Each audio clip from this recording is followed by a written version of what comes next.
Yo, good morning, people. Oh, there we go. Good morning, people. How are we doing? It is the last stream of the week. It is indeed a Thursday, people, and we have got Booyu again to join us. What's good, Booyu? How Hello.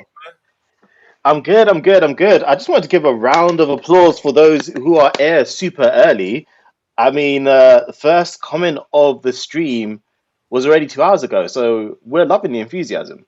Absolutely. Rahul coming out this morning saying, hello, good morning, fellas.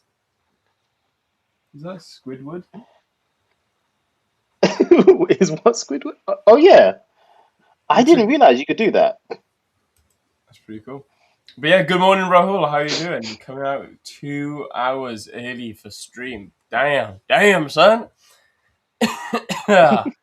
What's good, guys? How are we doing? It is indeed the last stream of the week, and I'll be honest with you. I'm a little bit sort of bored of this week's price action. I'm a little bit like, I can not see much that. happened, but it is what it is, I suppose. So looks like this week may be a no trade week for me, but we'll see how it goes. We'll see. We still got today. Tomorrow I won't be trading.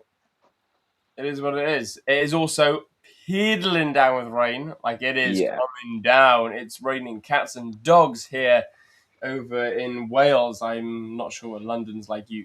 What's it like? yeah. No, we are getting it as well. Yeah. Just everything's wet, grey. But the stream will keep it things sunny. Indeed, indeed. Always sunny in the stream. Anyway, let's have a bit of a catch up with chat, then we get some charts up and see what the markets are doing. So first Yeah. things first, MGN Volunteer, greetings. What is good, MGN Volunteer? How are you doing, bro? We have got Azrael Trade. Good morning, gentlemen. Good morning, Azrael. How you doing, brother? Good to see you in. I'm not sure I what. don't know what that means, so Yeah. very shit plat from very shit. I'll be I honest don't. with you, brother. I have no idea what that means. You may have to translate for us and go again. Yeah, I hope your week goes better and doesn't end in the poo. Hope we can bring Absolutely, some brightness to it. absolutely. Cowish, good morning, London boy and London boy. Cowish, good Hey, morning, brother. Unlucky on yesterday. yeah, By the way, man, I did come through. Like I said, I was mega busy doing some project work behind the scenes here. And I thought to myself, you know what? Kaush is battling any minute now, so I'm going to go watch. And to be fair, I did. I showed up, I rocked up, and I watched, and I came to support you. So you're welcome, brother. I told you yep. I I would was there support too. you a I mile low. watched. Yeah, Good on, Boo. I like that. Kaush, huge thanks to the entire Fiverr CFD community and all amazing hosts. Special thanks to Will and LJ, Henry, and Usam. You guys supported me like brothers throughout my journey on the One Futures. Absolutely, man. So did Booyu. He also showed up and watched. Me too, Will. So far, no trades. Dude, you know what? I like hearing it. I do like hearing it. There's something about hearing the guys say, no trades for me, and it's a Thursday, all week, no trades. I love hearing that from the guys in chat instead of saying, "Yeah, I took a trade, but I lost or I blew my account because I shouldn't have traded because I got impatient." If you took 0 trades this week, pat yourself on the back, guys. JJ Trades, good morning, gentlemen. Good morning, JJ. How you doing, brother?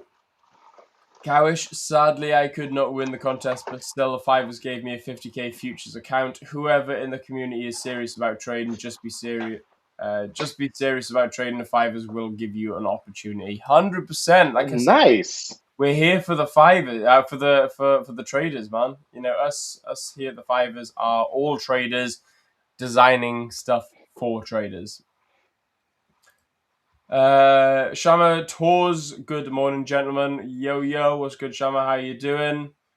Varu coming out. Hello, I am failing in risk management excursions.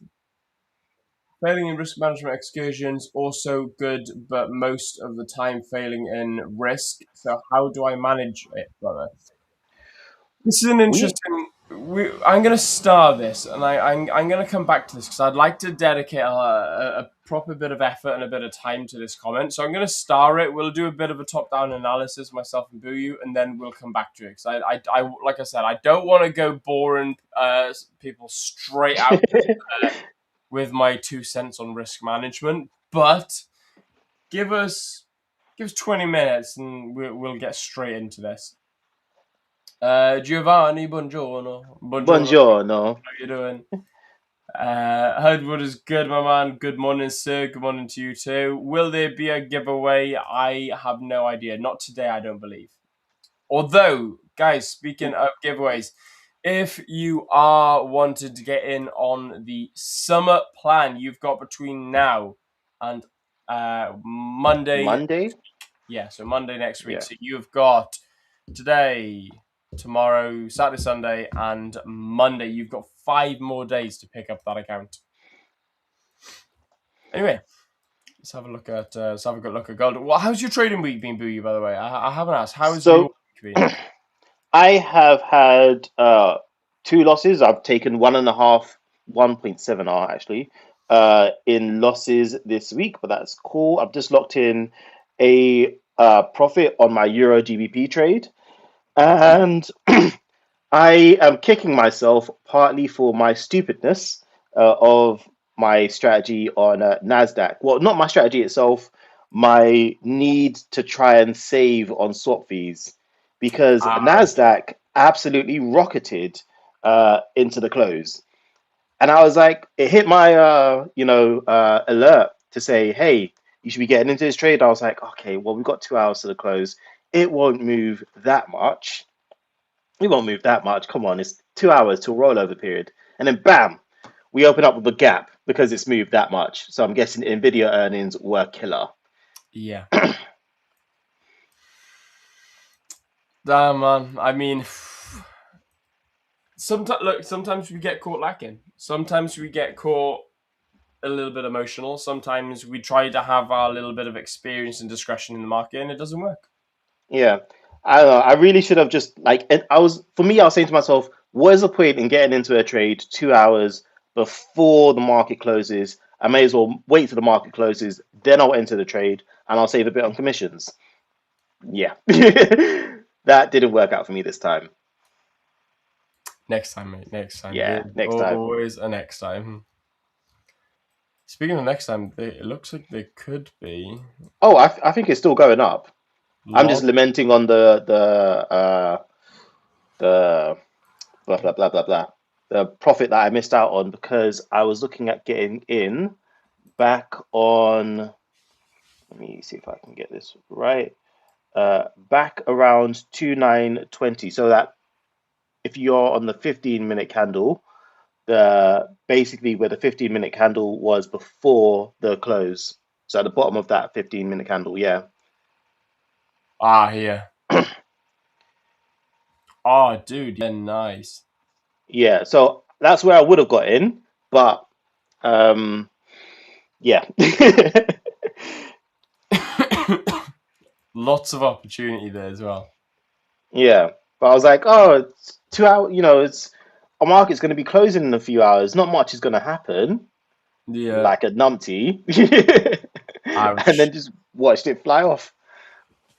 Oh man, that's just one of those things. Like I said, one of those things. But yeah, dude, that is. Oh, that's rough. That's rough. Unlucky. Like we said yesterday, put it behind you. Move on to the next one. There's always going to be a trade tomorrow. Did you take anything at all or not? Because I said to myself, okay, I'm going to get in after market close.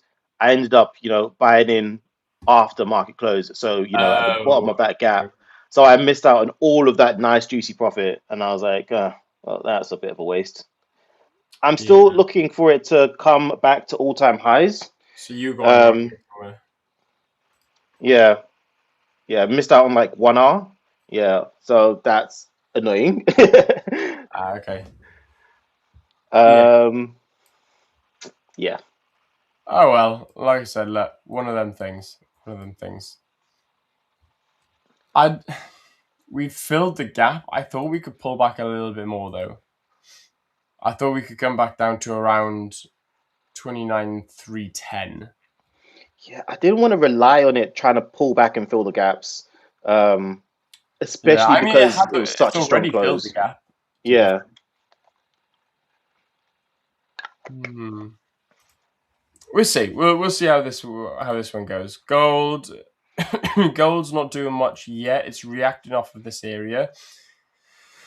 Gold hasn't filled the gap yet, which is okay, but it has come back into this really, really nice area of interest here as well. So I'm just gonna mark out my range high and my range low. We have broken and closed below this point here as well. Oh no, we haven't. We wicked it. Okay. Okay, so yeah, Oh. this is nice. This is something. We Ooh, could. we're going to see a trade first thing in the morning. Oh no, not yet. I'm gonna have to wait for something like this to happen. Like that. But if that does happen, nah, I think this is still bearish. This is wanting to move down, I reckon. I reckon we can see price continue down to at least 45.93. Yeah, 45.93 maybe.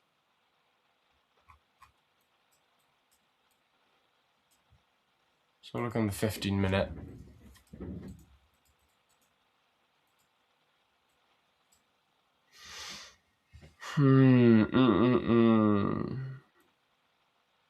Maybe not, maybe we can.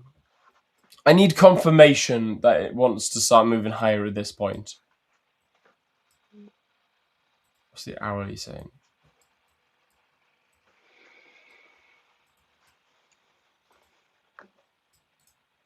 Yeah, I need some confirmation on the 5 first. It's Yeah. nice price action, but I want some confirmation. In an ideal world, if I was looking for longs, I'd need to see something like this. In an ideal world. Yeah, for me, gold is still a miss on a higher time frame. I'm not seeing Yeah. any of the structure I'd like to see. So it's not at equal high, it's not at equal low. I'm giving it a miss. Yeah, it's been the same for pretty much all week. Pretty much Yeah. all week. But don't forget as well, we have got a bit of news out today as well. We got the Jackson Hole symposium. That's day one. So it's not the high. It's not the high point today. It's Huh. only medium impact news. So orange folder. We've also got unemployment claims at 1:30. But I'm a little bit curious to see what this does for all day US news. A little bit curious about that. And then Friday. So tomorrow is the big one. Tomorrow's a big day. So we got midnight tonight or midnight tomorrow. Tomorrow, 30 minutes past open of tomorrow day. We've got Tokyo core CPI year on year. Then we've got 130 Canadian dollar GDP. We've also then got 3 p.m. some big ass news coming out. Fed Chairman Walsh speaking. Prelim benchmark payroll revision. We've got revised customer sentiment and revised inflation expectation. Tomorrow at 3 p.m. is going to be a big day for the US dollar, as well as Jackson Hole Symposium Day 2, again, all day. And this is going to be red folder. This is going to be high impact news. So this is going to be a really interesting one tomorrow. But even today, I know unemployment claims isn't a high folder news, and it actually hasn't been like it used to be. I used to Mm. see it as one as well. Even when it became orange folder, I still looked at it as a high impact news. Recently, I'll be honest with you, it genuinely has been living up to the forecast of orange folder. It hasn't done much. Today, will it do much? I'm not sure. Previous was 206. It's actually forecasting to be a little bit higher. Again, will that have much impact on the market with the way unemployment claims have been over the past few, in fact, probably the past 3 or 4, maybe even plus unemployment claims data releases? It's really not done much. Again, though, I'm not the data analyst. I'm not I'm not a fundamentalist. LJ will be joining us in about 40. No, yes, yeah, in about 40 odd minutes, 43 Yeah. minutes to be. So he's going to be joining us. He can give us a little bit more macro data and fundamental on unemployment, on Jackson Hole symposium, and on tomorrow's high impact news events. There is something that jumps out to me on this page, which is the BOJ. This I am very cautious on, and I'm already positioning myself short on JPY trades. It's been a Okay. month since the last intervention. We are back to where we were before intervention on some assets, for instance, New Zealand JPY, which I've gone short on. I am. I think at the time I said I reckon they'll space out interventions. So I was like long after they last intervened for a bit and said, hey, Mm. I reckon they're going to give it a bit of time before intervening again. It's now been a month.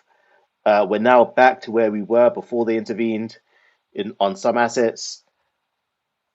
I reckon I'm favoring the shorts on JPY. I'm not gonna say I predict they'll intervene right now, but I reckon possibly soon we may see a bit of a surprise action on the JPY. Yeah, I've heard a lot about the JPY, especially with the relationship in the JPY and the dollar. I heard that the dollar's buying back a lot of its debt. The JPY is not interested in it. The JPY is trying to get out, and I've heard a lot of stuff like that.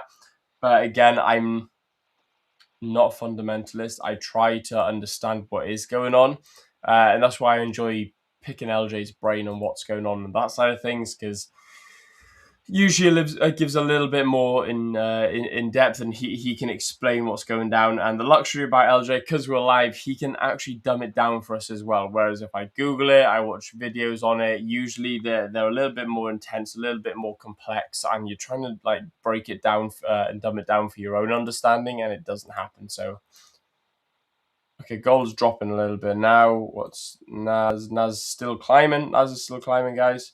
Mm. This is interessante. Okay, that's interesting. Well, there goes.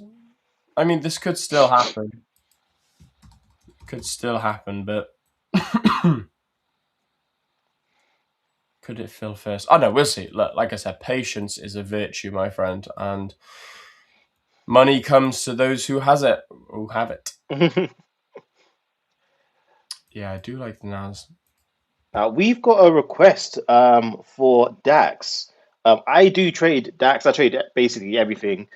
My only restriction is I'm only allowed to have a certain number of trades open, potentially losing trades open at once, Okay. which may prevent me from, taking a trade on DAX right now, for example, if I saw one, because I'm already at the maximum number of. Actually, no, I could open one more trade. Actually, now I've moved to profit.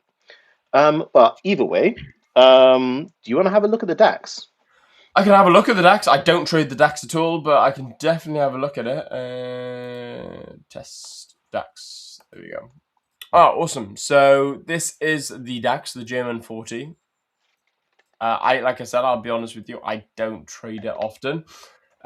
Question to Will and Buyu: do you trade the DAX? No, I don't. Why? I got better assets out there that I trade. That I've probably traded the DAX a handful of times. 4, maybe 5 times have I actually placed a trade on DAX. And probably 1 or 2 of those times have been with Richard Wells as he baits me into it. Having said that, though, I've not had many losing trades on the DAX. Every time I have traded, it's performed well. It's just I don't like it. I find higher performing assets anyway. But DAX is I find DAX when it moves, but I find trying to find the move is it's a little bit more difficult for me. We see consolidation here. We are breaking above. The break above's quite nice. Don't really get much of a retest and don't get a clean retest. Maybe just a break above entry like that. Cool, that could work. Again, it moves nice here. This is on the hourly still. Pulls back. Messes around a little bit. I suppose we have a bit of a pullback here. Yeah, I don't know. Like I said, guys, when you ask us to check out assets that we don't trade, take it with a pinch of salt because we're going to be checking it out as if we're checking out our assets. It's again nice consolidation here. We can see we're actually tightening consolidation. So tightened up consolidation here, break and close above, maybe get in on a little bit nicer price action. This would have been Tuesday. Maybe stop loss at the low here. Nice little 1 to 2 maybe. Something that looks a bit like that. That would have been a nice winning trade. That would have been on the 15-minute, by the way. Okay, we got bullish momentum here. We're above the 50 EMA. Boom, we're above that. Trending higher. Bit of consolidation here. Maybe a bit of consolidation. Break and close above.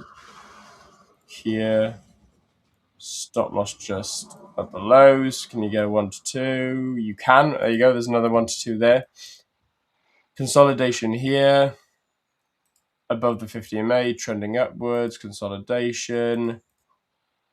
Break and close above here. Yes, here. Stop loss on the low. Can you get a 1 to 2? 1 to 2 is here. Hit stop loss. Okay, so since Tuesday on this on the DAX on the 15-minute, by the way, guys, not the 5. So DAX on the 15-minute since Tuesday, you would have had a 2-hour here, a 2-hour here at midday, a 2-hour here. You would have opened up at 6:30. You would have been up net 3-hour for the week due to the fact that TP1 hit, and stop loss hit. Looking at the 5-minute. Zoom out a little bit more. Let's go back. I mean, given how your week's gone with relatively no trades, who knows? Maybe you should have been looking at DAX this week. Yeah, but potentially. Maybe I should have been looking at DAX on the 15-minute. Let's have a look. Again, the consolidation, channeling consolidation, maybe here. So I suppose that's quite nice. It's like that channeled consolidation. Clearly moving to the upside, break and close above. Stop loss on the low here.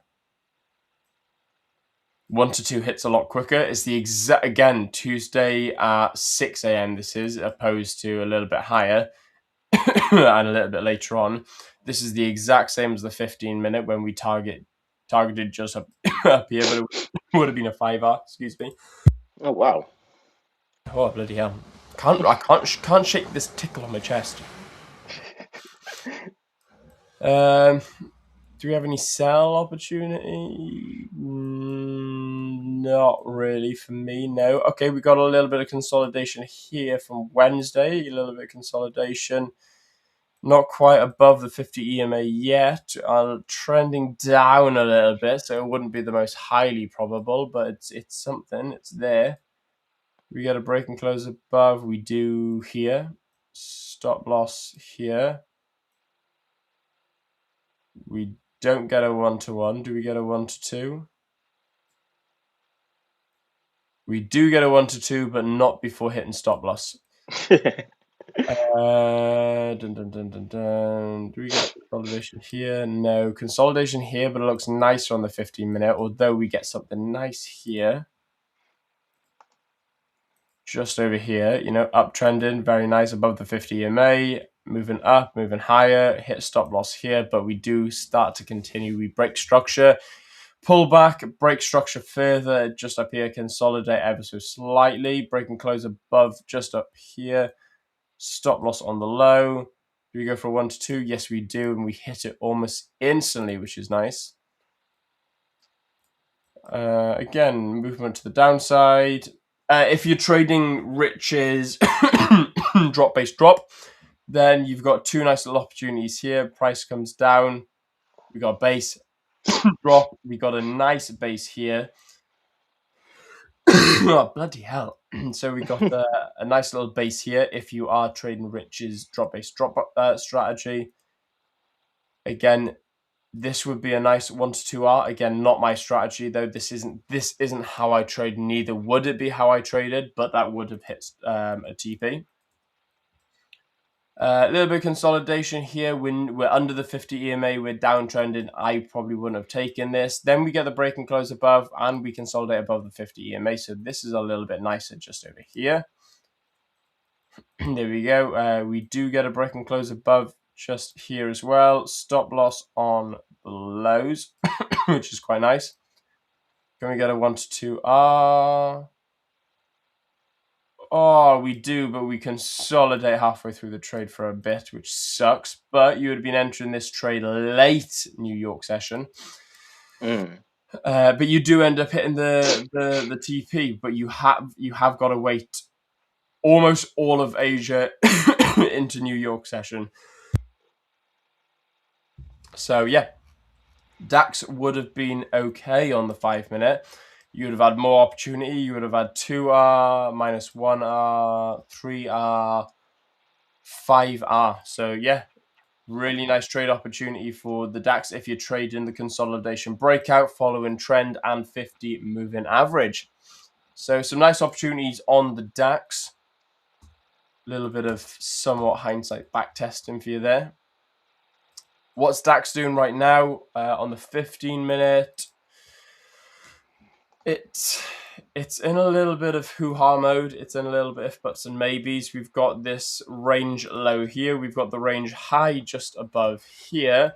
Now, everything in between at the moment, we've got the previous high and a current low. So previous high, we've also got current low just here.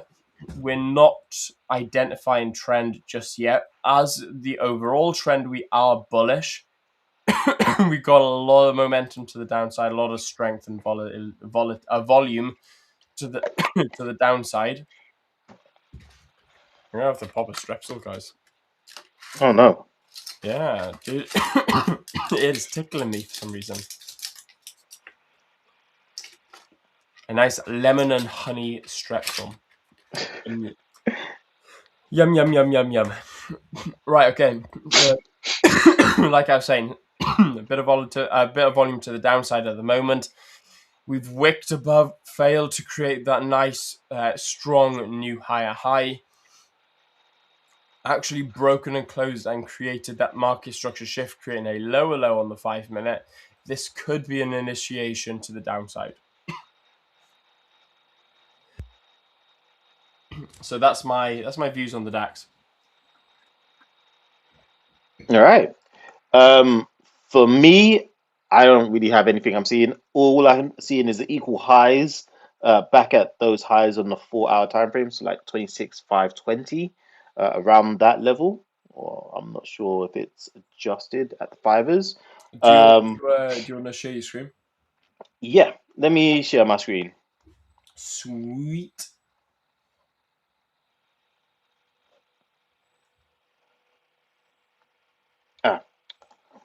Idiot.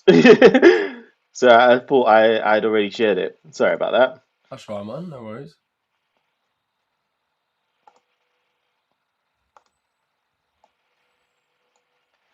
Okay.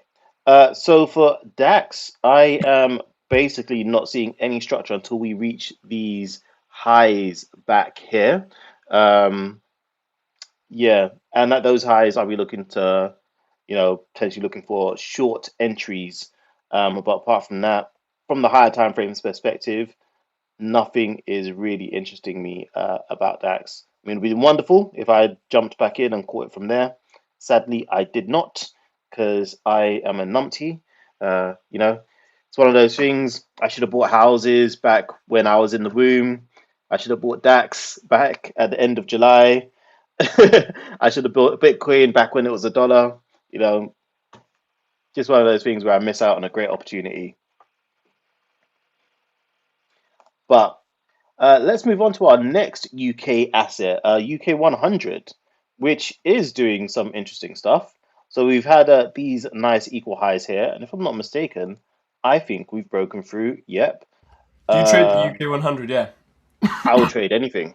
Really, dude, that's interesting. I've been looking at the UK 100 recently, and it's just not looking healthy. Yeah. So we had a, and I'm gonna just go back to the high time frame so I can draw out the line. We had a high, low, higher high. So we had a nice little swing there, which has now been broken through. I would wait for it to break through this FVG. Alternatively, this is a bit of a tight. If I was in this, we had a bit of a tighter uh, risk here where you've got the uh, high, low, higher, high there with the FEG broken through. So that would also have been a valid trade, but that's been missed ages ago. So this would have been the riskier entry, and this is the safer entry if we get down here.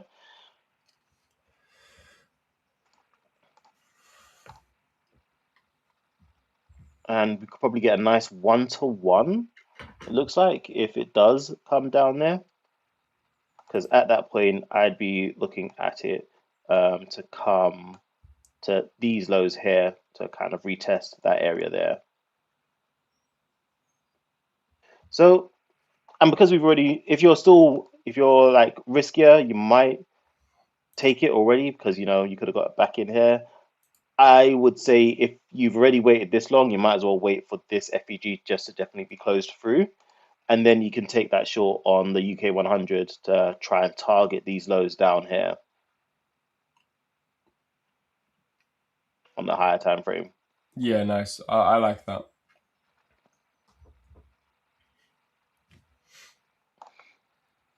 And what other UK assets? Should we go through some Forex pairs? Can You do. okay? Yeah, yeah. Yeah? I'm just catching. I'm just reading through chat. Okay. Right, so going through some Forex pairs. Euro AUD. I took a L on this earlier on during the week. I think I mentioned. So, it retested these equal lows here, had a bit of a bounce up, but then almost immediately ran into some trouble. I didn't notice that there was AUD CPI, so we had a huge drive down on the AUD CPI release. And if I had noticed that we had CPI, I might have just gone, hey, uh, taken a bit of an L, a small L on Euro AUD instead of taking full L. But oh well. I'm looking for it to come down to this level now, so around the 1.1695 zone, 1.693. And then I'll be looking to go long. So right now, I think we're short. I'm going to come down to this level, and then we'll see what happens from there. Euro CAD. This one I sadly missed earlier on during the week, but I say I missed. I would never have caught it because it was a huge gap up. So we had the huge gap up from these levels down here. Looks like we are running into a bit of resistance around this zone, but the way it's looking, it's probably going to break that through quite easily. We had the last high, low swing high before there, bottom of the FEG, so it never actually broke through there. And now we're moving away from it. So, I would have looked to go short if it went past this level here, because that's the bottom of this FEG. And where could we be targeting next? Well, it looks like we're heading back towards these levels at 1.6245. And actually, we're bouncing off of a roughly equal low zone. Let's see what the bottom of this one is. 1.61576. And this here is 1.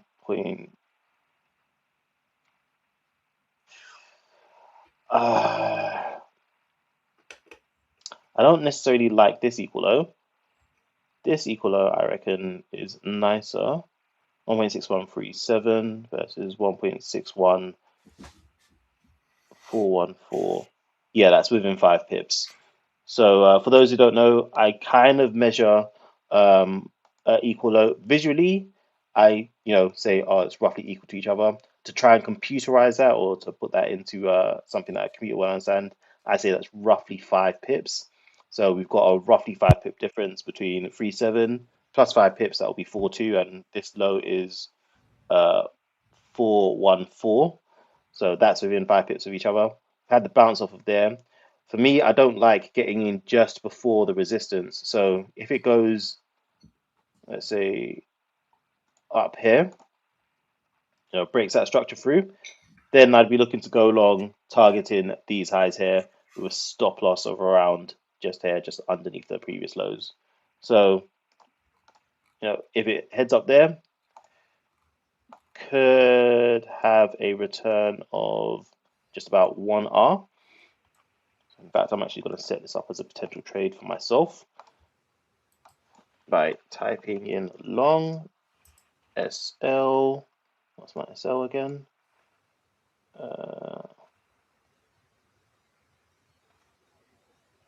So because you said you trade from your phone, didn't you? Yeah. So you'll look at those alerts now and you'll see, okay, alert set, pinged, I don't know, short hit or Yeah, so stop loss hit.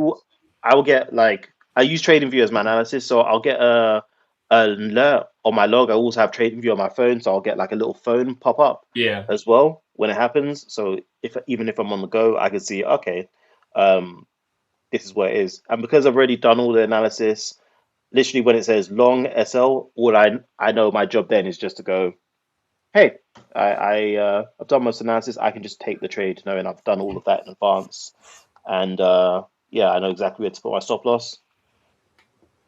I rate that. No, I like that. So I'm gonna bring it back to Varu now. I'm gonna bring it back to this question. To this question here. Hello, I'm failing risk management. Excursions also good, but most of the time failing risk. How could I manage it, brother? So I'm going to answer this one, and then Boo, I want to get your 2 cents on it as well. When it comes to risk management, first things first, you need to know two things. You need to know your strategy, and you need to know how you're executing that strategy. So I'm going to ask a couple of questions, Barrow. Hopefully that you're in. I did ask you to wait 20 minutes, so it was a little bit over. It's been half an hour, so I do apologize about that. Mm. So tell me, you need to know your strategy. Do you know your strategy? And I know that sounds so silly. A lot of people would be like, well, of course I know my strategy. No. I mean, do you know your strategy? Do you have it written down? Do you have it physically down that you can look at it and not change it? To change your strategy would mean to erase something, to scribble something out, to make it not physical anymore.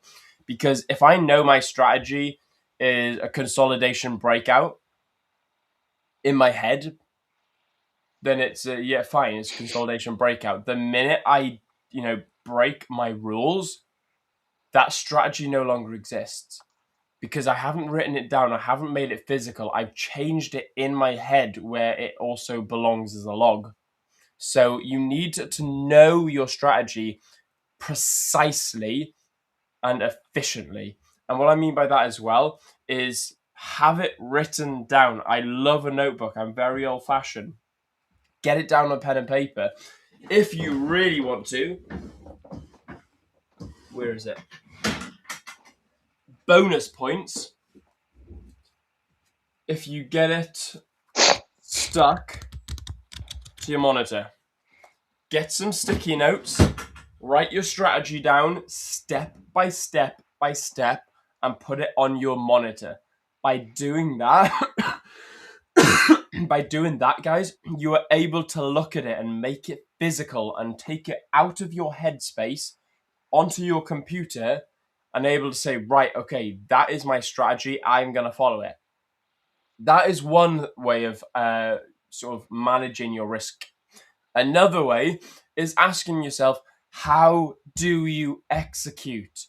Are you risking 1% per trade, 0.5% per trade, 3% per trade, then 4, then half, then 0.25? What are you risking and why? Does your data show you must risk 0.25 to 0.5? If so, why why are you going up to a full 1% risk? Does that make sense? You've got to understand why you're risking what you're risking.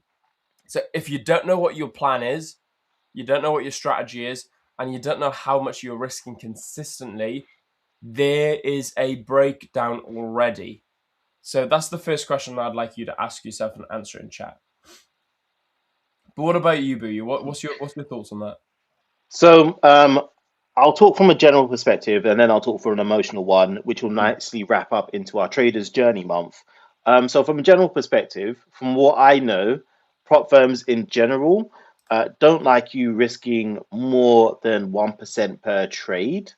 Um, in general, especially during the funded stages, from what I've seen. So if you keep your risk at 1% or less, that's generally good from the prop firm side. I know there are people who risk significantly more because they want to just pass the evaluation, and we do even have some bigger names in the industry who will just be like, "I'm risking 2.5%, 3%, my whole account just to pass as quickly as they can." But take that with a grain of salt. A lot of those guys do have money to burn. And so when they do that, they then reduce their risk when it comes often to the funded stage as well. Now, from an emotional perspective, um, I used to struggle with risk management a lot. And I think it's important to understand for yourself where your tipping point is. For me, I found that if I lost more than a certain percent a day, more than 3% in one day, I would generally start revenge trading, losing it, getting a bit batty because it was like, I've almost reached my daily loss limit. I need to pull this back somehow. Um, and so things got very emotional. So if you are struggling with strategy, I would say for me, what worked was cutting my risk percent in half was one of the things I did, until I was at a level where I was like, okay, when I take a loss, I'm no longer affected by it. If I were taking, if I had, for instance, three trades open and they were 1% each and each of them lost, I would be very affected by it. What I did then was I cut my risk in half, so it was 0.5%. Even if I took three losses, it was only 1.5% loss. So for me, it was okay. It's not nice, but it's manageable. I'm not going off the walls. I'm not trying to revenge trade. Also, that's part of the reason I also trade the higher time frames because I didn't want to lose too much in a day. So I found with the higher time frames, it slowed things down a bit, gave me time to relax between losses, touch some grass or play outside in the rain. I'm not advising you to do that. Singing is great in the movies, not so great in English weather. um, Yeah, no one saw the colds and flu that they caught afterwards. yeah, exactly. Probably wasn't nice. um, but it gave me a bit of time to think and digest some of the losses. So with risk management, consider perhaps coming up a time frame, and also consider cutting your risk into smaller, manageable chunks. If you notice that, hey, I'm getting very affected when I take a losing trade. The ultimate aim shouldn't be how quickly I can pass an account. We no longer have time limits, which is a great thing, which means you can take it slow and focus on consistency. So the goal isn't necessarily, I need to pass this account as fast as I can. I'm going to do that by risking all of the account balance, 2%, 3%, 4%, 5% on a single trade. You can take it slower, you can keep it manageable, and there are people who take 3, 4 months to pass. As long as they passed, it's fine. And once you passed, hey, you can then start getting payouts. And even if that's at a slower pace, you know, if you're getting 2% a month on a bigger account that you've taken like 3 or 4 months to pass on, say you got a summer plan account, you took 3 months to pass a summer plan account, 3 months to make 10% or 5% or whatever, then that means you're averaging maybe 1%, 1 to 2% a month. That's that's in line with the payout cap. For example, on payout cap for the summer plan is 2%, basically works out to 2%, 2.5% per Mhm. payout cycle, which is every 14 days. So that's 5% in a month. Um, so take it slow, cut your risk, get to a stage where you're manageable, and think of it like a marathon rather than a sprint. You don't need to risk your whole balance on a singular trade, and that I should like that. hopefully give you some chance, some time to see also where things are going wrong in your trading. Is it a natural drawdown period? Is it a drawdown that you're experiencing because your strategy maybe isn't that good or your behavior isn't that good? You should be like journaling your trades. Maybe go through your journal once a month or once a week and just go, okay, I took this trade. What do I remember? What did I do with this trade? Oh, I was feeling emotional. Okay, I remember that. I was on tilt that day. This was a revenge trade for me. And if you go through enough of those notes, you may recognize a pattern. Oh, hey, I tend to go on tilt after I lose a certain amount in a day, or um, I tend to, when I get close to my profit target, I tend to really rush and try and push to make as much money as I can in a short period of time, which ends up with me blowing up the account because I'm pushing too hard. So journal, cut your risk in half, consider coming up a time frame. Those are my pieces of advice to you. And on the topic of, you know, managing things emotionally from a psychological perspective, we have had our traders journey this month, which was a chance for us to really focus and dial in with our psychology. And we are wrapping that up with a special event on Discord. So just to let everyone know, early warning, we will be wrapping up the stream early today, an hour early. I think it's an hour early. Um, so today at 1 o'clock, which is roughly now in 4 hours' time, um, all you guys can join us in the Discord, and yeah, we can have a talk about the how the trader's journey's gone. I'm not sure if there's going to be giveaways. I'm gonna guess there may be some, along with some announcements. Um, but yeah, come with us and celebrate the Traders Journey month. And if you are having psychological issues, we do have the Discord call, I'm going to assume, afterwards with Rich Wells, our performance coach. And I believe he'll be on later today as well. So, if you need even more advice, feel free to bring up this topic with him and we can discuss and help you out. Yeah, so exactly. Yeah, dude, I love that. Absolutely love that.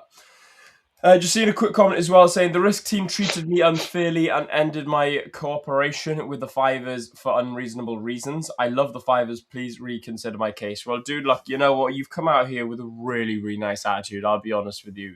Fair play. Look, first things first, don't spam. Please don't spam. We're gonna get to your comment. Don't stress. It's not in our place to reconsider this. The risk team don't treat anyone unfairly. I will say, look, I'll stand up for the guys in the back end and behind the scenes. They don't treat anyone unfairly. They have treated everyone as fairly as they have seen fit to do so. Now, there's definitely been a reason that they have given to you. You said an unreasonable reason. In your opinion, it may be unreasonable, but they will have given you a specific reason on why. You have the best advice I can give you is you have got to take that reason, look at it, absorb it, understand what does it mean, and how can you actually improve that. So if they're saying, look, you're gambling your strategy here, you don't actually have a solid strategy, you're pretty much just on a luck streak, then say to yourself, if you're like, oh well, screw you, man, that's so unreasonable, why would you say that? Perhaps it's because you haven't demonstrated that confidence and understanding in your own strategy. Best thing you can do is actually take what they have said with as a lesson and say, right, okay, how can I improve on this going forward? The best thing you can do then is learn from it, go again, and then when you do get another risk meeting, you say, look, I've taken a lesson from you guys. Like, I understand what you said in the last risk meeting. I am confident, I am here, and I know exactly what I'm doing now. And the risk team will see that, and they'll be like, yeah, look, you've come out and you know what you're doing now. you've taken that, what we've said, under as a lesson, and you've improved on it. That's why the risk team's there. The risk team isn't to take capital away from you. It's to make sure that you are doing the right thing so you can protect their capital. There's a couple more questions here. Let me try and catch up. Like I said, while Booyah was talking, I was trying to catch up with chat. Azrael is off. I'm guessing, Azrael, you're already gone, but good luck, man. I know that you were doing a short movie, so good luck directing that, my friend. I just wanted to know how long we have to buy the summer plan account. You've got until Monday, meaning you've got 5 full days from now. So you've got until Monday, which is the 31st? Was it the 30th? Yep. It is 31st. Monday is the 31st. The 31st of August, you've got until. Zigga saying gold closed the gap. Gold did indeed close the gap, my friend. Yes. I am now watching gold. So super interested in it. Kawish saying gold sell 46.22.8, stop loss 46.27.6, and TP at 4,600.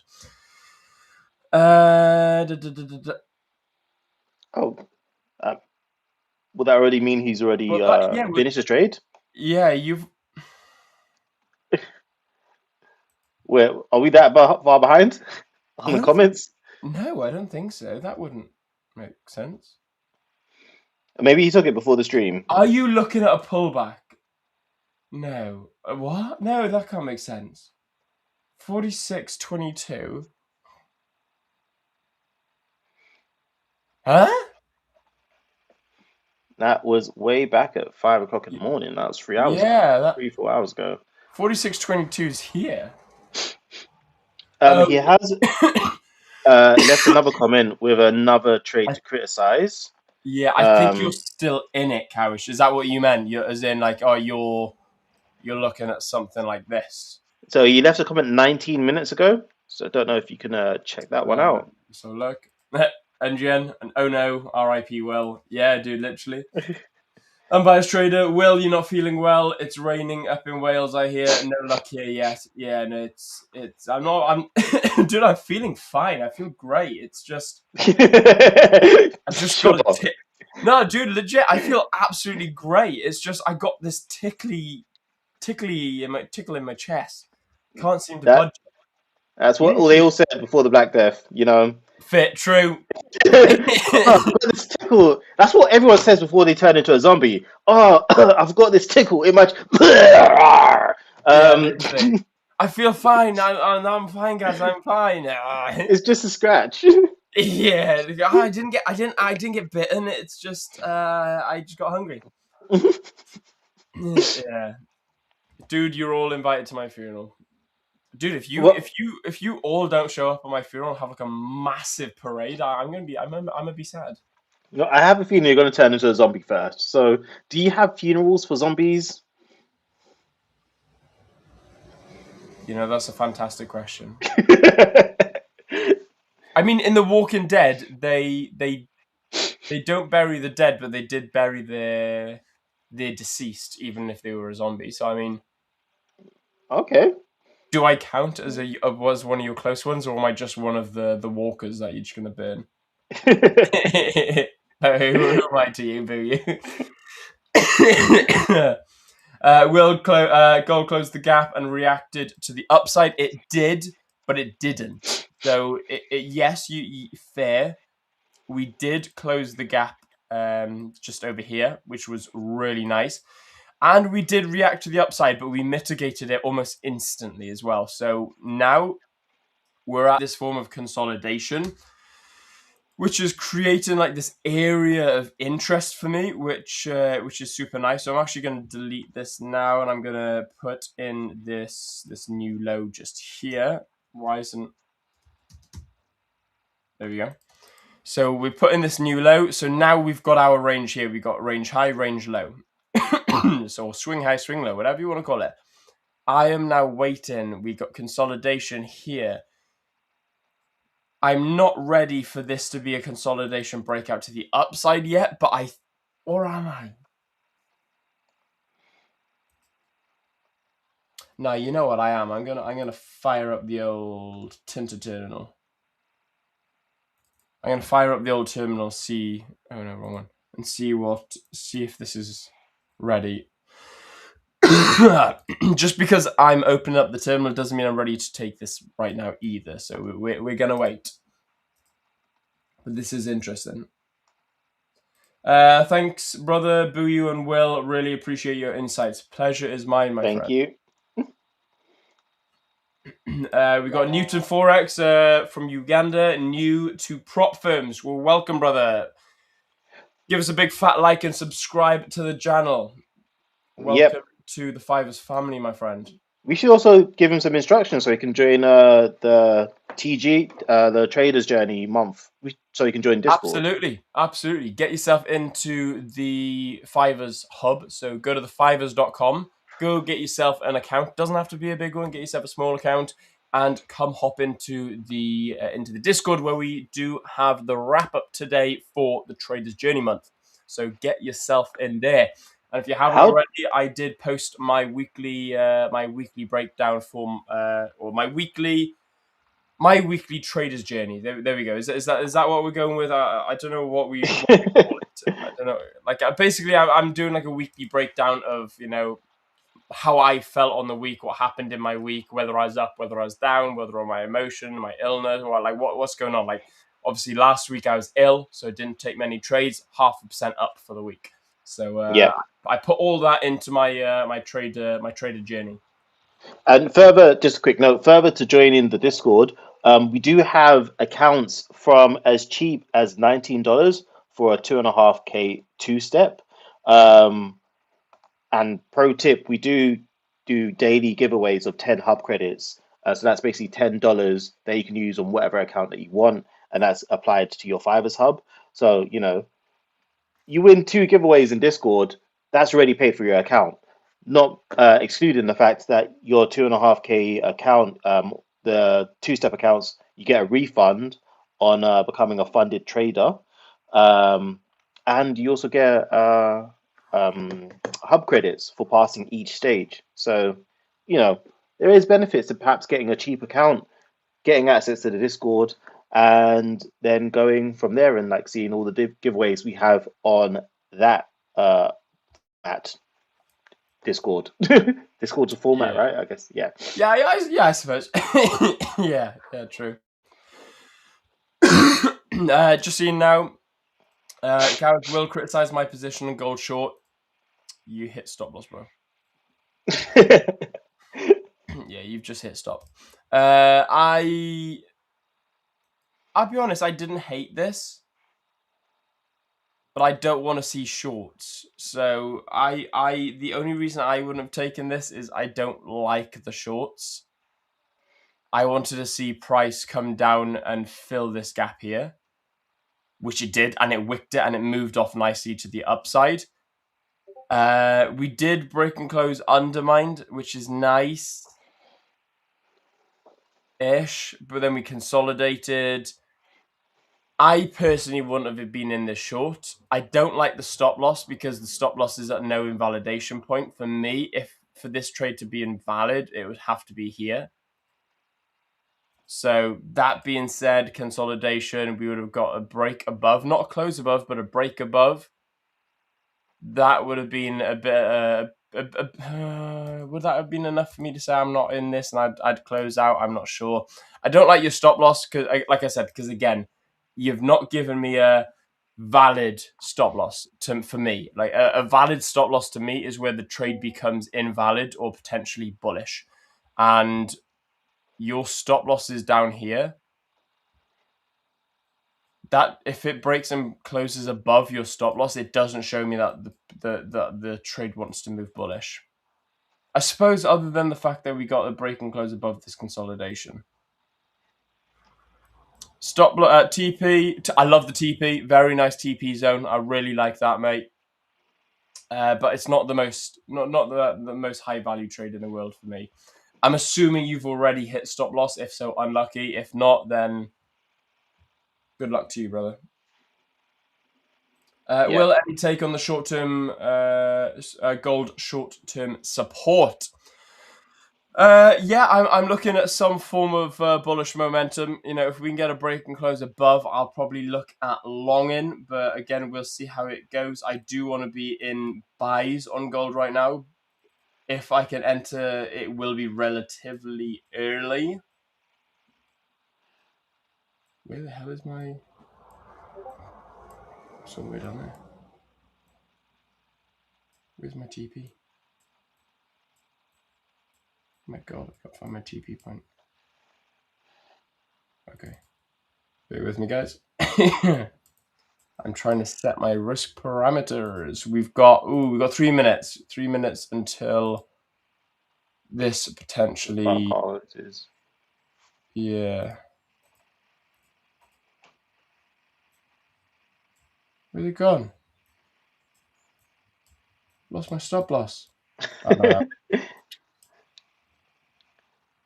Probably be good if I actually showed you guys what I'm looking at. Otherwise, you think I'm absolute just batshit bonkers. Yep. And in the meantime, deal prep. We will get to US 30. Usually during the London session, you know, we like to focus on the more London-based trades and then head over to the more New York-based trades in the pre-New York session, which is taking place in roughly 2 hours.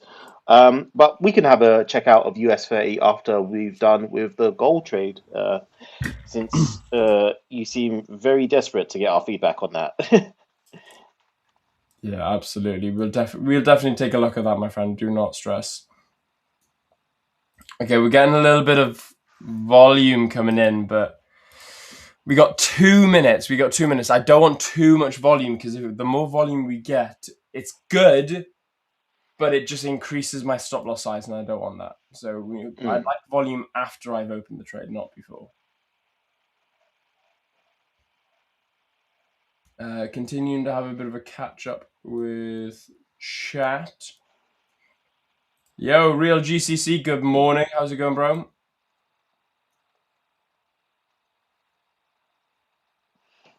I think. And guys, there's like nearly 100 of you watching, but only 26 likes. Oh, What's guys, going come on? on, man. We got better than that. Come on, we got better than that.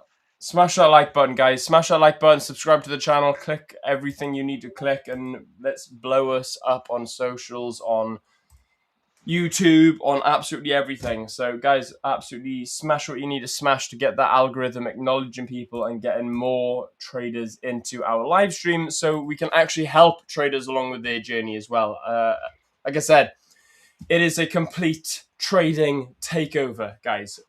Fuck the gurus, screw the scammers. We're here to take over and show you guys what real traders look like, what realistic traders look like, and we're going to show you what a healthy space looks like as well. So, Yeah. you hear And it. we definitely stick to YouTube guidelines when it comes to bad No, we language don't. Screw use. the YouTube. YouTube are like, guys, you say what you want to say. But you know why? Because we like your stuff.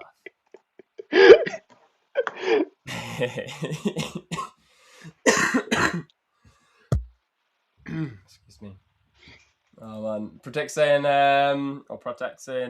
my current trade on gold is on the buying side. Yes, my man.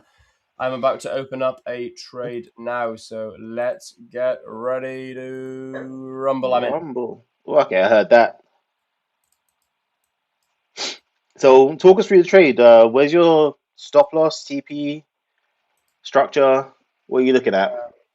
I don't know why.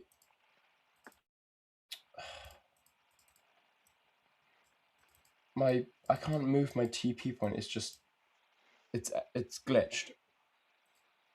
What is going on? Oh no. Oh dear. It's never a good sign. Bear with me 2 seconds, mate.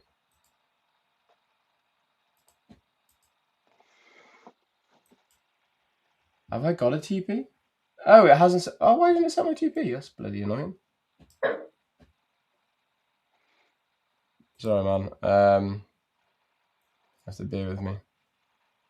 Okay, I'm back. I'm good. What did you ask? Talk us through your trades. Okay, sweet. So going for a nice little 1 to 2. We got the break and close above. You know the rules. Consolidation, nice break and close above, a little bit of volume. I was thinking we could get a bit of a pullback, but I thought, I'm just going to stick to the plan, enter on the break and close above. I would have much preferred the break and close above to be like around here somewhere. Would have made my risk reward a lot nicer, but it is where it is. It's here. So hopefully you can get a bit of volume in now. Price to move to the upside. If this hits stop loss, it hits stop loss. It is what it is. It's trading at the end of the day. But I've set myself in the highest probable setup and outcome. So in fact, actually, my entry is here. There we go. So that's what I'm wanting to look at. We got this nice little consolidation here. We filled the gap in. We attempted to wick down. We pushed as low as we could. We've consolidated and we've broken and closed above this consolidation here and out of that zone into some bullish momentum, bullish volume with a lot of volatility, with a lot of volume in it. So a nice little bit of intention. Little bit curious to see what could happen around here. A little bit of a resistance point, should we say? A little bit of that supply zone could be wanting to try and push price down. So I'd love to see if price can break and close above the 46.12. If price can break and close above the 46.12, the next point of resistance or the next potential point of reversal would be this level up here, which starts at 46.18. But my TP is at 46.31. So that's what I'm looking at the moment. We'll see how it goes. I'm not going to be in a rush for this. What happens, happens. All right. Yes, and that is what I am looking at. Good morning, Buyu and Will. Gold might be going to get a pullback long a little bit before going back down. Yeah, 100%. That's what I'm looking for now. Want to see if we can get a test of these highs from over in Tokyo or over in Asia session. Frank Kennedy took a gold long at 45.94, TP 46.75, stops 45.84. What do you think, Will? Let's have a look, shall we? So we have got stop loss level is 45.84. We've got an entry at 45.94. 45.94, and we have a TP at 46.75.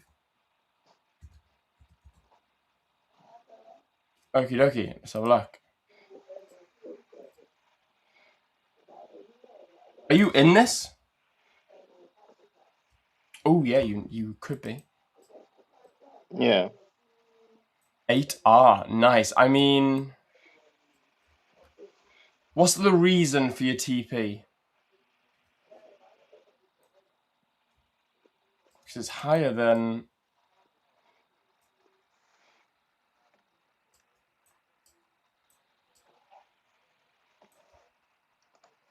Yeah, it's higher than these highs. What's the reason for your TP, Frank? I'm liking the trade. I'll admit I do like the trade. I think you bought like LJ entry level. That's a really nice entry, almost sniper entry. That's beautiful. I haven't seen a nice sniper entry like that in a while. I like the reasoning for it. I don't like your TP. I like your stop loss. Stop loss isn't very tight. I think you could have a little bit. I would have had a little bit of breathing room, but you do you. I really like your stop loss. I love your entry. I don't like your TP. Why are you chasing 8R and why is it all the way up at 46.75? Give me your reason behind it. Other than that, he's just typed in the chat. Okay. Let's have a look. What has said? Sorry.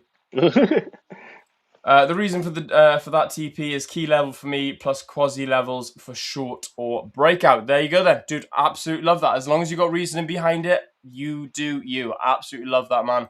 Hopefully you can get a TP. Hopefully you can definitely get a TP, because if you get a TP, it means I get a TP. So yeah, dude, I wish you the best of luck in that trade.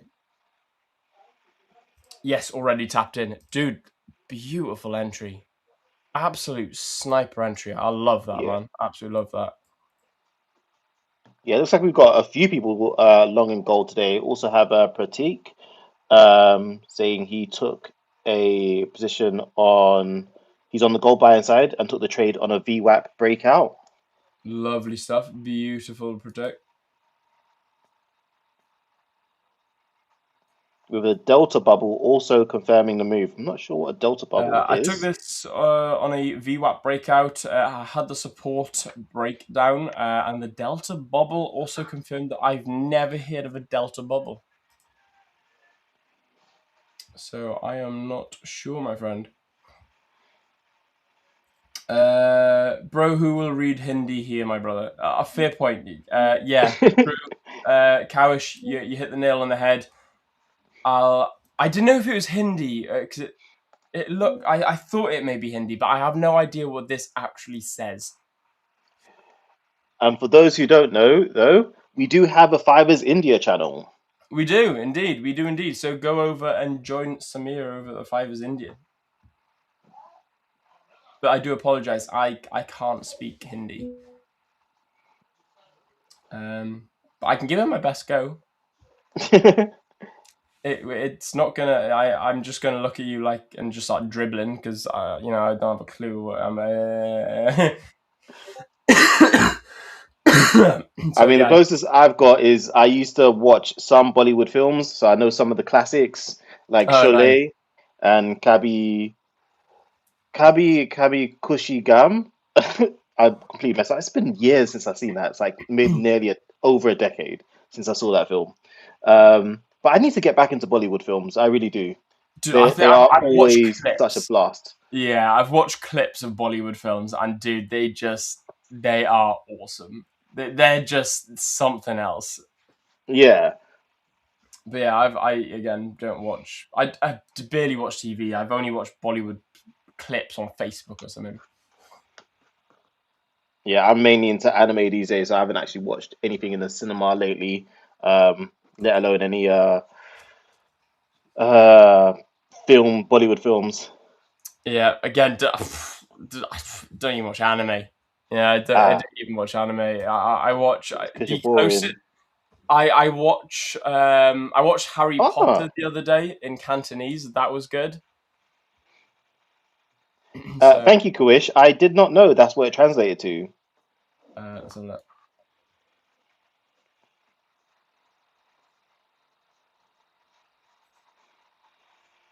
Kabi Kushi Kabi Gum. Sometimes happiness, sometimes sadness. Ah, Ah. okay. I've now learnt my first phrase in Hindi. Check out the Durandar movie. It's a Bollywood movie. Is that one of the action movies? Let me see what it's like in the background now. Dude, I'll be honest. I'm waiting for Azrael Trade's movie to come out. I think that'd be the first Indian movie I properly watched through. Vishu, good morning to Will and Buyu and the whole Fivers team out for this lovely stream. You guys really are changing the way we look at the market, brother. I absolutely love that. Absolutely love that. That is why we're here. Like I said, screw the gurus and all that garbage. That's why we're here, is to actually help you guys develop a stronger and a better understanding of the markets. Like I Okay, say, I feel like I need to watch this side topic Duranda film. I've just like typed it into YouTube and seen that the trailers are getting 100 million views. So this must be the damn. film. The Duranda, The Revenge official Hindi trailer. Send it, Wow. send, send it to me. Let's have a look. What's it called? Just type in Duranda, as in it's in the chat.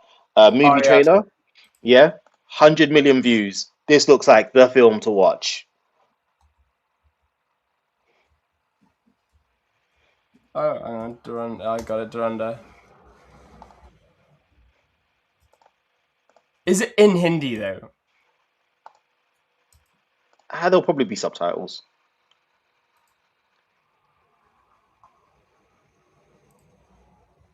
Can anyone confirm if it's in Hindi? Guys, someone please tell me. Tell me this does not look like. Tell me this doesn't look like Samir if he was a movie star. I'm sorry. If Samir did his hair, that literally looks like Samir if he was a movie star. What, as in grew it out? No, because As in, Samir already has like really nice hair, like, yeah. but like this guy has it like flicked up instead of like waved back. That legit, like, I'm sending that to Samir. I'm gonna send that. I'm gonna say, bro, are you in a movie?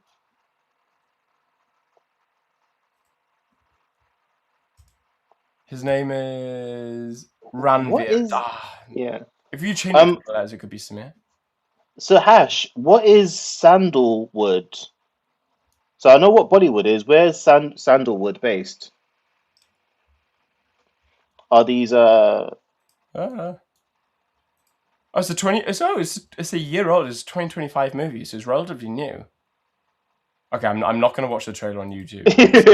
yeah. It seems like it could be a little bit actiony, should we say? Yeah. Yeah, I won't play it. Willambu, you need to watch Malayalam cinema, best industry in Indian. Oh, dude, that's sick. Maybe I will. Maybe I will if I got like an hour to kill in between doing stuff. Huh. So what from what I'm reading, sandalwood is regional movie industries. I wonder why they've like separated out because I know when you talk about Hollywood, you're talking about all the movies made across America. I thought Bollywood just covered all the movies in India, same as Nollywood just covers all the movies in Nigeria.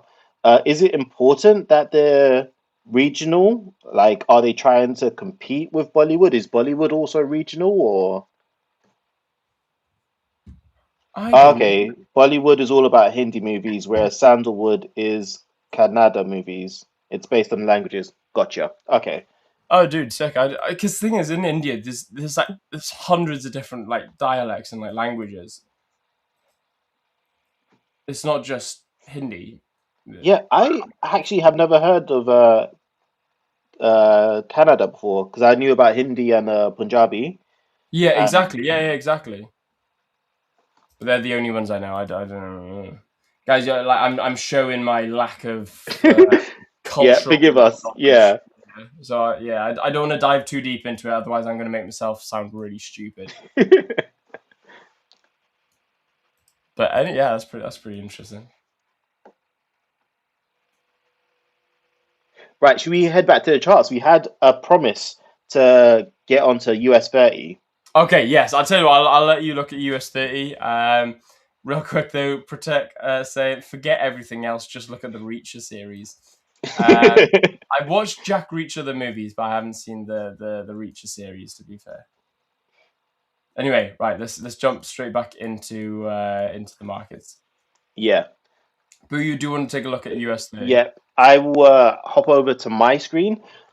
So what immediately jumps out to me is that we're in a range. I do not like ranges. I prefer us to break out of the range. Reason I don't like ranges is and I was struggling yesterday to really articulate this. I did end up articulating it as I would like at least a zero point 0.5 R trade, but that's not technically true. I think what I was trying to articulate is that I like my trades to at least give me one ATR on the 4 hour time frame.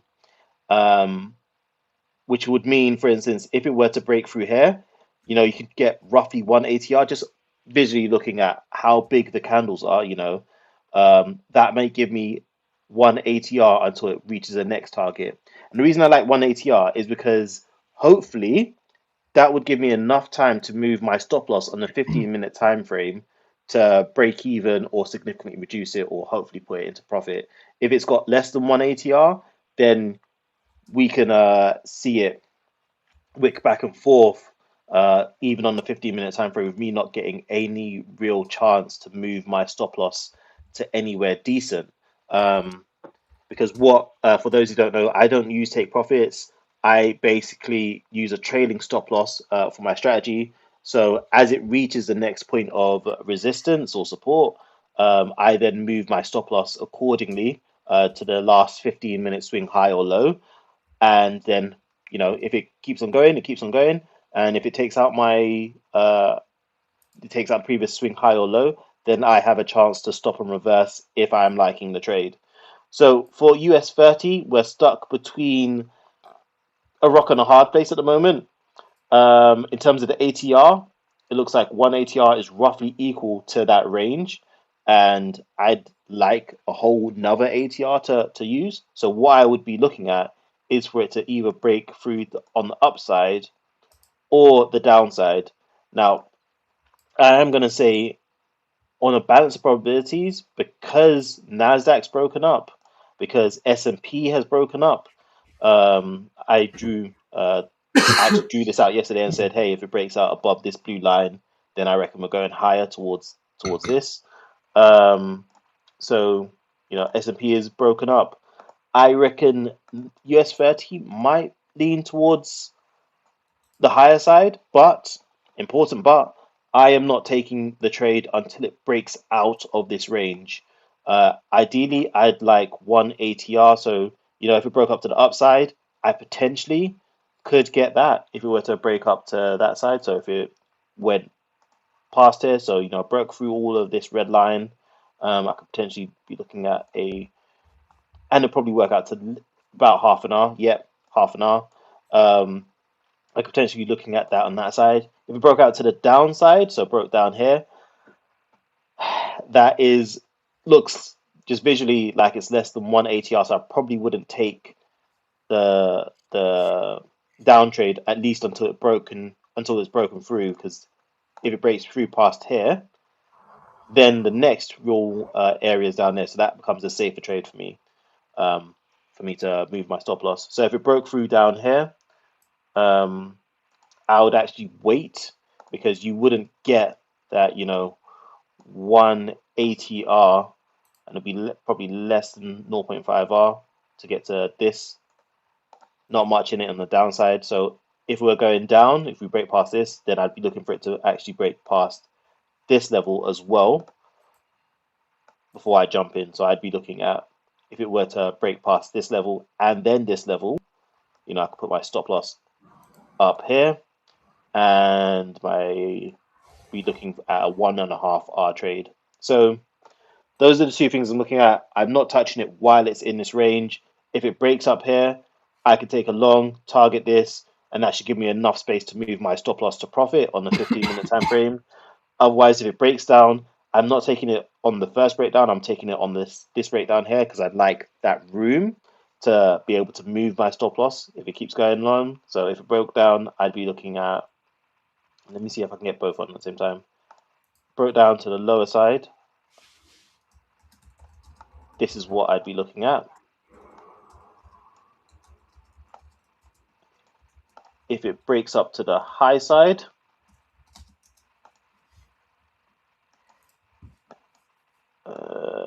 this is what I'd be looking at. And I'm not touching it until it breaks to either one of those directions. So either it breaks up, I can then use that to target this, and then hopefully even higher. If it breaks down, I'd be looking for it to come all the way down here, and then I'd be targeting these lows down here. That's what I'm looking at on US 30, not touching it at the moment until it breaks out of that zone. Yeah, nice. Yeah, I like that. And what are your thoughts? On the US 30, again, I try not to try. I'll swing the US 30. I try not to trade the US 30 too much. Like I said, unless I'm swing trading it. So if I go to the US 30, let's go to the 200 moving average. You have to bear with me, guys. I'm having a little bit of technical difficulties. I've noticed. I may crash off stream in a bit. I don't know. Maybe I won't. But if I do, I do sincerely apologize. My computer seems to be calm before the storm. Everything just stopped working for a second, but I think I'm back. When it comes to the US 30, like I said, I swing trade it. I like to hold it for a couple of weeks, couple of months. I like to look at 200 moving average. I like to look at structural points, swing low, swing highs. You can see here we've got this low, high, equal low, breaking and closing above the the 200 moving average. Nice little entry here. Stop loss at this low. And then what I tend to do is I just let it run 0 TP and a trailing stop. What I mean by a trailing stop is I'll have the stop at the close under the 50 moving average. 200 moving average. So this would have been a 1-to-1, and I would have been in this from 30th of July until 20th of August. So almost a month. And then same goes again here. You got high, or equal high. We've got high, and then we've got the break and close above the 200 moving average again, and then stop loss on the low point, and then literally just let it run. So we're currently at a 1 to 1.2, and I'll just leave it run wherever it wants to run to. So I'll tell you what, I'll actually place it up now and just leave it there, see what it does. If it breaks and closes under the 200 moving average, then that's when I close out. Otherwise, I'll just let it run with no TP, and I'll trail the stop loss along the moving average. All right. Literally super simple. Nothing too complicated with my US 30 swing. Good morning. Good morning, sir. Ah. The last trade I actually Air traffic control. Welcome aboard. This is your captain speaking. Good to have you on the stream, LJ. You're gonna make me lose it again. Worrying how good that is. Though. It is worrying how good that is. I know. But yeah, like I was saying, so the last trade point for me would have been here, and then it would have been the break and close above, which would have been around here. Stop loss at the low, just down here, and then my TP I would have been taken out at either here or just down here for a 1.8R. But we would have hit highs over 4R. So yeah. Nice. Did you take that or you didn't take it? No. I haven't taken. I haven't.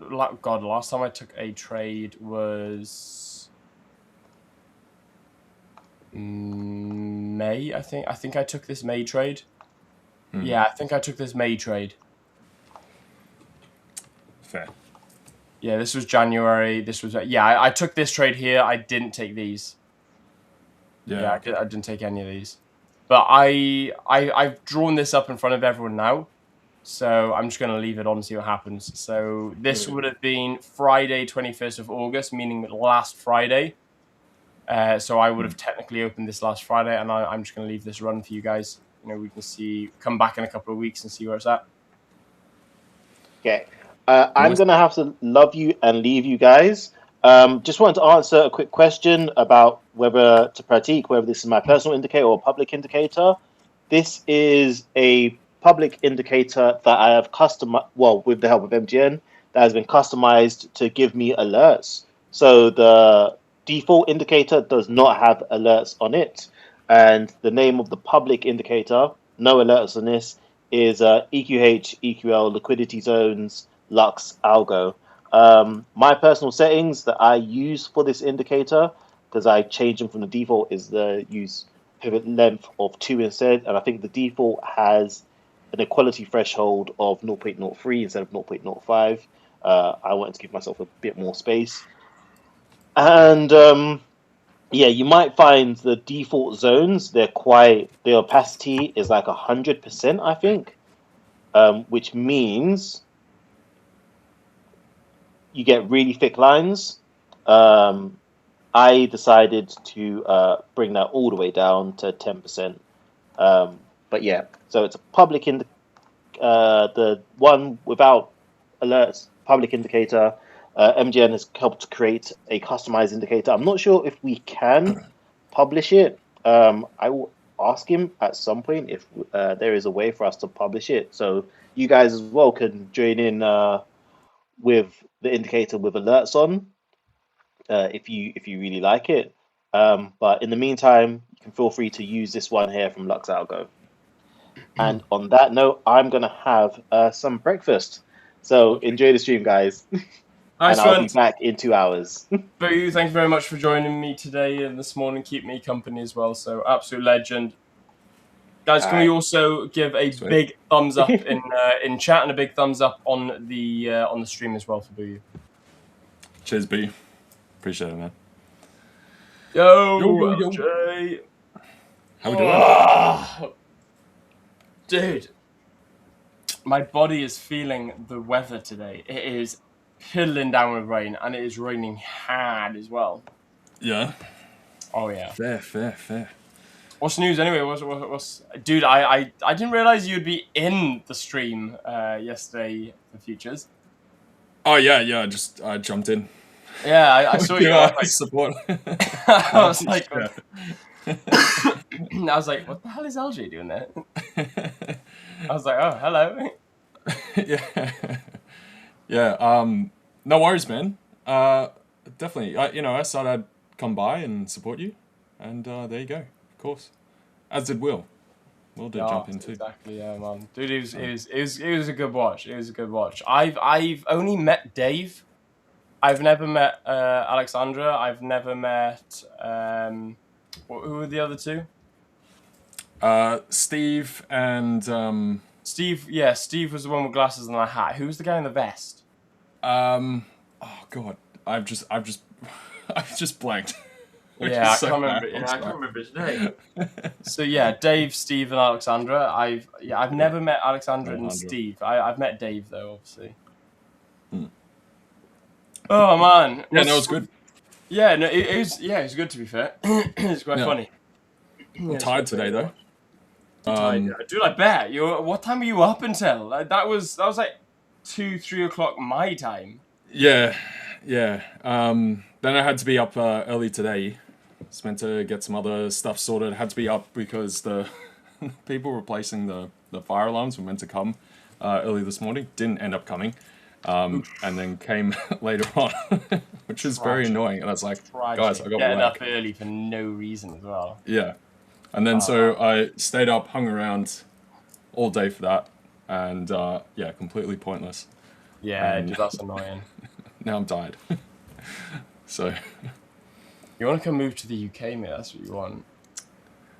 Yeah, definitely. I mean, God, it would be better. That or even just like, Dubai or something, like the time zones. Yeah, dude, I've seriously thought Dubai. I have seriously thought Dubai, but I don't know. We'll see. We'll see.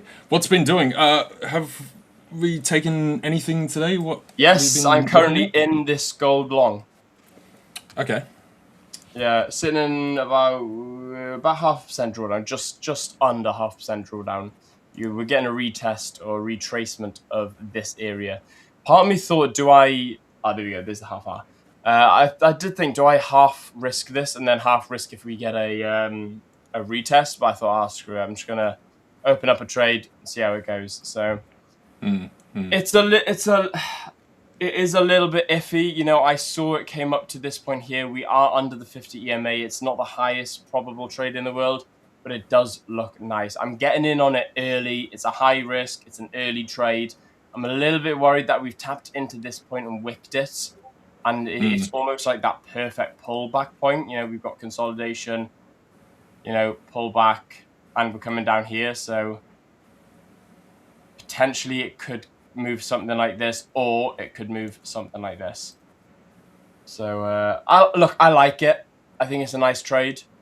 I'm a little bit dubious of it, but I do like it. That is fair. What's your Frank saying, LJ gold buys, am I in it? So on the back of that, yes, I am also in gold buys. Will and Frank. Where's your stop? You have tight stops, don't you? Generally, like if sort of daily stuff, yeah, it'll normally be like I've got it here. I'll bring up my screen. Easier. So yeah, I agree with you. It's a bit speculative, this trade. I don't know if we're actually going to get that push higher in gold, but we have had that run down. It seemed like a reasonable level, 4,600, that kind of round number. But I can see this coming right the way down to 45.60 or so, 45.65-ish. Yeah. Um, Very similar outlook to yourself. You know, I'd like to see it push up, but I can also see this very validly pushing lower. Yeah, like I mean, the hourly right here doesn't look very nice. No. You know, this kind of looks like we want to fall out of bed. However, even the 50-minute, I feel like the 50-minute it looks crap. Yeah. However, I do think gold should hold up. Especially ahead of Jackson Hole tomorrow. Yeah. Obviously, it starts today, but tomorrow's yeah. like the big day with Kevin Walsh. So. But yeah. We'll see, man. We'll see. Like I said, I'm not going to hold my breath on it, but I'm not going to cry if it hits stop loss sort of thing, you know? Yeah, I just haven't seen that much else that I really want to trade today, so... I've seen literally nothing. Like, we got that pullback on the euro. NASDAQ did move nice, man. We did move higher on the NASDAQ. Yeah, we've just got, like euro's down, Aussie's been pumping on. That's in part due to that NASDAQ impulse, I guess. Sort of more risk-on flows. NASDAQ has been quite nice, but... Again, I don't know if I want to like short this for like a retrace or want to see this break out on NASDAQ. Yeah, fair. I think we could have a pullback and then a continuation higher, I think. Yeah. That'd be nice. But yeah, again, I don't know. Rahul saying, LJ, there is hardly anything clean in the market, so I moved to oil and I'm in a buy currently from 81.56. What do you think about it? Interesting. I don't know if I've ever heard anyone say there's nothing clean in the market and then jumping over to oil. Fair, of all things. Yeah, I mean, fair. I've heard a lot of people say I give up in the market, so I'm going to F it with oil. I've heard a few people say, like, oh, screw it, I can't be asked for these markets anymore. I'm just going to go full margin oil. Yeah. I'd never go to oil for clean price action. Yeah, I don't know. Oil is very give and take. It has its good like months and years, and then other times it's terrible, right? Yeah. I must have mapped this out a while ago. Last time we were talking about oil or something. I'm not sure why that's on there. I can't remember now. But long from 81.56, so pretty much where we are just here. I don't know. Because the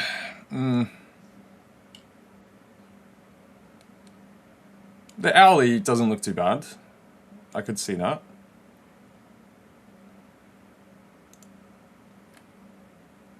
But yeah, I mean, you're just trading this purely on a technical basis, that or else betting on some kind of headline for from Trump and Iran, which I feel like oil moves a lot more fundamentally. It's a lot more fundamentally driven.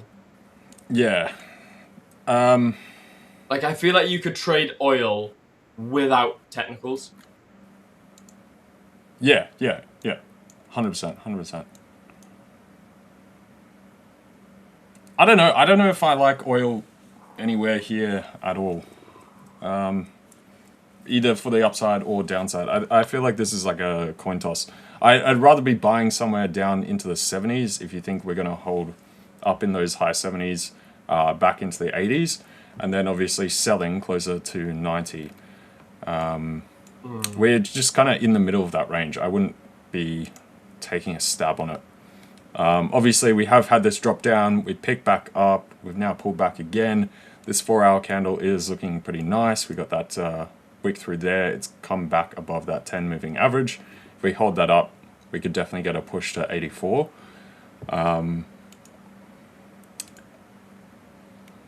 But yeah, I don't know. Oil is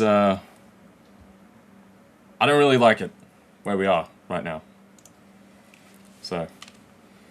Not really liking gold either.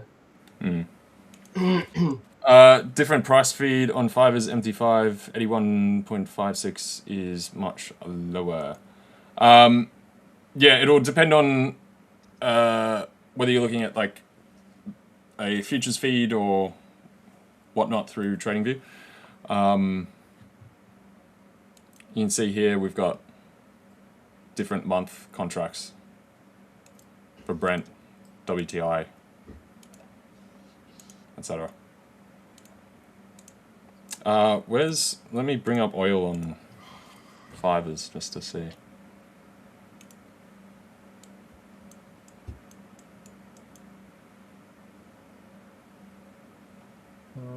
Just seeing, I've been saying there's an order block range on gold around 45.92 to 45.82. There is a probability that gold will hit that area first and pull back. 45.82. Okay, fair. Let's see. Yeah, maybe. Yeah, maybe.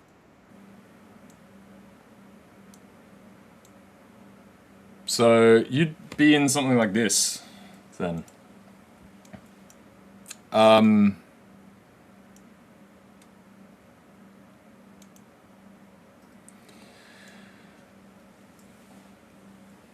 Look, I'd be saying if we get another bounce higher, yeah, I would be looking to take out on oil if you jumped in at 81.56.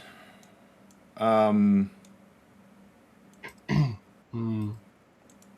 don't know how much more like impulse higher we can actually get from the whole Iran situation. I think the market's pretty saturated with it. We're still getting oil flowing through, so I wouldn't be surprised we come back down to the 70s pretty nicely. We'll see. Yeah, I think it'll all tell now, depending on what happens. I think the attention has shifted from Iran now back to Russia, especially with Russia saying that, nuclear threats, last resort, war in Ukraine due to, peace deals and ceasefires hitting a dead end. So I think the nature of the attention of the media is going to start shifting back to Russia. So I think between Russia, US, Iran, Ukraine, I think there's going to be a lot of volatility in the markets. For the productivity and the predictability of oil, I think it's just going to be. You're just going to be a bit brave trying to buy this. Yeah, I wouldn't trade oil on a technical basis generally. Like you really have to have a view on the kind of, that's right, on the kind of macro situation, and then, position yourself with that. So, and with what Will was saying, I think we did have it was head of, was it CIA? I believe. Got on a plane and went to Moscow. That was earlier in the week. So, something going on there too. Alrighty. Hello, how we doing? Unbiased. Novel Navigator, how we doing? Kavish saying you're now short on gold. Okay. Rahul saying, Will, LJ, gold shorted at 46.38.2, stop loss at 46.46, 3 TPs hit, hold the last 20% for downside, based it on 4-hour failed breakout retest, plus OB, away from VWAP, good setup. I don't know why I struggled to read that like a 5-year-old for some reason.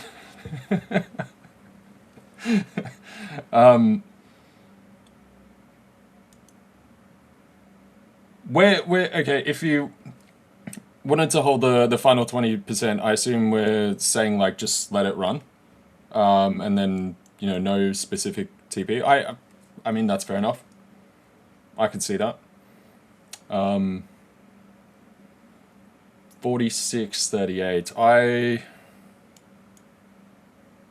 I mean, you got in at a very nice spot right up here by these highs. Very good trade. I'd probably take out through here. Like I said, I can see this downside potentially, but I think we're more likely to get a bounce here on gold. You've got every reason to buy it at the moment, so I think you're muted, Will, this whole time. Yeah, fair. That makes that makes so much sense. I was getting no feedback back, and I was like, "Are they just not hearing it?" I didn't even think. The thing is, like I said as well, I got a bright red mic, so like you guys can see. That's when it's on. You'd think even at all that I'd be able to tell when it's muted. No, apparently not. Yeah. I think this could bounce higher. I think we've got some higher price action in this. I think this can definitely move up. It's just a matter of, do we get wicked before? Like, do I hit stop loss before it goes up? But yeah, I think, like, given the ATR, you know, I think it's a decent. I think we're in a nice range as into, well. Yeah, exactly. I think we're in a nice range. You know, we had yesterday's sort of New York session consolidation. We had the gap up, and we had Asia come through doing what Asia does best, not a lot. And then, you know, we've attempted to push back up, pull back. Now we've failed to create a new low. I think this could be the go point. You know, I think this could be the point that price is like, yeah, okay, let's move from here.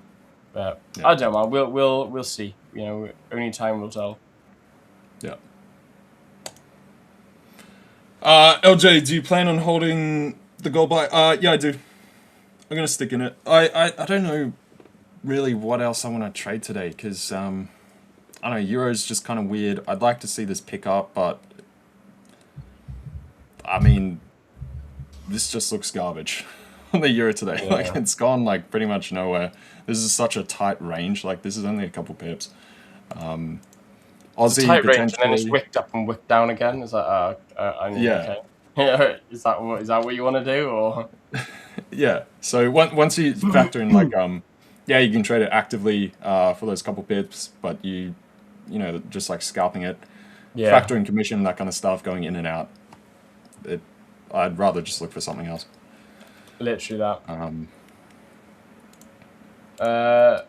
Sorry. That's right. No, go on. There you go. Oh no! Yeah, no. I was clearing it. My bad. Oh, fair. Team hats, you guys will look like Dirk in a few years. True. Yeah, fair. I try not to wear a hat too much, but I am definitely thinning. I just this bed head going on. I can't be asked to put gel in my hair right now. Yeah. Elvin saying, "Go blame LJ." Will. That's what I'm planning on if I hit stop loss. Even though I entered this trade before LJ even came on stream, I'm still gonna blame him. Just blame me anyway. Default, isn't it? Will is rocking a Ferrari mic. I am indeed. It is a Ferrari mic. I'm actually rocking a Ferrari hat as well. I was gonna say the hat. Yeah. It's Team Maranello, so it's not the Ferrari official team. It's like their. So, how do you explain it? It's like their small team. They've got like a small team that they race, and yeah, it's like their British local team. There you go. Yeah, fair. Called Maranello. Good old Team Maranello. Raphael, LJ, and Will, don't you think these wars are about to escalate and cause something catastrophic? Just saying, watching Silo at the moment. Dude, I've been watching that as well, which is quite funny. But dude, I don't even look. I try not to think about it. I'll be honest with you. Do you know Silo? Well, no, I've never watched Silo. No. Shall I try and find it? You never watch anything, do you? I don't, man. I don't. I'm such a boring person. Is it a horror movie? It sounds like a horror. No. It's a TV series. It's on Apple TV. Oh, yeah, yeah. But it's like, I guess they built all these silos, essentially. People live in them. They've grown up there. They've been there for a couple 100 years. Everyone thinks you can't go outside and stuff. Some end of world, end of days thing. Okay, fair. But yeah, no, we don't have. Well, I mean, we've got some nanotech, but I don't think we're going to get silo stuff just yet. Just watching a trailer in mute. Yeah. Yeah, no, I don't think stuff will escalate. It is too catastrophic. Hence, it's in everyone's best interest for that to stay calm. I guess, obviously, there's always that, side risk of something happening that wasn't meant to happen, and then everything pops off. At that point, you got bigger issues. Yeah, 100%. Yeah, dude, trading 100%. account. Like, as much as I love you guys, if something like that happens, it's like on my trading account. I'm not too worried about my 100k funded account or my 10k funded account on stream. If a certain Russian leader decides to destroy a certain Ukrainian leader, if that happens, or even if a certain American leader decides to destroy a certain Iranian leader, if that happens, I'm not too worried about what placing a trade on gold. You're like, oh my god, guys! Oh my god, nuclear fallout. Gold is gonna long. Fuck that, man. Like, hey guys, buy gold now. Like, the world's end. Just there on my Instagram story, guys. If you haven't already, I seriously recommend that you go and long uranium right now. You say no. Yeah, every trading guru out there, like, just dropping their like, guys, follow my signals because gold is about to pop off as he's there wearing a hazmat suit. Yeah, screw but that. yeah, rough. This, that is what she said before it happened. But famous last words, I guess. Hopefully, I haven't doomed us, because we've gone from like Frank also saying, I put in a note in my journal, if I get stopped out, LJ is the one to blame. So we've gone from reason to move up, so why not blame him? True, facts. Yeah. From now on, we shall now blame LJ whatever happens. But if it hits TP, we won't thank LJ. We'll then take all credit.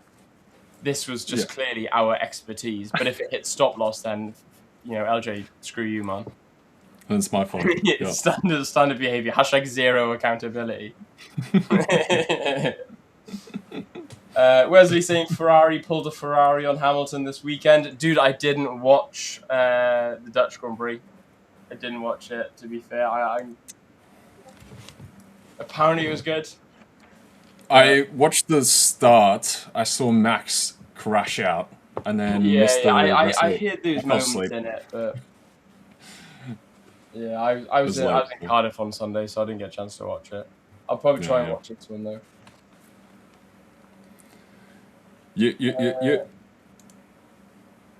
LJ, did you watch Dark series? It's quite good. No, I have not. I've not heard of that. Isn't there a game called Fallout? Yeah. I thought there was. I'm sure I played that game. Yeah, and then they made a show recently. Oh yeah, Fallout no, as well. the game, Fallout game.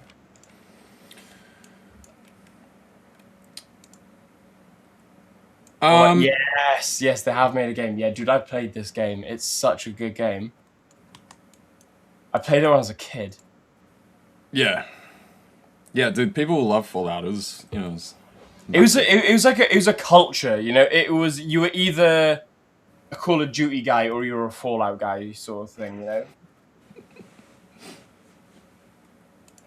then you had the other type. You had the Call of Duty, or you had the like Call of Duty Zombies guy. Yeah. And then those, and then it'd be CS:GO and like Dota. Yeah, exactly. Yeah, Yes. dude. I'm pretty sure I still have CS:GO. That was a good game. I like that. Yeah, I haven't played CS in so long, but Dude, same to be fair. I used to play it on my laptop with a couple of buddies, but yeah, man, I haven't played that in so long. indeed. No, Market's a bit slow, I gotta say, right now. it is, to be fair. We're getting a bit of a push up on gold, but it's still a bit slow. Wesley saying enjoying Silo, no spoilers, LJ. I'm sorry. I hope you're caught up with the current thing. But the real I didn't really question give anything away though. The real question is, will we be able to trade from the silo? Seriously though, what could you trade? Let's just say nuclear fallout, the world is now flat. What are we trading? Cans of tuna or something. No, because then it's physical anything trading. that is We shelf still stable. want our PC. We want to set up our PC and we want to place a buy or a sell. Some of us are addicts over here, LJ. What are we trading? Probably every company on Mars or something. For those that manage to escape, and Mars is now functional, and then other people are like, yeah, we're like stuck on Earth, right? And we can't go outside, we're just stuck here, and everything happens on Mars. Yeah, I don't know. You got Elon Musk like, goodbye guys, waving out the window. Should have built yourself a rocket. Oh man, dude, what is this? Have you guys watched The Fast and the Stop Loss? I can't tell if this is like a real thing. They can't be. They can't. If it is, I want it. I will watch it. I'll go out of my way to watch it today if there's such thing as The Fast and the Stop Loss. Can you imagine like a short movie? The Fast and the There's no way this is real. Stop. I want it to be real. I want it to be real. I want this. It just says a stop loss order is an automatic instruction given by a broker. No. Bang off. I know what a stop loss is. No. Unbiased traders, stop trolling us. You got our hopes up there, and we were waiting for like Tokyo Trade. Mission Impossible, get funded.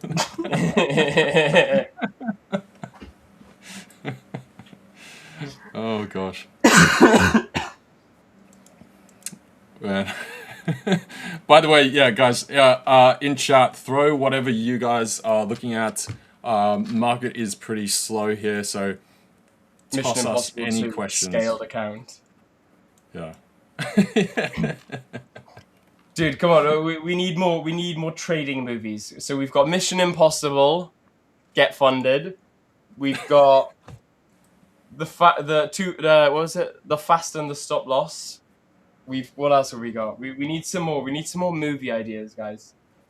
Actually, you know what? If we were in a silo, it'll be just everyone will just be playing GTA all day, and so everyone will actually just live in GTA because you can't go outside. That's the only way you can live outside. I mean, look, dude, as long as you've got human interaction around you and you've not got like an individual silo, that doesn't sound all that bad. Yeah. Just saying. As long as I can do some push-ups, some sit-ups, I can like go for a quick jog. And you can trade inside GTA, right? You know? Just like GTA 5 has exactly that. We like GTA becomes the new world. Yeah. I like it. Oh man, dude. I've played every Fallout up to New Vegas. Need to catch up on everything after that. Oh, dude, I think I played like the original. I've played 1.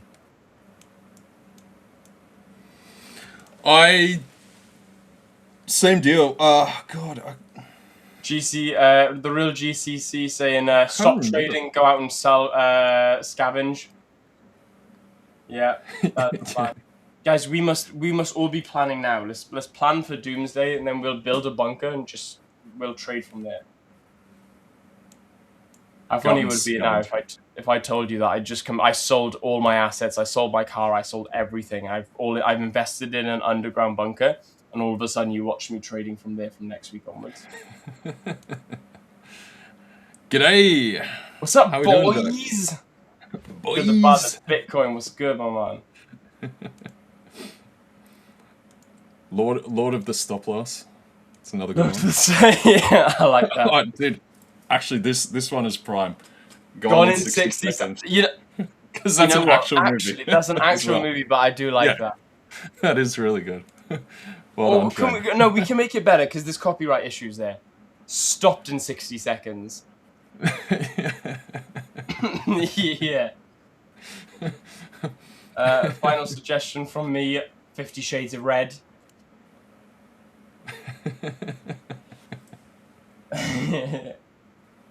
These are good. These are good. Keep them coming, guys. These are good fun. Bad max margin call.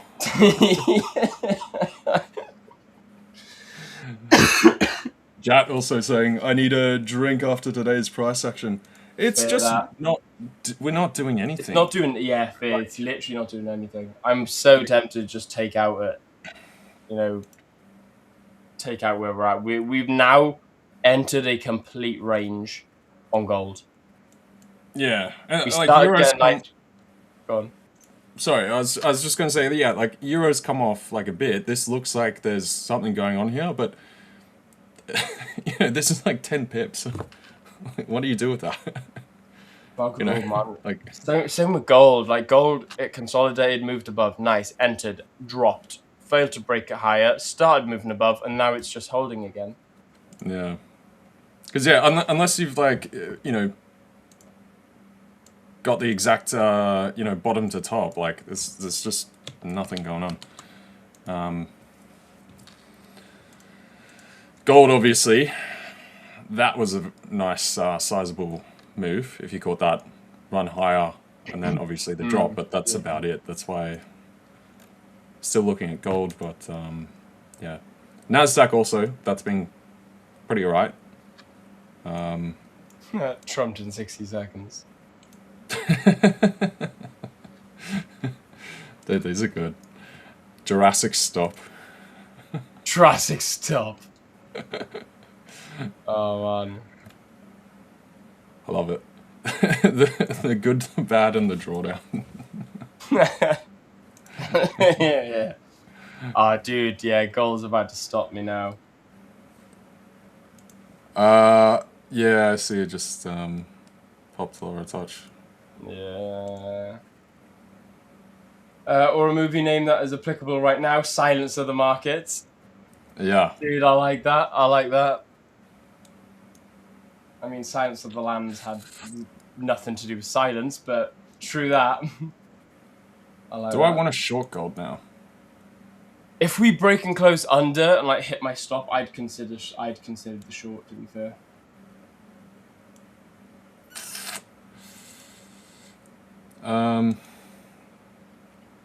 You know what? I'm gonna close this. Yeah, I don't blame you, man. I'm just gonna let it run my stop. I'll let it run my stop, and that'll probably pitch me out. And I am now short. Yeah, nice. I don't blame you on that.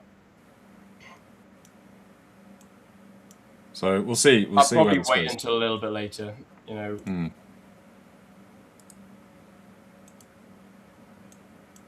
Yeah, there's just not too much else. Maybe I'd look at buying Euro. TP, the extraterrestrial. That's amazing. I like that. Dude, where's my account balance? Dude, Where's My Car is such a good movie. Oh man. That brings back memories for sure. Right, guys, on that bombshell, I am the rugby margin. Oh, dude. So good. Oh, well, I was going to shoot, but I can't shoot no more because LJ is gone. That was super close. You imagine if I just dived out? Damn, that would have been, you would have been left on your own, guys. The good, the bad of the Bitcoin. What's going on here? I thought you were a pro, Will. Dude, I thought I was as well, but today apparently not. My one trade for the week, and I've hit stop loss. Well, no, I haven't yet. There's still a fractional of hope. It's still possible. This happened to me last week on NAS. It came to like 90% stop loss and then went straight, like reverse and went up and hit TP. So I think that's what's happened. LJ has dipped out because he knew that we were all going to blame him. The pips of Wall Street. I like that. That's good, Raphael. The pips of Wall Street. Candlestick mechanics in my backyard. Oh, man. Ooh, it went very quiet all of a sudden. Actually saying, can you explain your watch list? Yeah, absolutely. Of course I can. So my watch list is, so my main strategy is gold, followed by NASDAQ. This is my futures. So I trade futures on the NASDAQ on MNQ. So, in fact, we've had a nice little pullback here, which is quite interesting. So some nice movement today on NAS, I will be honest. You know, nice little break and close above here. Could have entered in on that, but, you know, I didn't. Because I missed that. Why didn't I enter on this? I don't know. I really could have entered in on this. I don't know why I didn't. I must have just missed it. A nice little pullback would be cool. I think if we can get a pullback. Where would I want a pullback?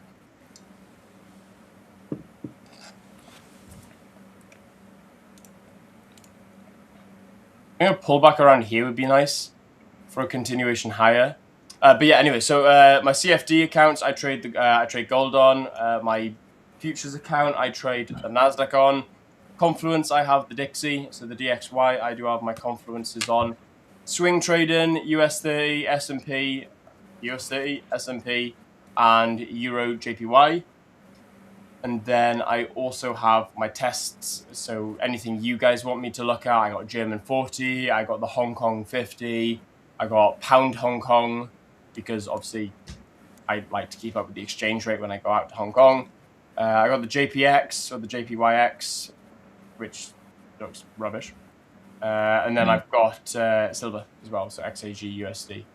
So yeah, that's my watch list. I only trade these two assets. I've completely sacked my currencies for now.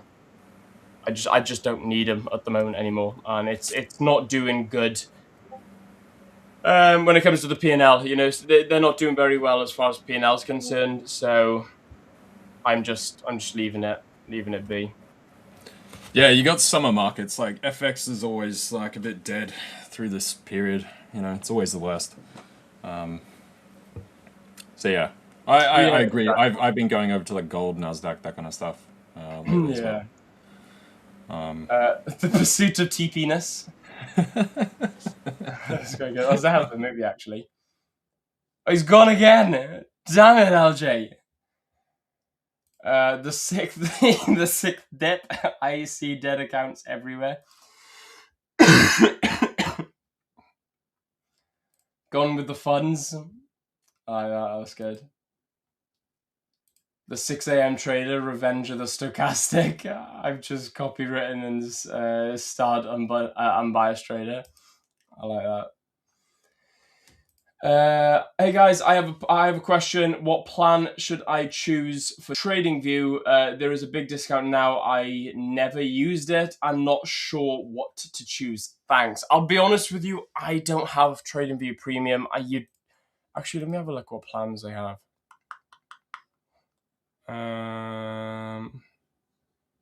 Should I just go home?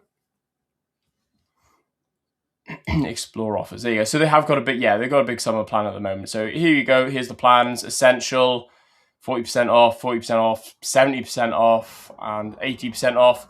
Honestly, Essential, it depends what you want. You know, I don't really need, what do you call it? What's up? Yo, Dirk, what's good? How you doing, man? Good. I thought Yeah, you wanted to leave maybe and not wait until LJ comes back. that's So okay. I thought I'll wait a little bit longer. Okay. It's okay. We're surviving here. I'm a little bit hungry, but we can wait. I was just talking about trading view. So like I was just saying, it depends what plan you want, guys. You know, if you're looking for example, you know, Dirk creates indicators, then you're going to need premium and above. So like premium or ultimate. You know, ultimate you're really not going to need. That's just 16 charts per tab is huge. 50 indicators. 40,000 historical bars, 200 parallel chart connections. You're not going to need all of this. It's just ridiculous. Same goes with premium. Not going to need any of this either. It's a bit over the top. Plus is pretty good. 4 charts per tab. That's pretty good going. 10 indicators, 10,000 historical bars. That's all pretty good. But I'd honestly say the essential. If you get pissed off like me at all the stupid notifications that pop up, the adverts that pop up, and the big block that pops up once a day. If you get that frustrated with it, then I'd say the essential. But if you really want to try hard, go with plus. Or if you're commercially using it, like Dirk, for example, creating some awesome indicators, then premium and ultimate. But honestly, you can do everything you need with free. I don't use TradingView Premium. I have the free version, and it does everything I need it to do. Depends. If you want order footprints, for example, you need premium. True. Yes, fair. Yeah, true that. But totally fair what you say. So, like for the most stuff, you can use something like Essential or even free. Anyway, TradingView is not meant for trading, in my opinion. It's a great charting platform. I think 100%. The best there is, arguably, but everything execution-wise you want to do somewhere else, be it MetaTrader 5. Or I've recently become very fond of NinjaTrader also after some initial hurdles to get into this, and the main initial hurdle being me finally learning my way around C# as a coding language. Fair. Yeah, okay, fair. Can you explain the consistency rule of 50%? I'm going to leave this a little bit because I'm going to drop out in just a minute. So I'll leave the guys explain this and they can focus a little bit of time on this. BlackCab9 saying, hi, Will, what trade copier do you use? I don't really do much trade copying as much anymore. But when I do trade copy, or the accounts that I do have copied on my personal side, I use Traders Connect. It's just what I prefer. There's loads of trade copies out there, some free, some not free. Traders Connect, in my personal opinion, is the best. But again, don't take my word for it. That's just what I use. It does have its issues sometimes, but I have tried a couple, and that is what I prefer. There will be red. Final trade. The hunt for stop loss. And so, the hunt for Red October, the hunt for stop loss in October. The hunt for profit. Yeah. Silence of the bulls. I like that. That one. I have feels very relevant for my gold long right now. Richard! Hey, guys, my apologies. I got here as quick as I can. I think me joining has just kicked LJ out as well. No, LJ's been in and out. Yeah, I think he has issues. Okay. Yeah. Exactly that. C# is like Python, but for grown-ups. So finally, I've managed to become a grown-up. Oh, Rich, do you remember our conversation last night? I feel like I should. What did I send you last night? Yes. Yeah. Sorry. Yeah. Yes. So I don't have any of the stuff. So I went to the good old ChatGPT. Okay. And I said, ChatGPT, this is what I'm planning on doing. Can you help me? And I said, if I answer enough questions right, I'm going to book it on Friday. Okay. Yeah. So real impulse. I'm going to book it Friday. So they're like, right, okay, yeah, look, here's a bunch of questions, here's this, that, and the other. And do you want me to show you? Let me try and find my results. And I even did a mock exam. The discussion you guys had about which silicon doll is the softest? It was, yeah. Exactly that. Okay. All will become clear, I think, with what Will's about to reveal. All will become clear once I show you my results. The anticipation. Yeah, I'm waiting for this. Unbearable. Yeah, great. Oh, come on. We can't see that. Yeah, what is that, Will? Hang on. But it's like with all the emojis, it's like very ChatGPT-ish. Yeah. Yeah, it is. I mean, I'm seeing some ticks. Do you want to give us some context to it? Okay, so round 7 result 50 out of 50, 100%. I did my first motorbike theory test mock exam and I got 100% marks. So I'm going to keep on practicing today. I'm going to do some hazard perception, and if I pass them all, I'm going to book it in on Friday. So is that going to be your full bike license, or is it a CB? Full bike license. Dude, you're Nice. not restricted, are you? You can go straight. No, into I can go all out. So I'm looking at a 1000cc Triumph bobber. Okay, well, you realise that 1000cc bikes is like having a 1 to 1000 leverage trading account. Yeah, no, I know. Yeah, but if you look at a 600 cruiser, then they just sound like 125 motorbikes. No. So, Terror. Okay. Well, yeah. we're going to have a chat, mate. Yeah. Yeah. So those of you who don't know too much about kind of motorbikes, if you've never kind of been on modern day stuff, they are ridiculously fast. And Will, I know Will likes fast. I know he likes fast cars, but fast cars and fast bikes, you do not need the same kind of CC in a bike. So to be fair, if it was a sport bike or something, I would have gone with like a 600 or something. But due to the fact that it's a cruiser and you can't get much under 900cc, so this one I think is a 1200 Triumph. dude, you want to be on a 50cc step through for your own good without. Oh no, I've already ridden. I've got a 125 sport bike outside. Okay, all right, mate. We will pick this up off the stream. Yeah, dude, but I appreciate you guys keeping us company and holding the thought whilst we're Pleasure. navigating a few things on our side. Pleasure.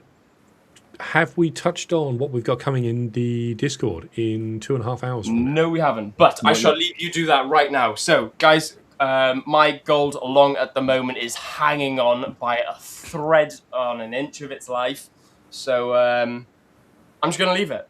I've accepted that this is probably going to hit stop loss. But hey, look, if this manages to flip around and hit TP now, I am going to be a pretty impressed person. I'm a pretty impressed trader, I shall admit. But I shall leave you alone now, guys. I shall love you and leave you in the very, very capable hands of these 3 awesome legends. Have a fantastic weekend. Stay safe, stay happy, stay healthy, and stay hydrated. Rule number 1, guys, is you must subscribe to the channel. Rule number 2 is you must smash that like button. And rule number 3 is you must always follow your rules. Anyway, guys, thank you very much. Have a fantastic weekend, and I shall see you on Monday. Monday, don't forget, guys, is the last day that you can buy the summer plan. I shall see you all then. Peace!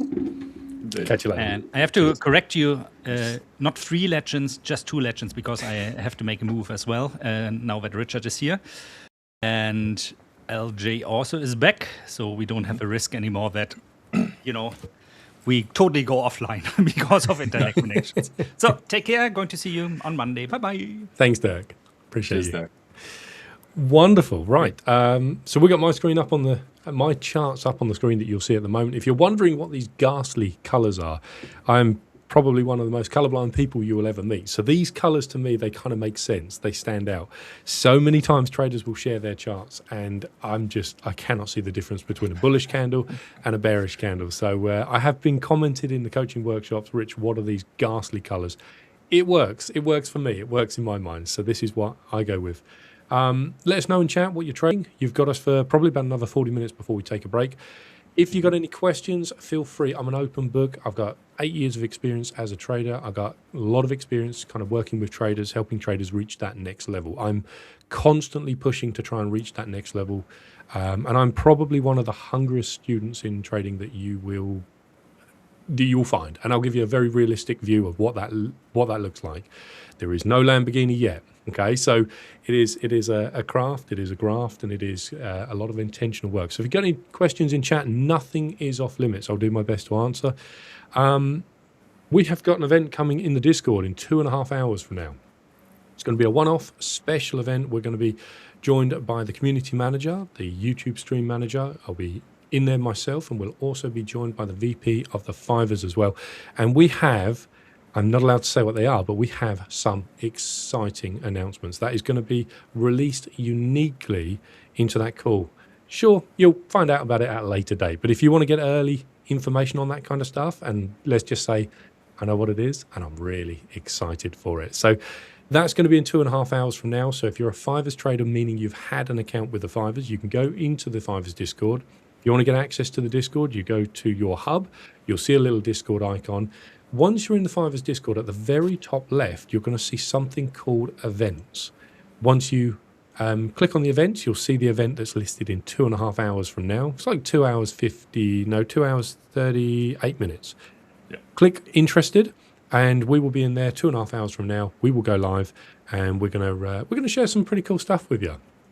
Shame I'm not allowed to go into the details of what it is, but I know what it is, and I'm excited for it. That's going to last for about half an hour. On the back of that, we're going to go into an early coaching workshop on the Discord session. Normally, we do this at 3:45 GMT +1. Today, it's going to be pushed forward, and we're going to be doing it around about 1:30 GMT +1. So, like 3 hours from now, something like that. And we've got some juicy topics coming into that conversation a little bit later on as well. So, that's pretty much all on my side. LJ, what do you got for us? Not too much. We've been back and forth with what's going on in the market today. It's pretty quiet. So, fortunately, we've got yourself here, Rich. We can maybe bang into some other topics because the market is just kind of dead, a bit boring.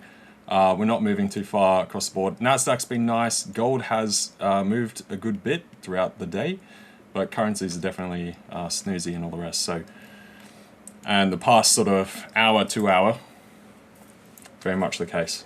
On the back of what you were saying with the Discord call we're going to have today, that means we will be ending the stream slightly earlier today, guys. So we won't have that back portion of the stream, the final sort of hour, 2 hours. So we will direct you guys to come and join us in the Discord for all that. And with that said, Rich, do you want to take it on? Excellent. Let's see what we got in chat. I was just looking at the charts. I got the charts on the other screen, and I was maybe going to share a game that I play occasionally, but maybe we'll go into that a little bit later on. Let's see what we got in chat. We've got a comment here coming in. Says, Rich, I keep blowing my accounts. I know how to trade. In fact, my strategy gives me a lot of setups a day. However, I make profits, then I override those profits, and I can't stop repeating this. So let's pick this apart and actually go into this in a little bit more detail. So one of our first things as traders is we want to be aware of what our problems are. Then we want to figure out what's driving them. And then we want to build a process that stops those things driving it poorly and creating these kind of results. Okay. I still see traders regularly talking about the idea that, my goal is to get funded this year. My goal is to get a payout this year. And I always feel if you put your goal into something that you can't control, it can be pretty demoralizing. LJ can have an incredible trading setup and it's an A++ trade. He did everything well, managed risk, followed his plan, and it goes to stop loss. This might happen 5 times in a row, and in fact, it wouldn't be uncommon for this to happen. So if LJ's goal was to get funded, he's moving further away from his goal. How's he going to feel? Frustrated, angry, disappointed, and all these kind of unmet expectations of moving towards that goal is going to create a lot more emotions. And those emotions are typically the fuel that already ignites that fire that's already sitting within us. So what would it look like to reset a goal that's in your control? So it could be something like, my goal is to execute on my plan for the next 5 trades. I have a proven profitable edge. So we're going to break down the message that we've got here, and it says, I keep blowing accounts. I know how to trade. In fact, my strategy gives a lot of setups a day. So we're assuming that the strategy itself produces a positive expectancy. So we're assuming that you've gone through some kind of study. You've got a rules-based system, and you know that if you could just follow it, it produces a bit more than it loses over time. Now, if that's the case, then the focus is on, I need to glue myself to that. Sadly, about 70% of traders don't have that first box ticked. They don't actually have an edge that they've tested to prove that it actually works.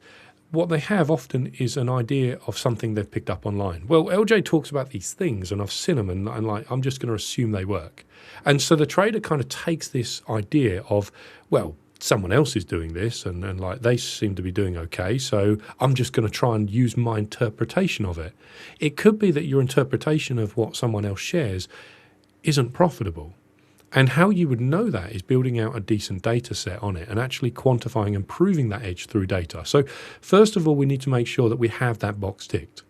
If you don't know how to do it, that's where I proper nerd out. I love building out systems. I love testing data. I love back testing. I love, taking a concept from a methodology into how do I build a set of rules around this, and how do I put this into the market in a way that if I can just follow it, I could probably pass a challenge account and get funded and get payouts if it does what it's done in the past.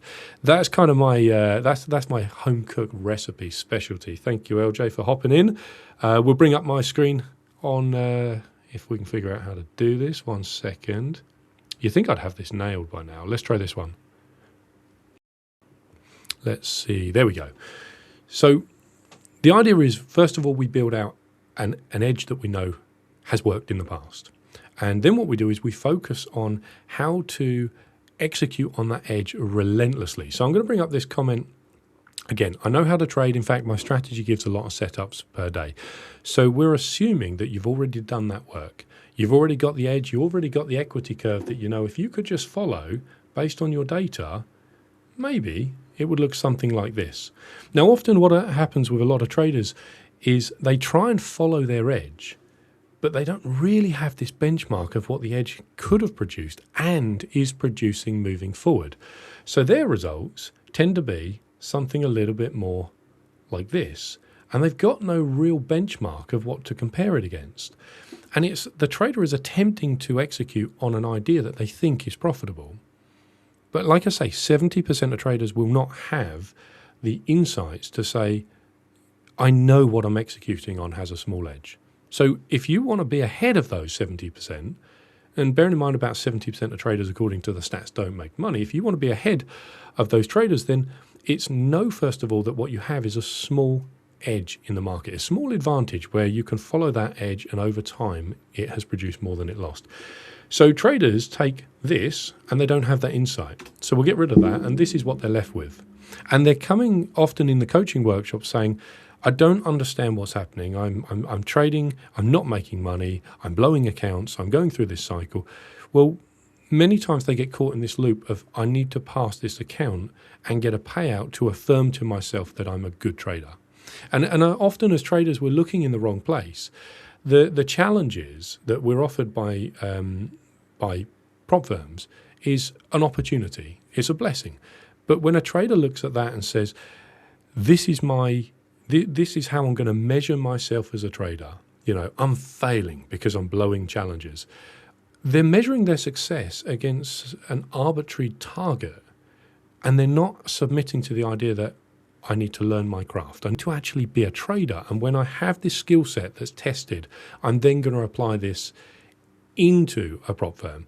Now, I've used prop firm accounts in the past to test theories and test ideas to see whether or not I can actually make a bit more than I lose. But I would always have proven data that shows me if I could just follow this in the past, I would have made money. So we'll go back to this. There we are. Because when you have this benchmark of what your strategy should have produced versus what your strategy actually produced, like you produced on it, it gives you a measurement. And what we can see is if I followed my edge perfectly, my result in my account should be here.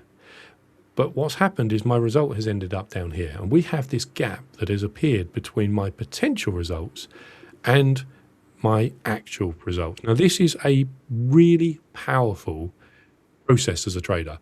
A lot of the times traders will go into this idea that I've got a psychological problem. And often what they have is a big gap in their process that really doesn't help them have an idea on where their true north is. So imagine someone in a boat. I'm not going to draw it. We'll save that for the Discord sessions. But imagine someone in a boat who's rowing, but they've got no real sense of direction. They think they're making progress because they're paddling every single day. But how do we know if that process is a good process or just the traders turning up and splashing water and going round in circles and they've got no real sense of direction? It's because they've got nothing to measure it against. So I'm going to share with you a little concept that will help you with this. So when you say, I make profits, then I overtrade these profits, and I can't stop repeating this. First of all is to understand how much the overtrading is actually hurting your results. So for an example, the reason why we build the data set to show us what the strategy is capable of is to give us a benchmark, to give us a true north, to give us something to aim for. And then in that process, you can see, wow, when I revenge trade, I am literally, should be, funded on 150,000, challenge account. And maybe I could have made payouts already of $5,000, $10,000, whatever it is.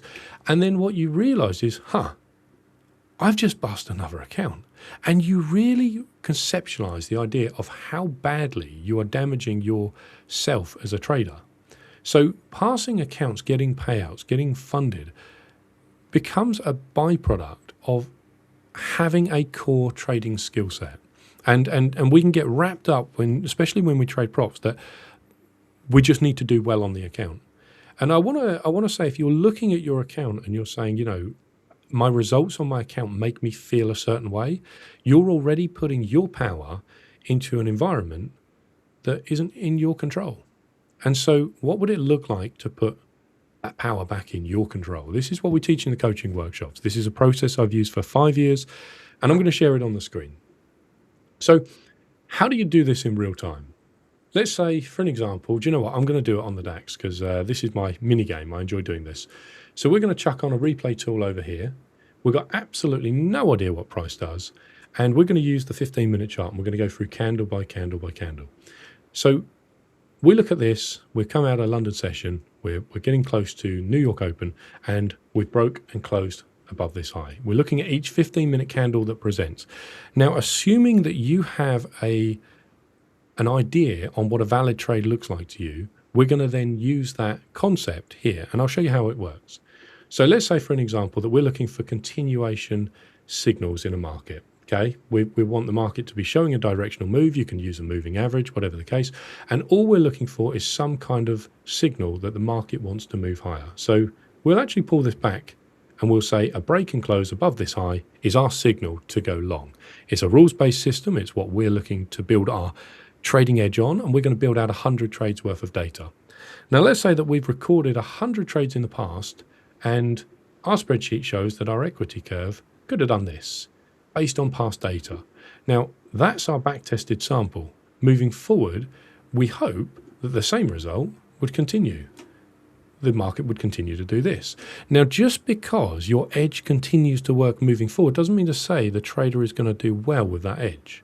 And this is where this process comes in, because it's going to show you how the strategy would have done over time versus how the trader does over time. And this is something that we talk about in module, I think 3 of the performance coaching course, which you can find in your Traders Hub. And it talks about how to build a process around this. So market closes above the high. Let's say your idea is just to go in on the candle close. You put your stop losses down on the low. This is the low and the swing point of where you're wrong. And you aim for 1 to, I don't know, let's just say you aim for 1 to 2. This is your trade idea. Just a random rules-based concept that you could backtest, you could go through and see whether it works. Now, the trader builds out 100 sample size. They say, wow, it worked in the past. Now I'm going to execute it live. Now, we're going to play this through candle by candle. We're going to see what happens. So we got a little bearish candle. And then market engulfs, starts pushing higher. Looks good for the trade. Trader's sitting in the trade, got a massive run on this, looks amazing. Trader goes, you know what, wow, I wasn't expecting to go into profit. I'm just going to close this bad boy right now. I'm going to close this at 1-to-1 risk reward because I risked $1,000 and I've made 1,000, and I think this is enough profit for me today. But the trader's data might be based on a 1-to-2 risk reward. So as this continues to play forward, we'll see what happens. I have no idea what happens, but we'll play it forward. So the trade comes up and eventually hits the trader's TP target of what would have been 1-to-2. Now, the trader has gone from this moment here, feeling really clever, look at me, I've made $1,000, to suddenly this moment here of, oh no, I could have made another whatever, right? Now these are all challenge accounts, demo accounts, but focus on the process. What's the trader done? The trader has triggered themselves because they've now created a gap between what they could have got if they followed their plan and what they actually got. Now, what they got was based on them giving into their emotions. So if we look at this result, moving forward, what happened is the trader went, yeah, nice, I made 1R. But the strategy said, well, you should have made 2. And we now get this gap start to appear. So we go to our spreadsheet. You can see this in module 3 of the performance coaching course. Here's your spreadsheet, and you've got a whole bunch of columns and all this stuff. Go and check it out on the thing. I'm not going to draw it, but you've got basically the strategy's results and the trader's results. And then in here, you have a happy face because the strategy's working. And in here, you have a sad face because the trader's not following the plan. I can't be bothered to write out all the details on this, but if a trader has a process, it takes them 1 minute to literally go and fill in the details of the trade. Now, after 100 trades of this, what you get is a result in this column that says maybe the strategy produced a 30% return, or 30R, depends on how you calculate your values. But maybe the trader only got, 7. So again, what would that look like over time? It would look like the strategy is trying to do a little bit of work, but the trader is sabotaging the living daylights out of it. Why? Because of emotions. Now we've built a process that shows the trader what the trader is actually doing wrong. Because every time there is a difference between the strategy's results and the trader's results, you've got a notes column that says, close this trade because of fear of giving back the profits. What does it do? At the end of the week, the trader has the opportunity to look at this and say,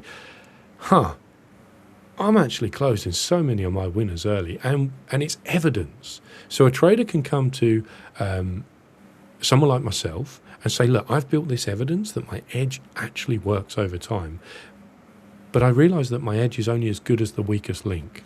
And I'm the weakest link within my edge because I should have produced maybe this gain over X amount of time, and I'm only getting this. Now, this kind of result typically won't hold up in a drawdown period. When an edge maybe loses 5R, the trader might end up losing 6, 7, 8, 9. And then the emotions come in much, much heavier. So if you say that I can't stop repeating this process, I would build a process around. So if you can't stop repeating this behavior pattern, I would build a process around and show just how damaging this is. Because if you think it's tilting that your trade analysis played through, maybe you went for 1 to 3 and you ended up closing at 1 to 1. If you think it's tilting that you didn't get the strategy's results, you wait until you work out what the actual value could have been and what the journey would have been like on your funding route, on your personal account, on your challenge account. When you can look at this and go, wow, at 1% risk, I would have finished phase 1 here. I can't believe I was still at break even. If I'd have followed my strategy perfectly, yeah, sure, I'd have had a drawdown, but maybe I finished phase 2 and got live funded here. I can't believe I'm still at break even. So the trader is starting to build evidence. Now, this kind of process gives the trader the insight to see exactly what they're doing within their trading. There's no more wishing, there's no more hoping, there's no more random claims of, I would be really profitable if only I could follow my edge. The trader is literally building evidence to say, if I followed my edge, this is what it would have produced over time. So a lot of the time we can get caught in this loop of how do I get over fear? How do I get over revenge trading? How do I get over, just jumping into trades early? Well, often we're as good as the process that we've built around our trading. And I'll say it again, atomic habits. You don't raise to the level of your goals. Many traders are saying, I want to get funded, I want to get payouts. We fall to the level of our systems. And if we haven't built systems around our trading, then often we're literally just, there's a whole bunch of gust of wind and you're doing something in it. We're wasting our time. It's not going to give us the insights to be able to say, you know what, actually, this is what I need to fix. So the Trader's Journey in the 5ers Discord, we created a space where traders can do that work at a deeper level, where the trader says, you know what, like I'm not getting where I want to within my trading career, and I actually don't know how to fix it. And we have conversations with traders and we show them how to map this stuff out. Not a bunch of wiggles on a screen, but we actually break down the concepts on what it would look like to build a process that supports your trading. And then we talk about emotional playbooks. What happens when you're in that trade and all of a sudden this goes up. And it shoots to 1 hour in profit. It does it so quickly. And all of a sudden you get the flash of excitement and you're like, oh, I'm looking at the P&L. I should close this. You know, like, I think what this could do. I'm 1% closer to passing my challenge. And it's in that moment that we want to say, hang on, I just need to create a little pause. Because as LJ said a couple of weeks ago, often when I'm willing to sit with those emotions in that slightly discomfortable or uncomfortable state is when I have the chance for my analysis to have a higher chance of playing through. So this is something that I would encourage traders to do, is notice the moment them emotions turn up and say, am I acting on those emotions or am I acting on my processes? If traders don't have processes, what choices do they have? They're going to sit with them emotions until eventually it gets so overwhelming and so uncomfortable that the trader goes, screw this.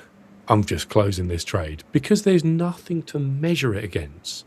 You wouldn't believe the amount of times I've held a trade that, because I've had this process, I said, Rich, if you close this trade right here, you're going to go to your spreadsheet and you're going to put 1 hour profit or 1%, whatever it is, but you've got to mark this box as red. Even if you make money, you've got to mark this box as red.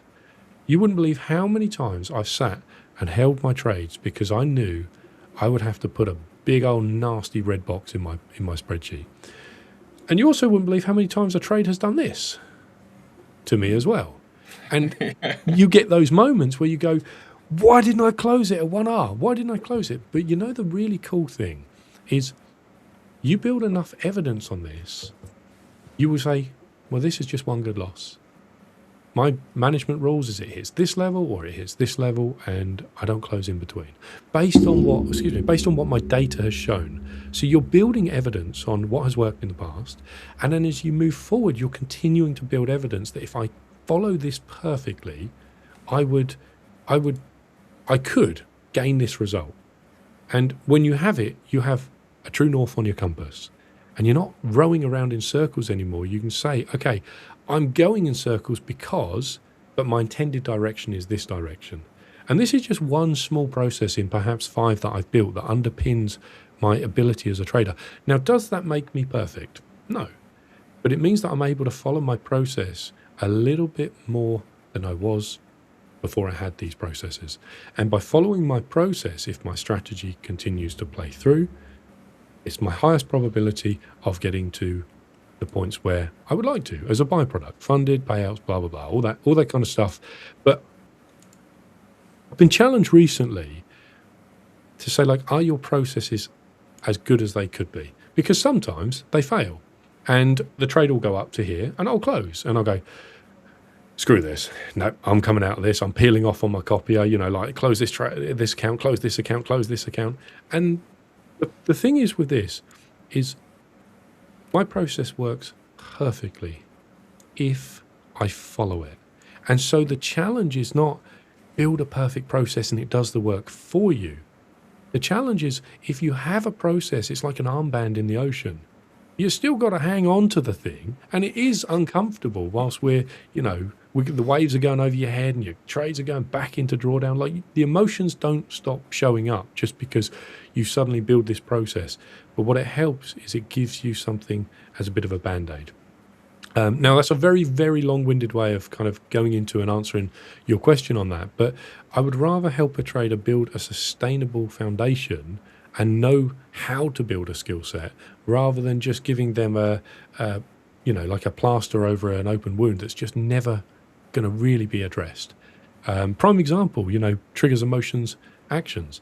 My action was every time I had a losing trade, I would get massively emotional about it. Why? Because my trigger, my belief system was I'm moving further away from my goals. Profitable traders don't lose. Look on social media, they don't lose. And so every time I lost, I was like, man, I'm not a profitable trader yet. So I would do everything I could to avoid it. Move my stop loss, close my trades at 3 pips profit, average into losses. And I did everything I could, martingale, just to try and never lose. Because I thought that's what profitable traders did. Now, what I found out at a later date is that losing well should have been my true north. So I said, okay, if I've got to lose to be a profitable trader, if I've got to let winners run all the way to TP and cut my losses off at their stop loss, I now need to lose well. How can I lose well? And so I looked at this idea of losing is bad, and I said, right, I need to build this idea that after a loss, it's just one good loss. So therefore, I only take trades that are in line with my plan. And when they lose, it's just going to go in my spreadsheet as good trade, managed according to my plan. And I mark it as green. And I'm building that positive affirmation that this is what a profitable trader needs to do. They need to follow their plan through the wins and through the losses. And if it doesn't work, which is what a lot of fear comes around, if you follow it for 6 months and you followed it perfectly and your equity curve does this, that does not define you as a trader. That's just the results of that entry and exit condition. The markets may have shifted. What worked in the past may not work moving forward. Your job as a trader is to now say, I've got enough evidence to be able to say, should I continue executing on this moving forward? And now you can make an informed decision. So if you're feeling stuck as a trader, maybe it's just you haven't quite got the right information. And all this stuff genuinely takes me less than 5 minutes a day to fill in a spreadsheet. And as a result, it gives me all those insights. And helps me figure out kind of what I'm aiming for and how big is my drawdown, stuff like that. What a ramble to answer one question for 20 minutes. But I go down the rabbit hole. I love talking about this stuff. And I talk from my own experience of what's physically helped me as a trader. Will it help you? No idea. But you've got to go and build out a system that at least shows you what normal could look like within your trading. And if it's start with this system, tweak it, refine it, figure out kind of what your normal would look like moving forward. If you don't have something that underpins your trading, then often we're relying on emotions. And emotions, with the inability to recognize when the emotions show up, with the inability to regulate those emotions in real time, to stop ourselves from acting on those emotions, often traders would just go round and round and round and round in circles. And the cool thing is, that's within your control. So if your goal is, say, I want to be a better trader, focus on consistency. Focus on building a process that actually maps that consistency out. We've been running this all month in the Traders Journey channel in the Discord, where we gave traders a challenge for a whole month of pick a habit you want to drop and pick a habit that you want to gain, and every day work towards those. Put a tick in the calendar every time you do it and a cross every time you didn't.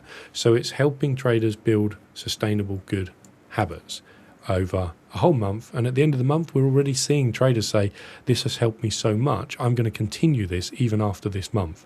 That's the whole point, is to turn a routine like going to the gym into your new normal, that when Traders Journey month it will still continue, but when that particular challenge no longer continues, the trader now has this new operating system, their new level of normal, and they carry on. It's like, oh, I'm a gym goer, not I go to the gym. It's like, oh no, I'm a gym guy. Like that's part of my identity. I don't revenge trade. Like I'm someone that follows my plan. Like they're building in these behavior patterns. I appreciate it. I appreciate the feedback on that. I'm not sure that my knowledge is deep. It's just the School of Hard Knocks has just left its marks on me. And I had an opportunity to say, look, I will do anything to progress as a trader. I reached that point, on my knees, just like nothing works. What is it I need to do? And I realized I just needed to stop impulsively following the things that I wanted to do in the moment and just take good, valid losses. Like even when the market literally does this and just goes, ha, unlucky for you, I've just stopped you out and you were right about your analysis. So it's super important for me to put my stop loss in a place where I'm just wrong. So if the market finds my stop loss, my whole analysis was completely wrong. And then don't get me wrong, you're still going to get these times where the market suddenly does this. LJ, don't smile too hard. Where it goes, nope. But the data feed says, give me that stop loss, brother. And, and you're like, it didn't hit my stop loss. But again, what do? We go, okay, hang on. Somehow I've got to call this a good loss, even though there's a massive disconnect within my account and what the process should be. For 4 years. As a trader, our first job. Trading for 2 years. Okay, I know it sounds super simple. We're going to start with trades that follow my plan. And if you can follow that plan every single time, you will get information and insights as to whether or not your edge is actually working. And then you put yourself in a position where you can make informed decisions. And at that point, I'd say you don't need me, but I'd say at that point, you're in the strongest position as a trader where you can look at the information and step through it logically. What does this mean? Is it good enough? Is it a good enough investment vehicle? And then you go on social media and you see other traders making 20,000, 30,000, 40,000. And it's like 1 Mississippi, 2 Mississippi. And you see all this stuff and you think, well, that's just them. That's their lane. I couldn't care less about what they're doing. Good for them. Like, often in social media, what you see is people's best side in front of the camera. And what we do in the coaching workshops and in the Trader's Journey is we talk about the whole thing. And there's one, sure, we see traders getting funded and getting payouts, but what we want to do is bring our awareness to this. Nope. Right click first. Bring our awareness to this. This is what you'll see under the water level. It takes a lot of work for traders to build the kind of foundations and processes and systems to be able to get themselves just above that water level. And very often, you start making profits and payouts and all this, it's very easy to show just this section. But really what holds that all up is the trader has put in the work underneath. And no one can do it for you. No one can do it for you. And I don't know an easier way to reach that point than just digging in. And we're building in the 5ers the structure to try and encourage traders and make that as easy as possible. But traders have still got to grab hold of that thing and do it every single day. So in summary, start with an edge, build information on that edge to actually prove it makes a little bit more than it loses over time, and then have some kind of process to measure how well that edge would perform versus how well you're actually performing. If you need a little bit of help with that, you can jump in the Trader's Journey, tag me in it. I'll always help you where I can with that. And you've got access to the Traders Performance course, which is in the 5ers hub under Academy, under Performance Coaching. And you can binge watch that as well. And there's loads of lessons in it. Like, I remember making it and being like, LJ, tell me to shut up whenever you want. But I remember making this course and being like, I cannot wait to go through this as a trader. It was like all the theory, all the things, when someone says, I've probably forgotten more than you know, like, I had left behind so much information and got lazy in my trading. And by going through this and building this course, I was like, dude, man, I've been sleeping on my trading. There are things that I've left untouched for so long. And I was so excited to go back through that and tick every single box as a trader. And we did this as part of the missions of the week. And there was one week where it got to a Sunday night and I'm like, I haven't done the mission this week. And why? It was because it was all about this deep emotional work. And I'm like, I'm not going to do that in half an hour on a Sunday. So I'm like, I've got to take a rain check. So I posted in my channel, which the whole of the community can see, I'm going to come back to this work. And yeah, it's just it's a proper environment for traders that are interested in development and growth. And it won't be for everyone because a lot of us just want to gamble and throw accounts around and just complain about it when it doesn't work. But if you want to try and build, a proper system and look at this as how would you build a business, how would you build a sustainable relationship with a prop, then that's what I'm all about. Is how do we do this properly? How do I get in this and stay in this? What is it you said? Like institutional traders typically are in and out in how many years was it? Well, you don't see that many that get to double digits. It's sort of like 5 years. A lot of people sort of get chewed up and spat out. So if you make it beyond then, you do tend to go for those multiple decades. But yeah, that's sort of the kill level around there. So then, how do we as traders make sure that we're not wasting our time if we're going to stay in this for 10 years? There's no guarantee of getting a return on it. So as a trader, what would be your focus now? You've been trading for, 15 years. So like, if you were to come back and say, okay, I'm going to start this again and I'm going to use what I know now, what would be your quickest route to get yourself to? So hang on, for context. So you have no edge. Okay, you know what you know, but let's just say you forgot what you knew about price action. So you understand the process of building yourself as a trader, but you've just suddenly got no edge in the market. Day one, how does LJ move forward?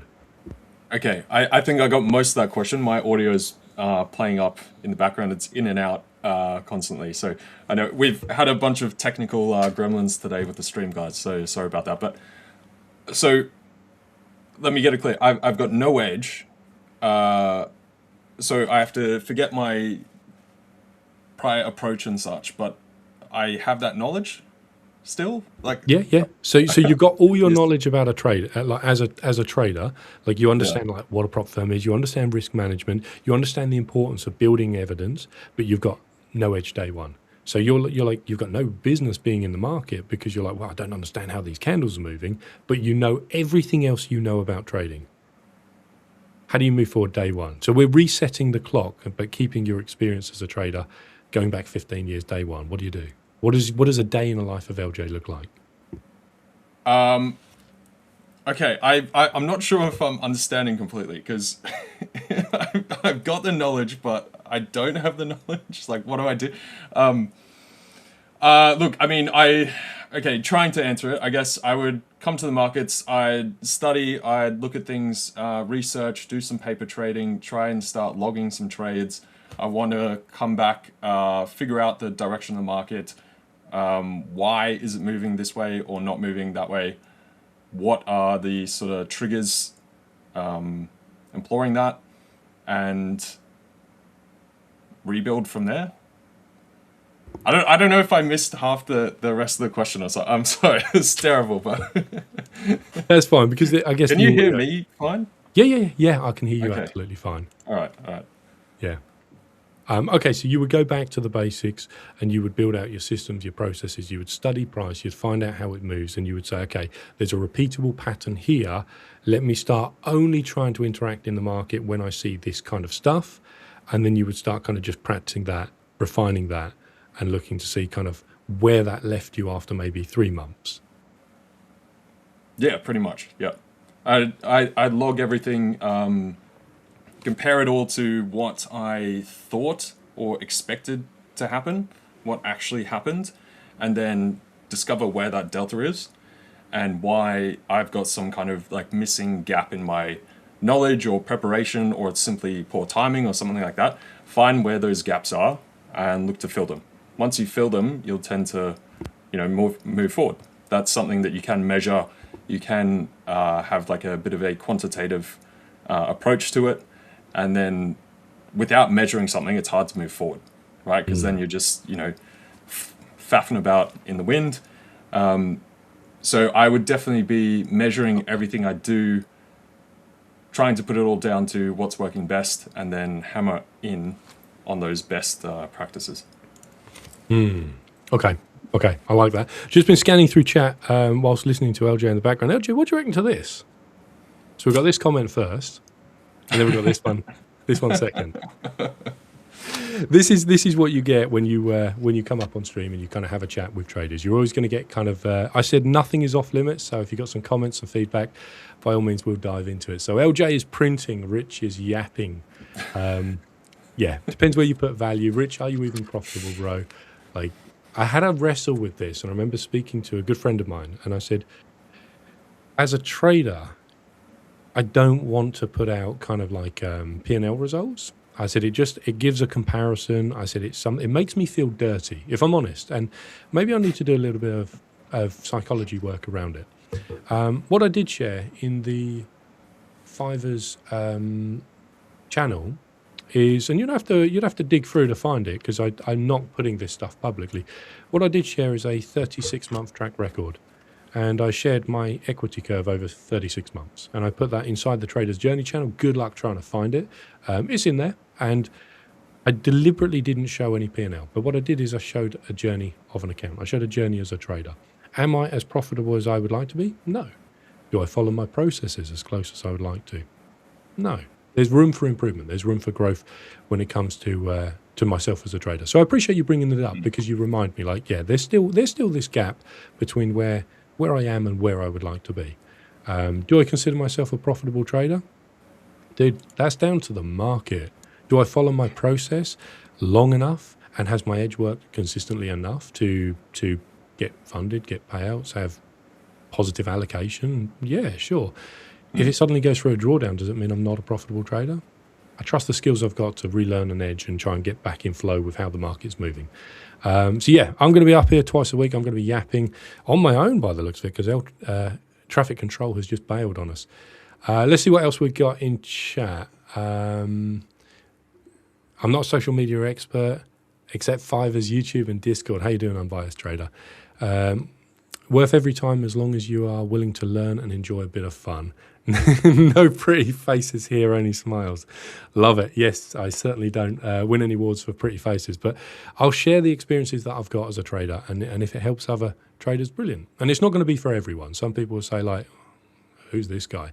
And I get social media will always hit better when you open a video and go, you know, I done this and got funded, and I've received X amounts of payouts, and I've got X amount of funded accounts, and I've scaled X amount of times. The problem is, what it does is it paints a picture for the trader to say, well, I want that. And then they just randomly start trying to behave in a way that they think brings them closer to it. How does that help a trader? So my honest opinion is I'm going to talk about the processes I build to make myself the kind of trader I am. And if it's yapping, cool. Like that, I'm going to yap away because that's what I do as a trader behind the scenes. I would always rather talk about that 99% of graft and process building that leads to the result. If I can find a tasteful way to share and show kind of how that looks, there's a very small group of friends that get privy and get access to that. LJ is one of these. You've seen kind of what I shared, and it's not public knowledge. It's not something that I'm going to share publicly. Part of my job is to help and coach traders. Showing you what I make or what I lose doesn't help or help traders in any way. And some traders said, sure, it's inspirational, but there was a part of me that's like, for 10% it'll be inspirational. And again, it takes the process and then it puts the profit in front of the process. So I want traders to focus on the process, and the profit become the byproduct. So I'd rather talk about processes and stuff like that. But anyway, final shout out. 2 hours from now, we've got a special Discord session, which we're going to be having with the VP, the community manager, the stream manager, and myself, the 5ers performance coach. We've got a half an hour special session in there. We are going to announce some really cool stuff. We are also going to, we got a surprise coming that I'm not going to talk about, but it's going to be very, very cool for 3 special traders. And then on the back of that, we've got a coaching workshop. So some of the questions that were asked today, we didn't get a chance to go through them all. I was too busy drawing triangles on my chart and seeing if the market would look to break out of this, and drawing squiggly lines. But if there was any questions that you want to go into in a little bit more detail, try and join that Discord session. It is in 2 hours from now. After half an hour of it, we'll then go into a coaching workshop, which will last at least an hour. And then tomorrow at 3:45 GMT +1, we'll have another coaching workshop. And these are just kind of really open Q&A sessions where we have a discussion and a chat about anything that you find kind of is holding you back in your trading, or anything that you find is helping as well.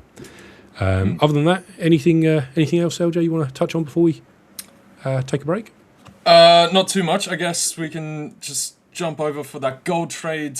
This is now printing very nicely. So any of you guys that did flip the script like I did, there you go.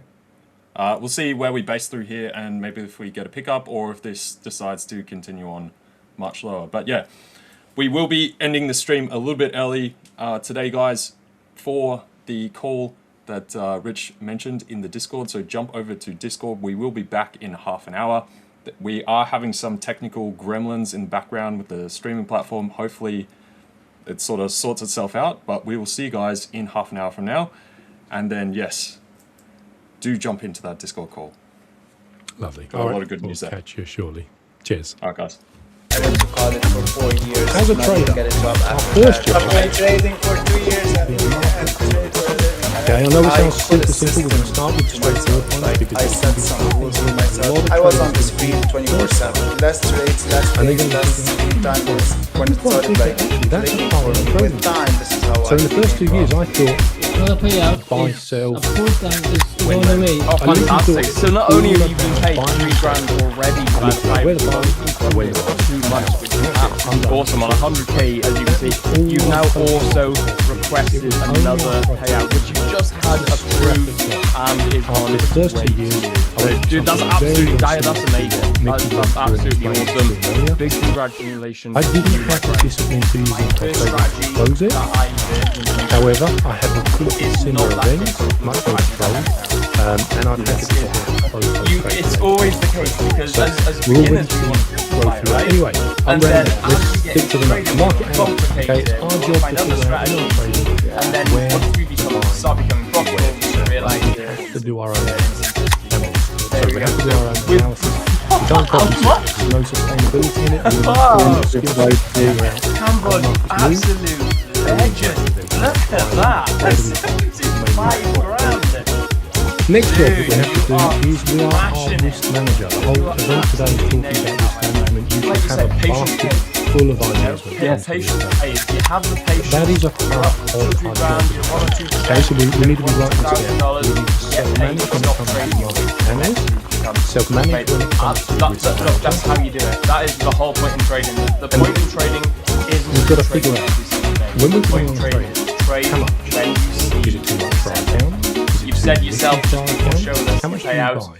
that you've mastered one How much do we move go in the into market. risk? One Another word for risk single is invest. move, guys. Some That is traders all have that to is invest. about. Some One understand single the move idea in the of market. how much You risk mastered can that trade. move. For me personally, I'm I'm moving addicted to towards that the idea move, of and you wait for it. trade because I know it's a proven edge, and just like that, risk just carries its undertone. one single move, Big game. one single So, strategy. self-management, risk management. discipline, Our job is to figure out how much are we risk, how much are we going to invest in this Gumball, you absolute trade over. legend. You just, if I We're could also only the give you, executing in fact, you trader. know what? Now, I wanted to bring this up because this is something I actually struggle with in year 3 of my career. Being the executing trader, there is a level but there's no one that has a straight up, in my opinion, especially in trading. there was times Emotionally, you have to be very where I was not at the chart. right as many trades, probably like There was other times where I was not at the chart. this is a business. You cannot like treat it as like a machine. You have to write it down. And I forgot to take profits. That's pretty much what trading is. Okay. Biggest So, thing is as an journaling executing and trader, understanding we have exactly who you are. Damn, look at that is one whopper payout. Look at that. Alex and I have had this Total conversation payout before about how in big firms they will actually split one $1,000. person to do analysis, I think you're a could be the Christian. risk manager. I think George spoke about this earlier. Trader. Another person eats their job to put on the execution trade. I'm pretty sure until now the Retail highest traders, was we have to do 24,000 all I have been. three of these. You have now officially broken that record. $30,958. Paid out already with a payout pending as well. Next up, Just we're the put it in stop loss for payout. enforcer, which That comes tied hasn't into been risk updated management. to your new It payout. is our job It's a to $5,000 payout. stop loss. There you go. So you're going to be looking at dollar value and have a level where we $5,000 get payout. our trade. It is invalidated. By the end. We need to get out of the market. Dude, you know How what? many times have we That is allowed something. ourselves That is absolutely incredible. or worse than that, Trade trade a minute. zero stop? So this is something that we need to self-manage It's almost incredibly closely, that we are scalping, but It is. It is. yeah, it's nice quick. each one of these are in the So You nice. will get some trades where you'll be in them for like 7 or 8 or 10 minutes. again, short Sometimes. trading, which is a case of just quick buy and sell in the right place. Dude, that is all. I mean, this, man, you know, you're a Trading, profitable I've learned trader. You're actually there's living a off lot your of trading as well. You're a full-time trader, Okay, and so hopefully we're writing these down. If you haven't, it's not too late. Grab Like literally all. I want to the whole to find like we write all the time and there is Portfolio manager. you need to accept It's that important trading we is a business. self-manage our There is portfolio. also Okay, we might have losing. more than one If you don't trading. lose, that's not remember, trading, that becomes something I was else. trading Even 5 if accounts you manually became same master time. of losing rather I than ended up putting mastering, multiple times I put the winning wrong trade. order Trading on the is a wrong business. account, and it led me to over risk simply because I wasn't managing my portfolio. Now, trade copiers, I've got everything dialed in. It's much more efficient. I went through everything in portfolio managing. I was like, I'm not going to buy a trade copier. It's too complex. I don't know how it works.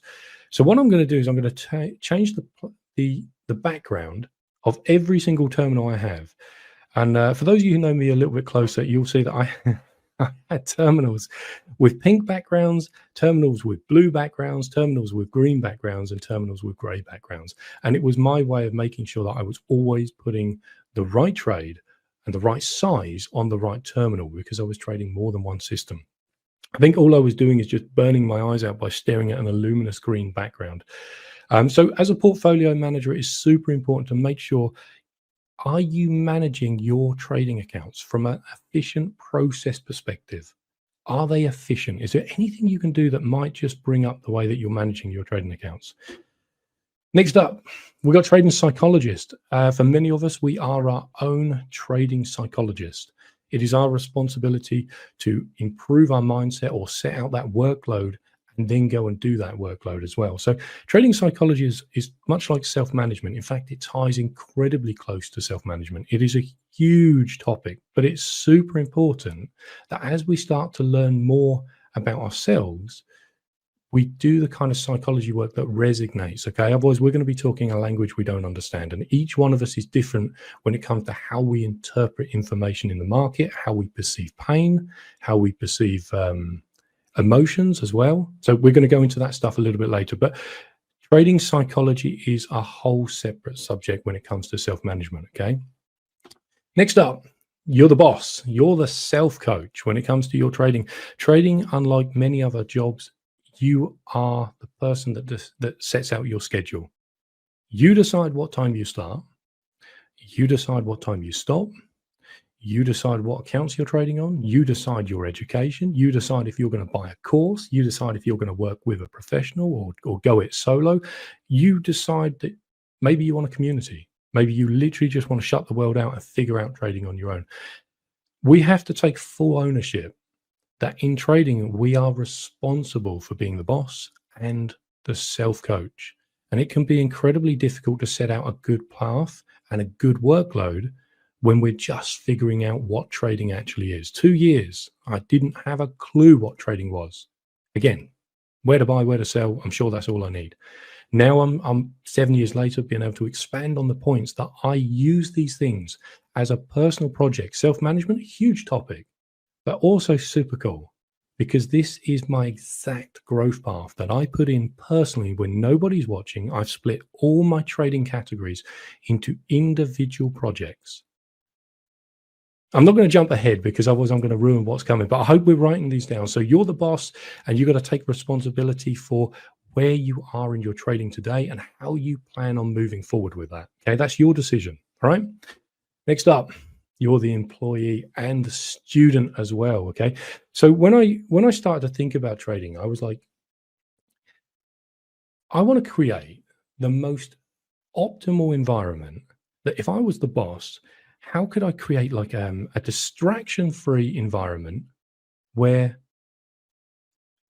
it's the most efficient place to do the actual work that's going to generate a really good skill set. So what I did is I organized an office in a way that it could be like that. I got the second monitor in and made sure it's always clear and well lit and all that stuff, right? Then I had to become the employee and the student that sits and does that work free of distractions. So I'm kind of creating like the perfect environment, and then I'm trying to be the perfect student as well. And again, you know, coming back to that, knowing ourselves better, where are our shortfalls? What do we distract ourselves with easy? You know, are we just doom scrolling on the internet? I can promise you now, there'll be hundreds of traders in here right now with other tabs open on their phone, on their PC, on their laptops, and they're going to just be listening to this in the background. And they're just constantly putting their attention on things that they think they're doing the work. How do I know this? 2 hands up. I was this guy. I was exactly this person when it came to my trading. I wasted so much time and I wasted so much energy. And I have such a passion for helping traders to pull themselves through this environment. But, you know, keyword there, pull yourselves through. So we are the student, we are the employee, we have to do the job, okay?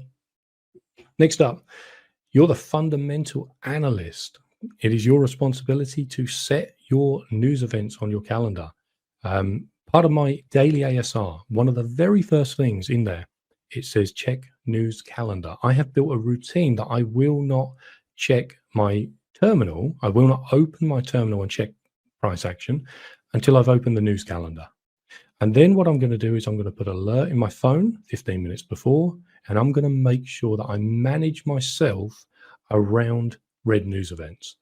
Red news events, typically something I'm not trading, and I want to make sure that I'm out of the market because it's difficult to manage risk if the market might gap or bring in unexpected volatility. So I want to know when those when those news events are.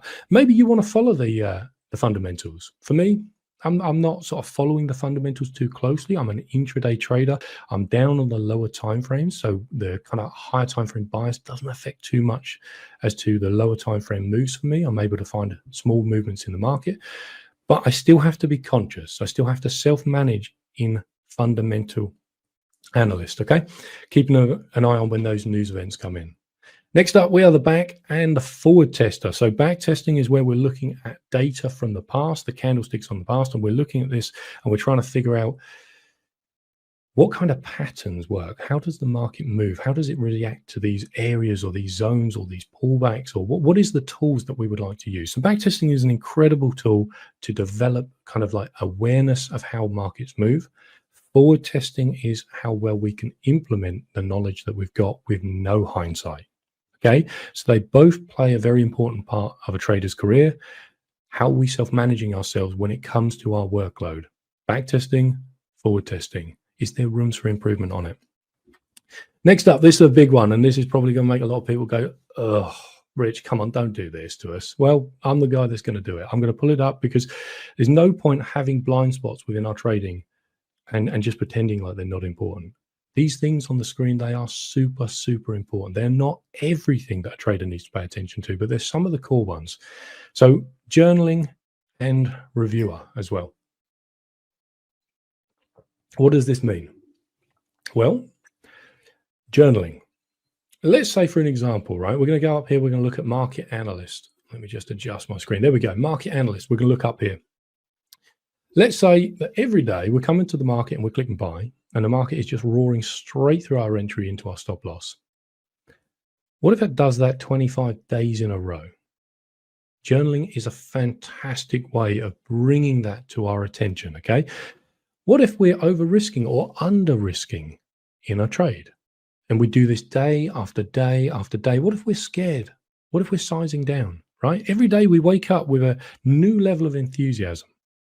And then the market beats us out of it throughout the day. And then when we get to the end of the day and we say, you know what, I should have sized up today. All my trade analysis, they worked. Next day comes, oh, you know what? I'm just going to go back to where I'm comfortable. I'm going to trade small risk.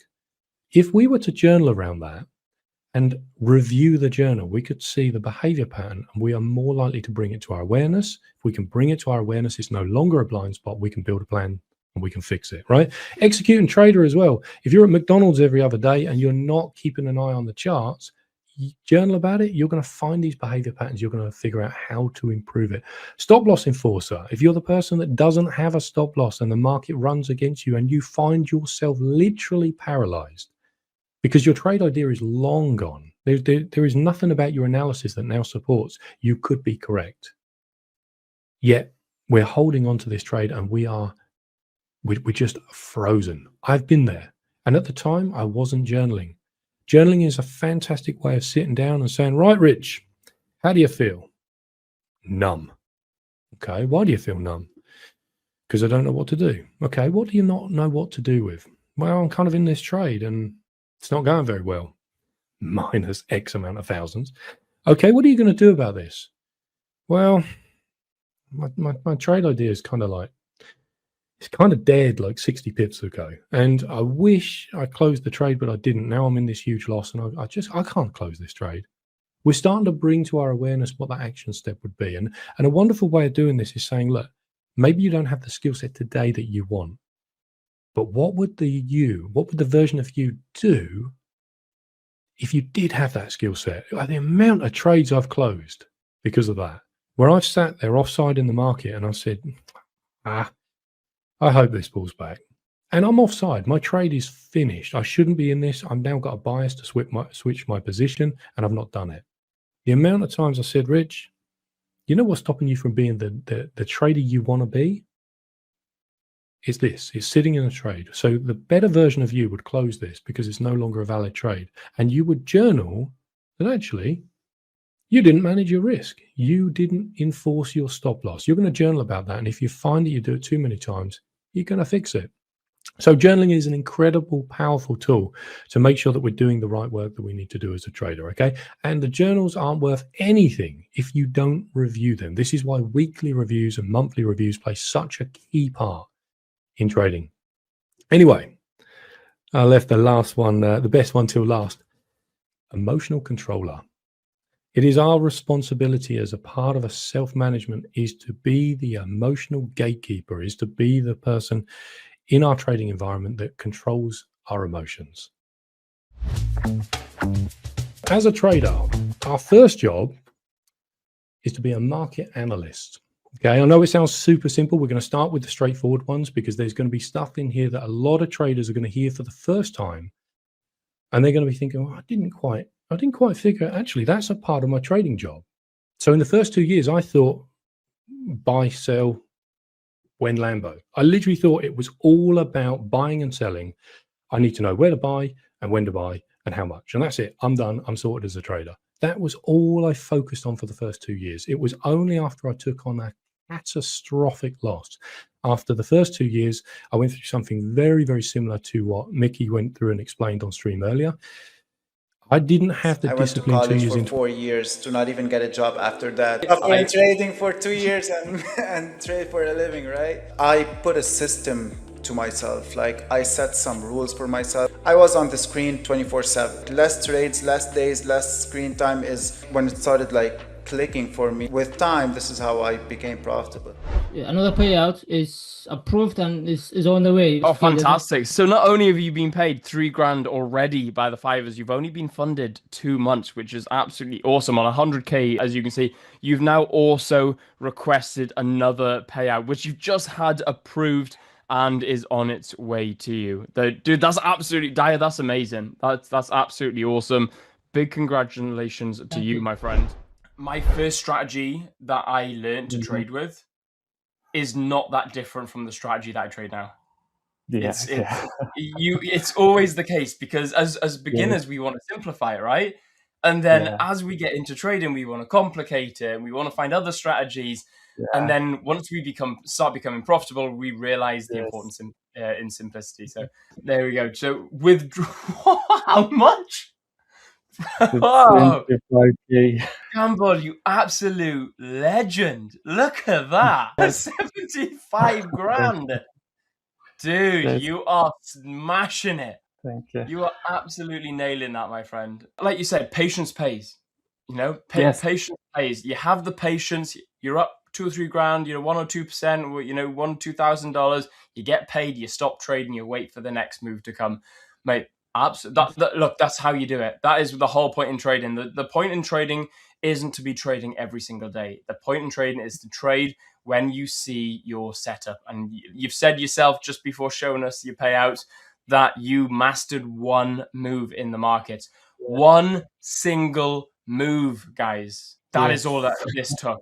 One single move in the market. He's mastered that move. He's become addicted to that move and he waits for it like a patient sniper. And just like that, you can see one single move, one single strategy, patience, discipline has paid him $75,000 in payouts alone. Gumball, you absolute legend, dude. You if I could only give you, in fact, you know what? I can. Give me 2 seconds and I can actually give you a massive round of applause here. Honestly, that's what trading is. Just don't give up. There's no one that has like straight up. In my opinion, especially in trading, it tests you, especially emotionally. You have to be very mentally strong.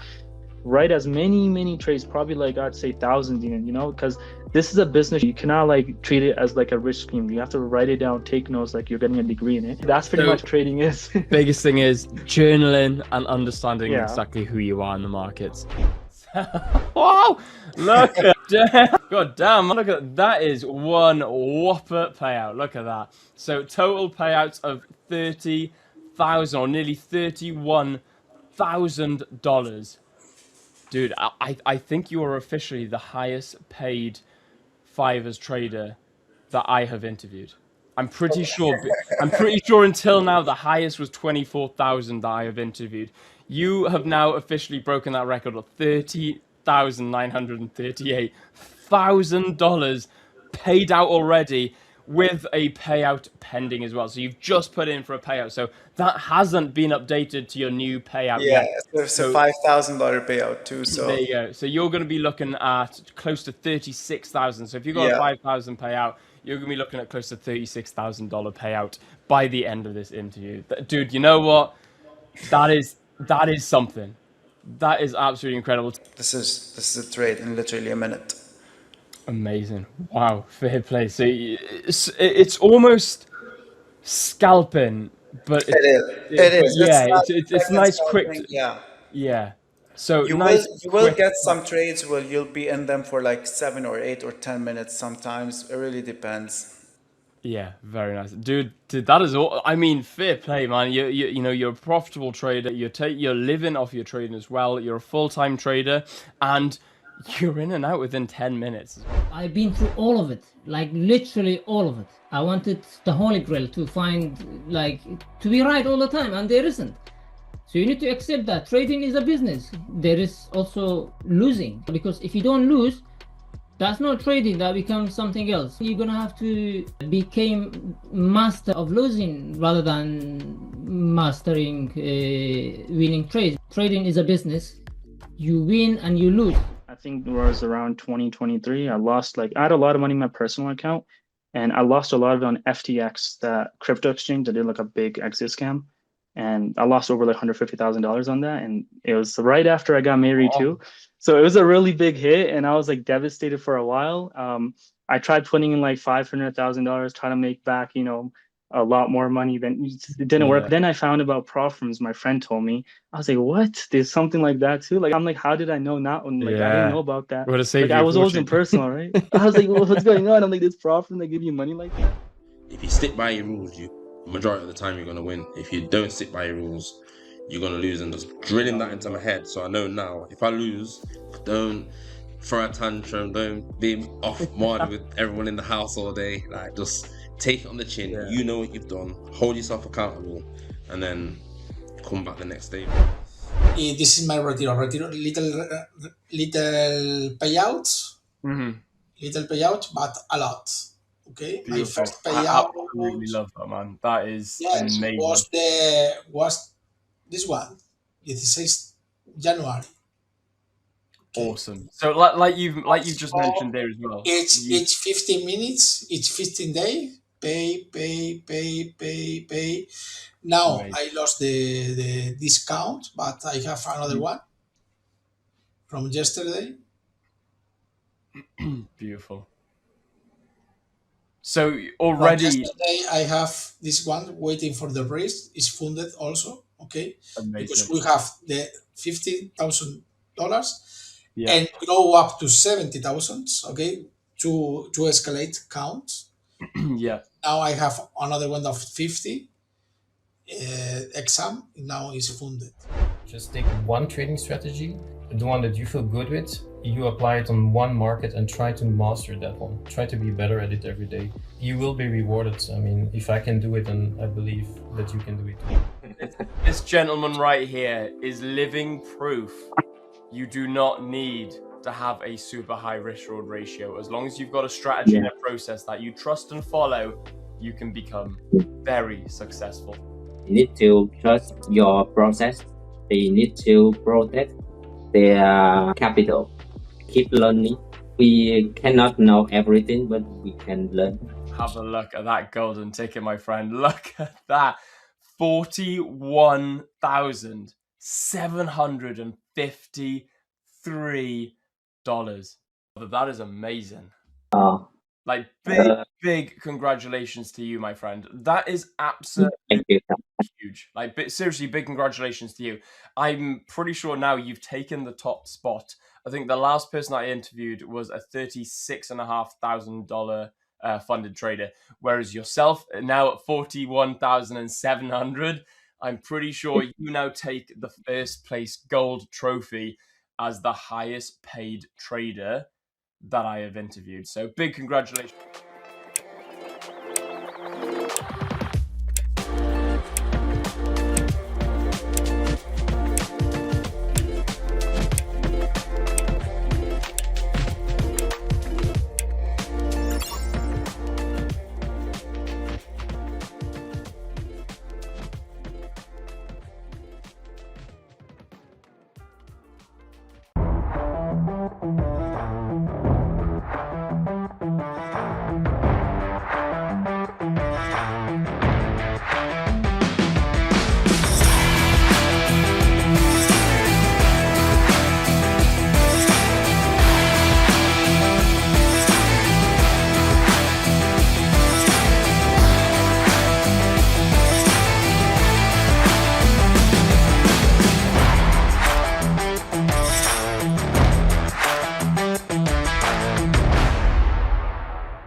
Hello, hello, hello. Welcome back. And we have a Yo. familiar face here with us who we haven't seen in a while. Hey, welcome back, Rich. Yeah. Thanks for having me. Yo, what's up, LJ? Yo, how we Apologies. doing? I've had a repetition of the other week where I had no electricity and then followed up by no internet. The only difference is I have electricity. I don't have internet. So the ISP that I'm with has directed me that they will be close to today, like later in the afternoon. They'll come and assist. Yeah, and then I've contacted them, and then they just turned around and said, "Oh no, this is still with the back office." And I was like, "Oh, all right, whatever." Classic. And it's not like I don't have work to do. And I've been having a look at NASDAQ as well on my phone, and I'm like, "Come on!" Yeah. Perfect price action for my trading. So missed opportunities. Very, very annoyed by that. But yeah, glad to be on the stream. I hope the noise is not too grating to people. I hope you can hear me clearly. Yeah, we can hear you clearly. No real issues on the noise side. Perhaps like the standard little like dull hum of the universe in the background, but apart from that, no issues. At least on my end. I do hope that it's not so noticeable. I am not in prison. Don't worry, unbiased trader. Not in prison. If I were in prison, it would be off my. I don't know. Like this is not prison. This is hell. All right. This is being punished. Yeah, your audio is all completely fine. I'm not getting the hum. Audio before was terrible. I couldn't hear anything Rich was saying. Other Richard Wells. But oh, Wells, yeah. Yeah, I think it's working now fine. So I don't know what's going on with the platform today. But yeah. Well, I would not be able to tell you because I have no idea. I tried. You may have seen earlier. I was trying from home because I was using my phone as backup, and I said, okay, look, let me just check. I'm gonna come in and then we'll see. And I go in. It shows my camera. I can't see you. I can't see Rich. I can't hear anything, and everything is quote unquote loaded up. And I was like, okay, I'll give it some time. So I waited. I don't know how long I waited, and I was like, oh, come on. And I just exited. I was like, okay, let me get to my brother's house so we can do this. Anyway, how's you guys' trading been today? Well, not too bad. Yeah, not too bad. This week I am down 1.7 R because I took losses on Euro AUD and GBP NZD. I forgot that it was the AUD CPI, so took a full loss on that. I am quite happy though that I closed my UJ trade. It did start going into a range, managed to get out at profit, and I, for one, am happy to be out. I was in a long position because, and we can talk more about this, traffic control. Traffic control, we can talk about the yen. That would be very good because I'm quite interested in what's going to be happening there. That was really well done. Holy shit. I know, he's so good at it. Like, yeah. So I jumped out the UJ because I always intended for it to be a quick bounce up, maybe to this area before selling off. Because in the long term,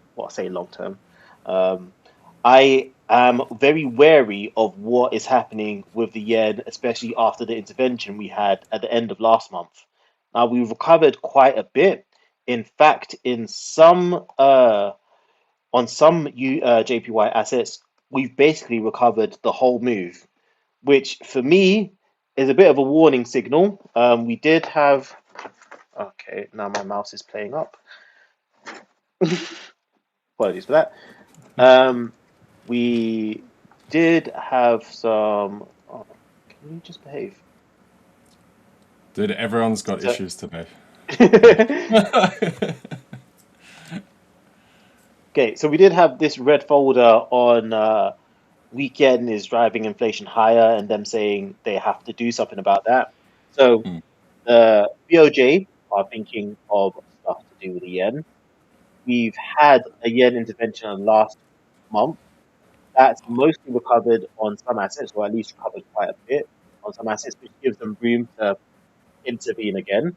And I was saying before that, hey, I reckon they'll want to space out interventions. They don't want to hammer them one after the other. So, I reckon at least a month should be good for interventions. I reckon we're at that month period. So for me personally, I am now short JPY trades. I think there will be some intervention which will drive the yen higher, which give the yen strength, which will make everything else weak in comparison to the yen, or at least cause a bit of a sell-off. So I'm very wary about taking longs on yen at the moment. So that is why I'm happy that I have now gotten out of my UJ long, because I reckon we're closer now to seeing some intervention take place. But yeah, macro fundamentals. Let's hear your thoughts on yen and potential intervention. Yeah, so I agree. So obviously, yeah, we've had this joint venture with the US and Japan, trying to work together to increase the strength of the yen, so therefore dollar yen down. Now, also, by the way, just since we're here, I did jump out of the gold trade. Just by the way, guys, I TP'd through here after we sort of stopped kicking on. Thinking about re-entering, but I'm not sure. I want to see. Back to the yen though. So one of the main troubles for the US is obviously Japan is having to sell their bonds, their US bond holdings, in order to come up with the dollars to then buy back the yen, right? Now, as that happens, that obviously runs the yield curve at the long end much higher. That increases the debt financing costs for the US, and they can't really have that. We've got this new situation going on with Scott Bessent, doubling the buybacks of the bonds. It's only 4 billion, gone from 2 billion to 4 billion. Not that much, but it's more the sentiment, and potentially they could do a lot more. I do have like a further thing. I'm going to do some more work on it. I think probably for Monday, we'll have a deeper dive into it when Dirk is back. But yeah, overall, I would say I would not be buying up dollar yen. Yes, we keep getting these, after the intervention, we do retrace, but again, you're playing with fire at that point. At some stage, we will see this crack very heavily. So I agree, Bu. Anywhere up here, I'd be looking for sells overall. So there you go. Yeah. I think my audio is doing the same play up thing again. It's really annoying. Oh no. Yeah. For me, wild prediction, I reckon, and you can flame me in the chats if this doesn't happen. I reckon there will be a yen intervention within the next 2 weeks. Flame me in the chats if you want. It could be as soon as tomorrow. Would line up nicely with Jackson Hall. Bit of a surprise yen intervention there. But yeah, for me, the only positions I'm taking on yen are going to be shorting from now until I actually see the intervention take place. Otherwise, I'll just leave it. The other big piece we need the Bank of Japan to get a few more rate hikes coming in. They really need to follow it up with the rate hikes to actually seal this. Otherwise, if we just get this kind of like chatter, nothing really happens, the market's going to keep calling the bluff, and then obviously drive the yen right back into the ground. So yeah, that's the main key piece. With any of this intervention going on, we do have to see that real backing up of interest rate hikes from Bank of Japan. So with last month's yen intervention, how did they exactly intervene? They didn't raise hikes, did they? What did they do exactly? Can you talk us through the mechanism? Yeah, so Japan themselves is struggling. Like I was saying, they have to sell off US treasuries in order to buy up the yen, in order to fund that dollar swap there. So instead, the US came in and sold euros to buy yen, essentially, right? Okay. So that's brought in that firing power there.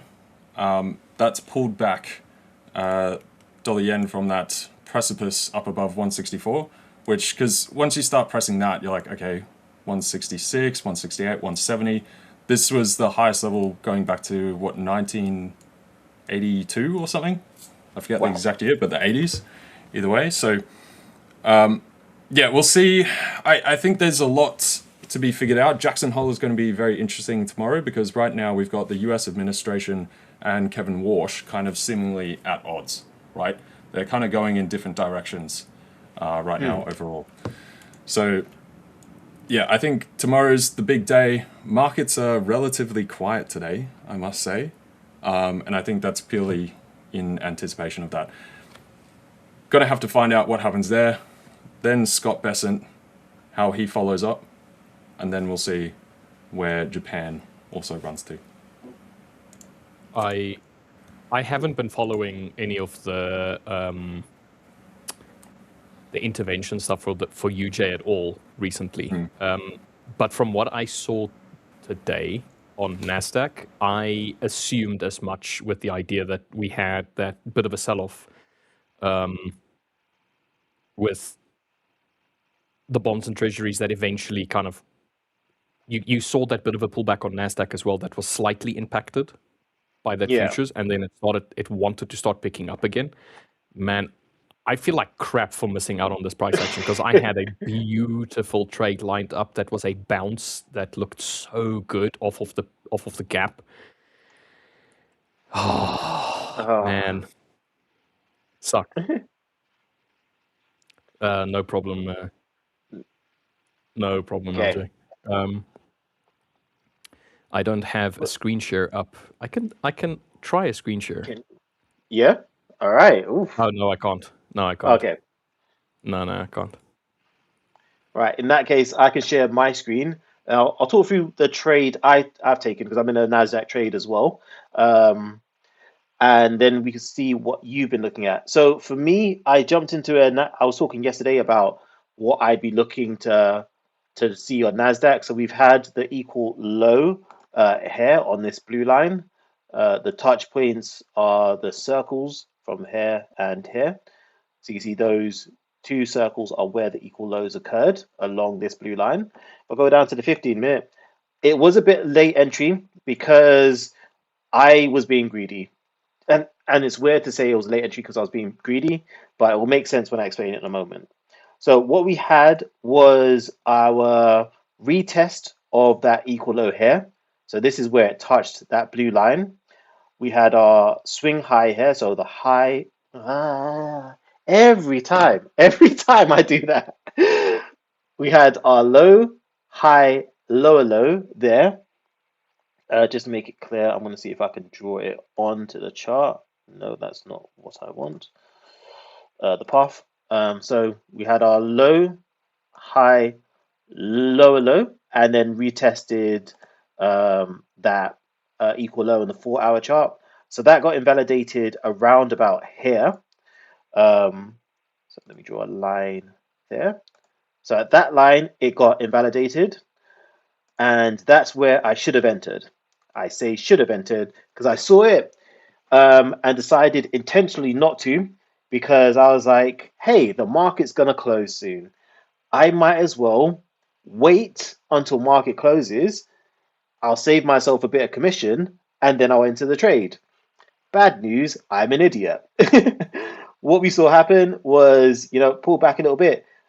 On the last 15-minute candle of the market went straight up and then did a huge gap up so that by the time I finally entered, once the market had reopened again, it was all the way up here.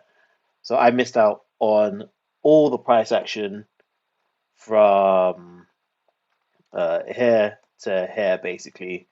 That 230 something points I missed out on because I'm a numpty.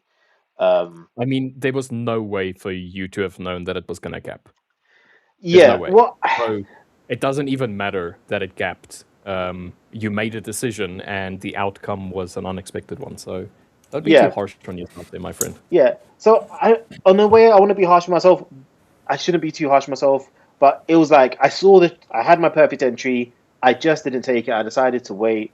and on this occasion, it didn't work out for me. Could I have swallowed it in terms of commission, swap fee commission costs for a 200-point gap? Easily, easily. Once again, hindsight. Yeah, it's hindsight for you right now. So you made a decision in the moment, and the decision that you made did not garner the outcome that you initially wanted. So you would not have known. So the thing is, when you make a decision, the outcome should be irrelevant. Let's just put it like that. So because what you're going to do is you're going to make a decision, and you're going to see the hindsight impact, and you're going to be like, I screwed up. You made the decision with the information that was at hand. What you can go and maybe address or look at is potentially the idea of why did you not want to enter, and then you can question that, the reasoning in the moment. Maybe there was something in the moment that gave you pause, but in future, this exact same decision is going to save you money. It's going to save you from losing a trade or something like that. So don't let individual results of one day impact your decision making going forward, because whatever decision you made previously was built on the same idea, and whatever decision you're going to make going forward is also built on the same idea. But if you're going to go and change that idea going forward, your back-tested results or the results you had previously could also have come into question as well. So it's why I'm saying when it comes to making decisions, just accept it. Just decide, I made this decision, didn't work out. Next time it may. And then the next time you'll be ready. Simple.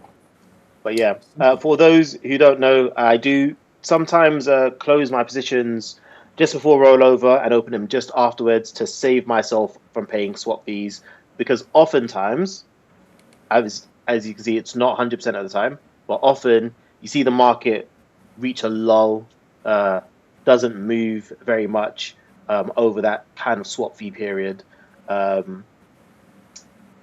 Now, whether I go back and say, hey, because usually before that, you'll see like it does tend to consolidate, going into the swap fee period.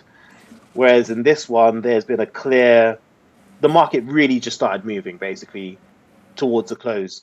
So whether I reevaluate how I look at things in light of that, so if it's really rocketing into the close, then maybe I can see if I can, stomach a swap fee for one night.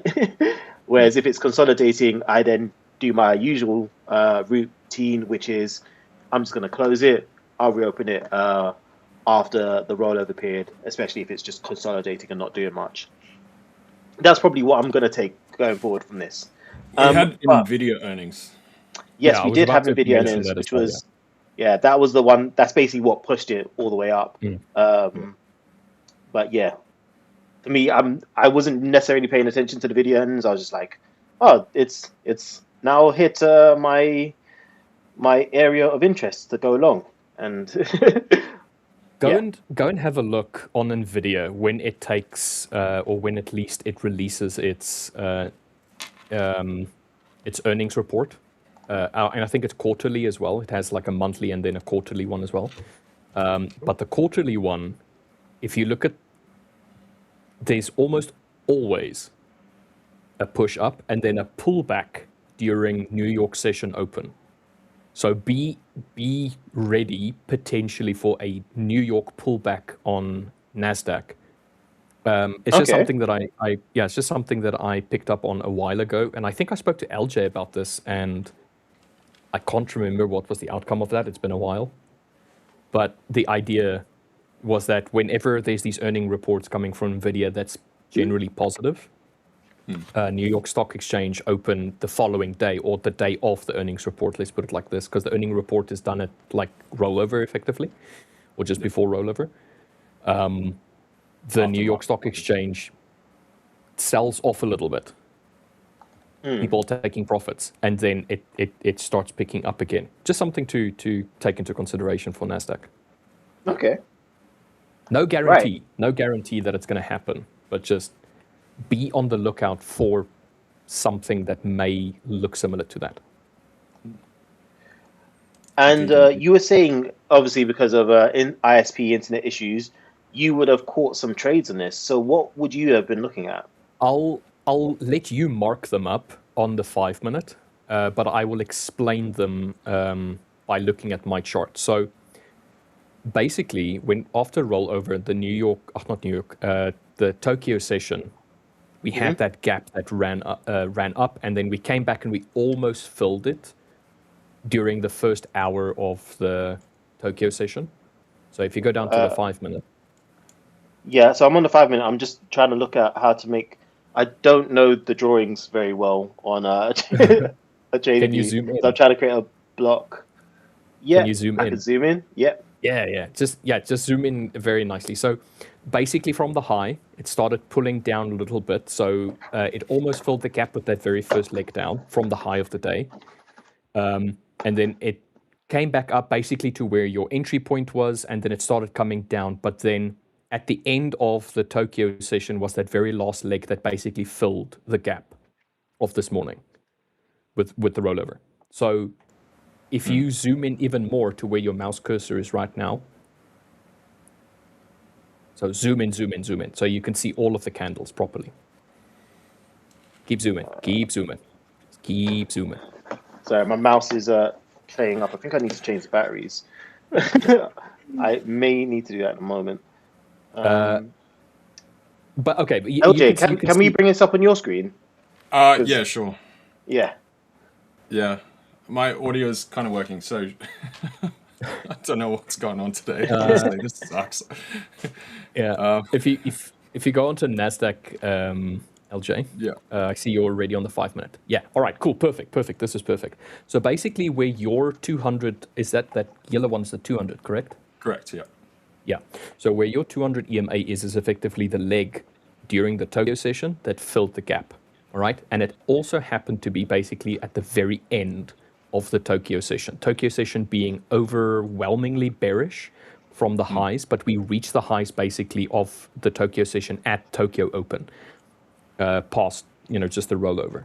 So when we reached that point, we had, I think it was like 7 candles, 1, 2, 3, 4, 5, 6, 7 bullish candles, and those bullish candles was like during the end of Tokyo leading into the Frankfurt session, where you generally start picking up a little bit of market participants. So you have that like die down of participation, that last ditch effort to try and push price in a direction at the end of the day, trying to balance your books and stuff like that. And then you have the Tokyo session closing out. You have the Frankfurt session opening up. They pick up some orders with their own volume and their own interests, trying to push price in a different direction. And then eventually when we, with that initial move, so you'll see on LJ's screen, from the 200 EMA, after the 7 bullish candles, there was a 2-candle bearish movement that really tried. Yeah, that one exactly there. So that then, when I looked at it, I was like, okay, so if we're going to continue the downward momentum that we had with the Tokyo session, it was more likely that we would see follow-up of bearish candles in this area because we hadn't broken any sort of swing point. There wasn't a high that was taken or anything. It was just midway basically through that previous leg that eventually filled the gap. But the idea was immediately killed off by the follow-up bullish candles, a strong bullish candle, which happened to be the London Open. Yeah. So the London Open candle had, well, the one just pre to it was a nice bullish candle and then a wick candle lower, but no continuation. And then we started pushing up. And then that roughly where your mouse was now, we had that in London session attempt to pull back. We basically equaled the previous swing point. We had a bit of volume trying to push us down, and then it started pushing up yet again with conviction. And the thing is, if you pull a box effectively on that 2 candle where you had the line, from that one just a bit to the wick on the top end of that, of the 2 candles.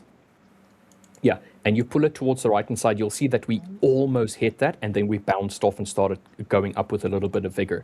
So I marked it, I was like, oh, I would love to take this. Because in effect, you had an established zone which in this case was the gap. It was the close of the previous day's price action. You had a volumetric movement out of it and you came down to test it. And when you tested it, you started with a little bit of conviction to try and push up higher. The most recent swing point was almost consolidation. It wasn't really a swing of sorts, just a little bit of consolidation during the Tokyo session. And then based on that, you had a bit of rejection of it, but then immediately canceled out the rejection, started picking up. So what I would have looked for is probably on the second bullish candle, I would, on the close of that one, I would have looked for a 1 to 2, which would have been 80 points as an example.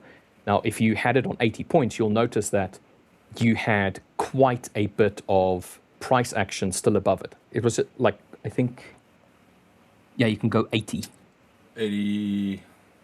Sorry, where's that starts? 467. Okay, plus 80. Here we go. Yeah, you'll see it a little bit higher. Where would the stop be? At 69.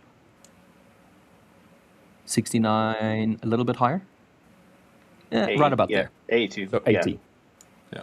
So if you then look to the left of where the take profit was, you'll notice that there is a bearish engulfing outside bar to the left, which also happens to be the high of day.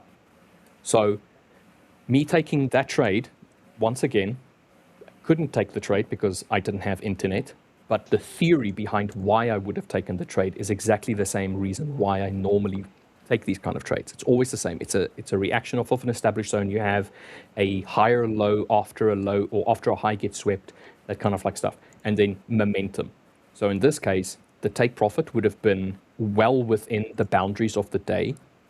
Towards the left, you have a bearish engulfing candle, which is a nice area, also another rejection area potentially. So I wouldn't really want to have my take profit above that point.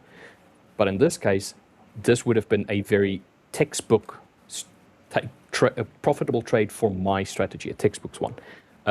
I probably would not have been in again afterwards, because right now we've effectively rejected that bearish engulfing on the left-hand side, which happens to be the high of the day, and we're busy creating a bit of a flag. So now I would wait for New York session to first indicate its want to come a little bit lower, and then start picking up, and I would want to get in a lot lower. If we do get a breakout now, I mean, the breakout, it's now roughly 1 o'clock my time. And the New York Open is in 2.5 hours from my time. So if we could get a breakout soon of that little flag channel, that would technically be a continuation to go long. I would maybe consider entering on that. But it's all hypothetical at this point because I can't actually take the trades because I don't have internet. So take it for what it is. I do expect us to potentially come a little bit lower. Maybe come and retest the lows of the London session, maybe even the lows of the Tokyo session. I'm not entirely sure if we're going to break through. Yeah, I'm not sure yet. Yes, something like that. I'm not sure how deep of a pullback we're going to be having in this regard, but from what I can see, it looks like a good enough zone. So yeah, that's my prediction for NASDAQ for going into the New York session. And that's also what I saw. So thanks LJ and Buyi for marking that up. No worries. I'm just getting like every third word just for some reason doesn't, yeah. That's why I was like, did you say 80 or 800? Like I was trying to, I don't know what's wrong with my audio. I don't know if it's the platform or what's going on, but we're managing. Mate. Gremlins. We've got a lot of gremlins. Yeah. Robert was also saying, LJ, can I reverse the wick on gold? So, yeah, I'm wondering if I want to re-enter. I haven't yet, because I did want a pullback, which we have got now. I'd potentially, if we get a touch higher, maybe go for something like this. I don't want it to like start dropping now. Come on, get that final push. So basically, the underside that we broke through just here, I'd want to get a nice clean sort of entry in there. We'll see how we go. To the downside, I could see us going right the way down here if I zoom out a bit. Let's just go to the Sorry, I 13. have to also kind of like look closer to the screen because I think this is just a 14-inch screen. barely see, I can barely see price action, so I have to. That's okay. Sorry, you're gonna get a close up of my face. Dude, it's great. We're making it work today, you know. So yeah, that would also be. This is on the 30-minute. If we go to the 1 hour, you've got this 10 moving average starting to peel off.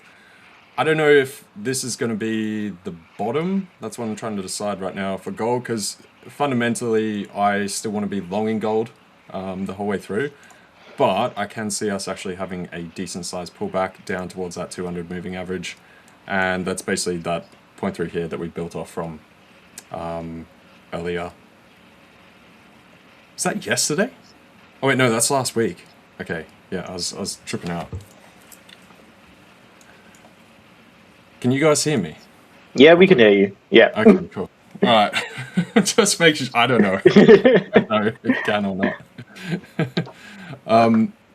There was another question as well. Where was it? Yeah, that one. From Let's Motorcar. Rich. Yeah, I can explain this one. So the consistency rule that we have with the summer plan, because this is the 50% consistency rule one that we have, it refers to the amount of profit that you're allowed to make in one day relative to your account balance in total. So if you consider that you made $1,000 in your account as profit, $500 of that $1,000 is allowed to be from one day technically. So if you take all of your profit across your account, if all of the profit came from a single day, then it means that 100% of your profit was from one day. So to get down to 50%, you need to carry on trading up until that percentage drops to 50%. So the easiest way to do that is basically say, okay, I take the amount of profit that I've made in my account so far. Let's say it's in one day, you did $1,000 in one day. You just double that. It means that you need to make another $1,000 on a different day in order to get your consistency down to 50%. So that's basically how you work it out. There is a formula in the FAQs, which if Buyu brings his screen up. Yep. Yeah, switch to my screen. So there's a basic formula in the FAQs on the website that explains it very nicely, but it just basically says the same thing of what I've just explained. And you can get access to these FAQ section if you just go to the5ers.com. Top left under Get Funded, you can see our CFD FAQs and futures FAQs. You can click on CFD FAQs. You know, you have any questions about any of our programs, they're all listed nicely there. You've got a bootcamp program, you've got a high stakes, hyper growth, pro growth, our summer plan, as well as some other general questions you may have in our FAQ or general or payments, payouts, whatever you have. So, for instance, you have a question about summer plan. Okay, let's... Don't bear me a moment while I figure out my mouse. Dude, aren't we having a great time today? Buyu's mouth doesn't work. My internet doesn't work. Air traffic control, LJ's audio doesn't work. Yeah. Okay, now I've got my mouse working. How is consistency calculated? And there you go. I'm going to see if I've got a spare battery while you're reading through that. Yeah, so the basic formula is your best trading day plus the profits from profitable trading days times 100 equals your consistency percentage. To meet the rule, your best trading day must be equal to or lower than the allowed percentage. For example, if your account has a 50% consistency rule, your best trading day must not be more than 50% of your total profits. So best trading day, $1,500. Consistency rule is 50%. My apologies. Required total profit is 1,500 divided by 50%, which gives you 3,000, which means that you just need to keep on trading until you can reach that 3,000. Or in this case, it doesn't have to be. It can be over multiple days, or it can just be one more day. So I would say the best. One day's trading can't make up more than 50% of the total profit. Exactly. That's exactly what I was about to say. Yeah. So, if you guys need a tech guy, I'm open for offers. Yeah. Thanks, Raul. I also just saw this comment. Like, you are looking nicer with close-up picture. Thanks. It's the camera does all of the work. Oh man. I did want to mention this. So today's stream, if it wasn't already mentioned, today's stream is going to be cut short. We're going to close the stream out in roughly 44 minutes or so. The reason for this is because we have a very awesome, very exclusive Discord event that's happening at 1 or 12 GMT. So, thanks, Booyah. I can see you bringing it up. So under the events page, you'll see that there is the Trader's Journey month wrap up with the 5ers staff. So there, if you want to go and join this, we're going to do some announcements. We're going to do some giveaways.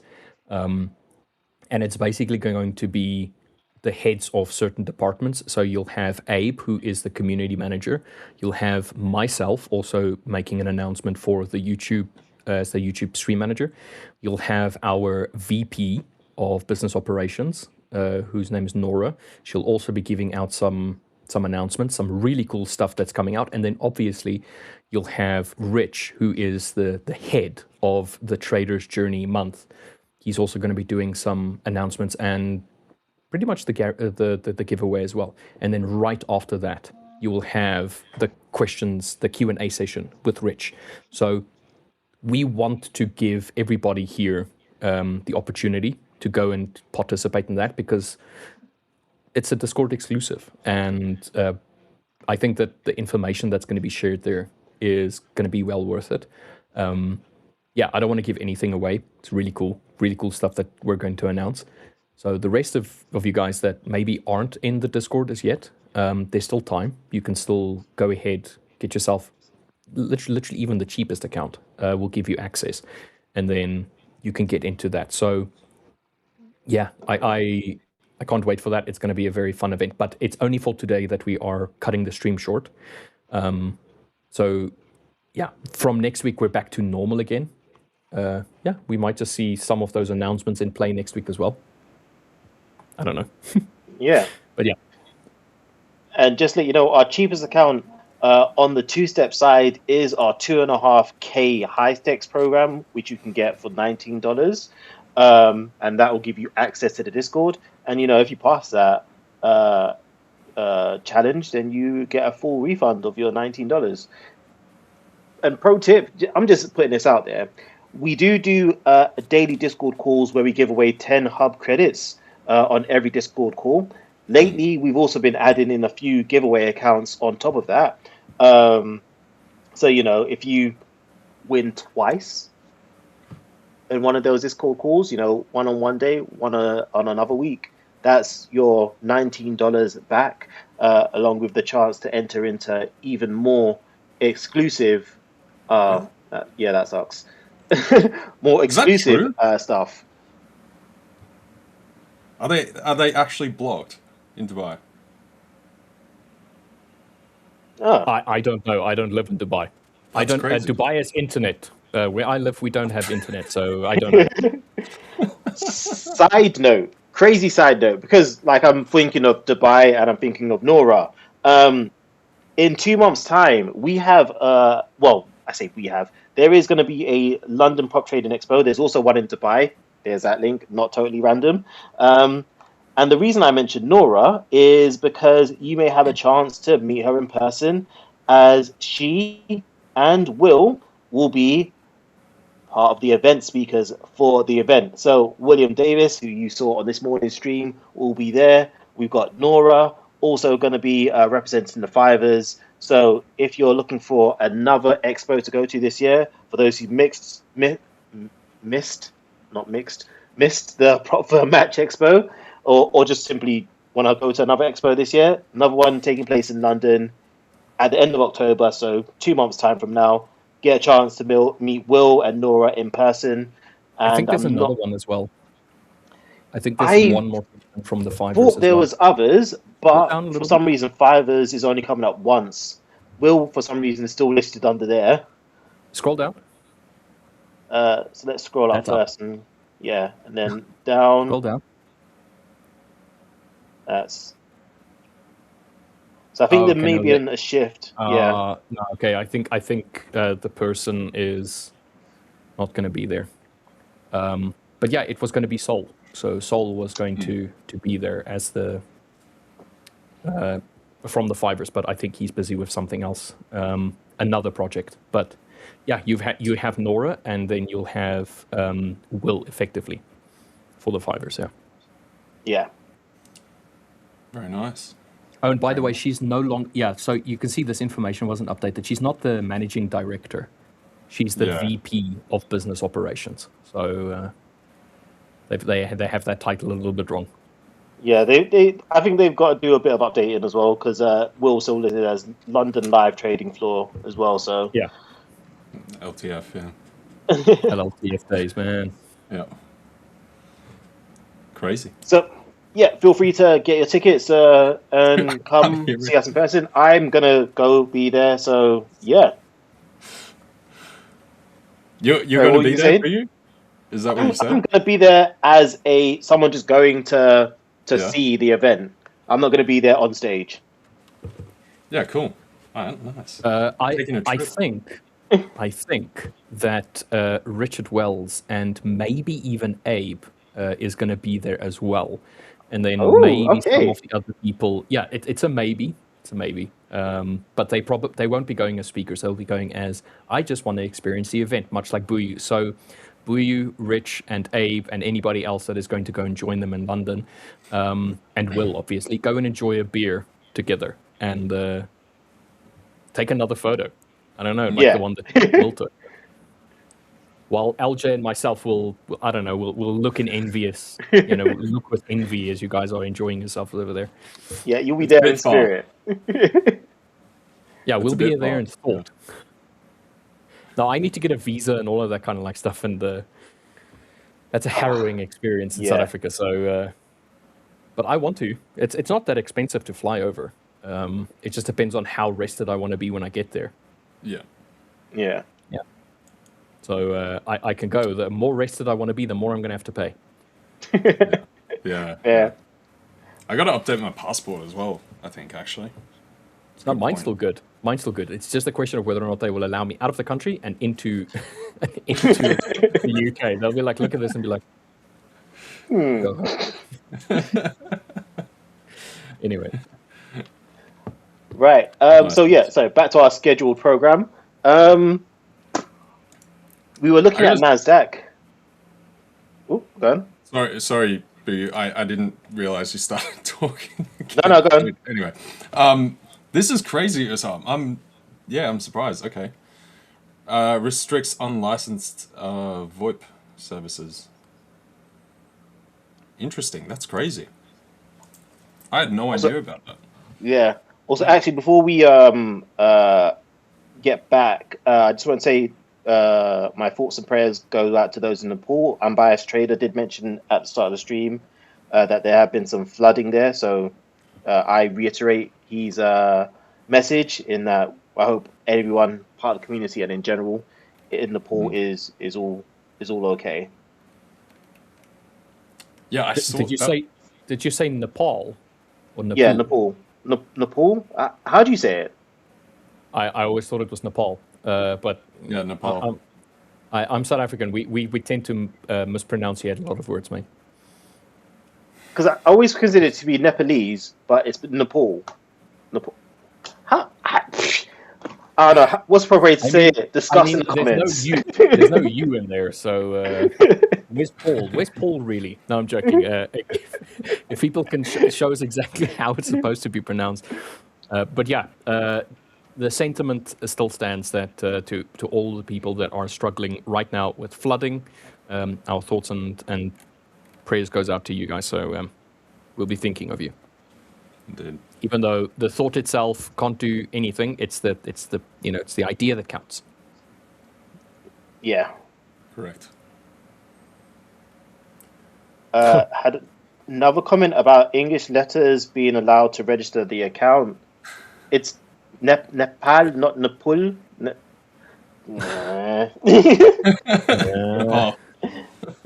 There we go. So if you guys are struggling with anything website related, hub related, account related, please reach out to help@the5ers.com. They will be able to help you. Just please send them a screenshot and explain just concisely what is the issue, and they will be able to help you. So. Okay, I see Gamer Gang has made a few comments. We are not ignoring them. Just gonna go through the ones that are coming up on the filter as I type up his name. Hey, Brew, I am daily practicing and I'm doing fine. 2 in fake accounts / demos. I don't have fun to get funded. 2, is there any chance to win cheapest funded account from 5ers from your team? Well, we do have, you missed it this week, we did have the 1v1s. And I believe next week we have trivia, right? Yeah, we've got trivia next week, and trivia is basically headed by LJ over here. So next week, Thursday.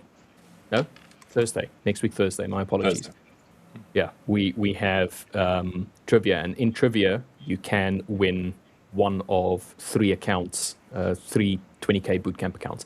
The only difference, Gamer Gang, is that unfortunately the accounts that you've won, they won't give you access to the Discord. The Discord is purely for those that have purchased an account. So in that case, you can only get access if you've purchased an account. So you can use the account that you win to get a payout, and then you can use that payout to purchase one of the cheaper accounts, which then will give you access to the Discord. But unfortunately, that's only going to be from next week. And then obviously every second week as well, alternating weeks, we have the 1v1 battles as well. So not next week, the week after, we'll have another 1v1 battle. Indeed. So I knew you were going to do this, Boo. Okay. I knew it. Yeah, I just saw the comment about needing discounts. But, for goodness sake, what is going on? Can you just work with me? Behave. Apologies for this technical issues. So while Buyu is busy setting that up, the 5ers has an affiliate program where you as an affiliate can give 10% discount codes to your followers. So just going to have a look. I'm about to sneeze. Bless you. Why have I not gotten myself a affiliate code? I have well, you should have one as part of the summer plan. I believe anyone who gets a starter booster, gets to be part of the 5ers affiliate program. I'm not sure if you have to do something specifically to sign up, but I imagine if you go to your hub, let's see what's the safest way for me to do this. I just hadn't thought about it. Yeah, so if you're a new purchaser, you can use the affiliate links to purchase an account. So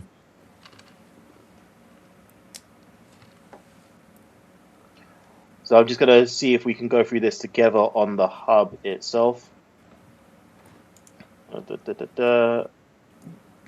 Well, dude, that scares me. Whenever you bring up the hub, yeah, that's just in case, because just let us know so we can go to a different screen. Otherwise, you're going to show the whole world how crazy profitable you are. Okay, where on the hub would one go? Okay, there's an affiliate tab there. Yeah, there's a tab that says affiliate, and then there's an affiliate kit as well, if you're part of the affiliate team. Yeah. And then basically what the affiliate code does is if you're an affiliate with the 5ers, you get a portion of the sales that is linked to your affiliate code. So a typical affiliate setup. Yeah. There we go. Thanks. Yeah. Oh, you heard that one, didn't you? Right. If you want to switch over to my screen, I can show you what it looks like. So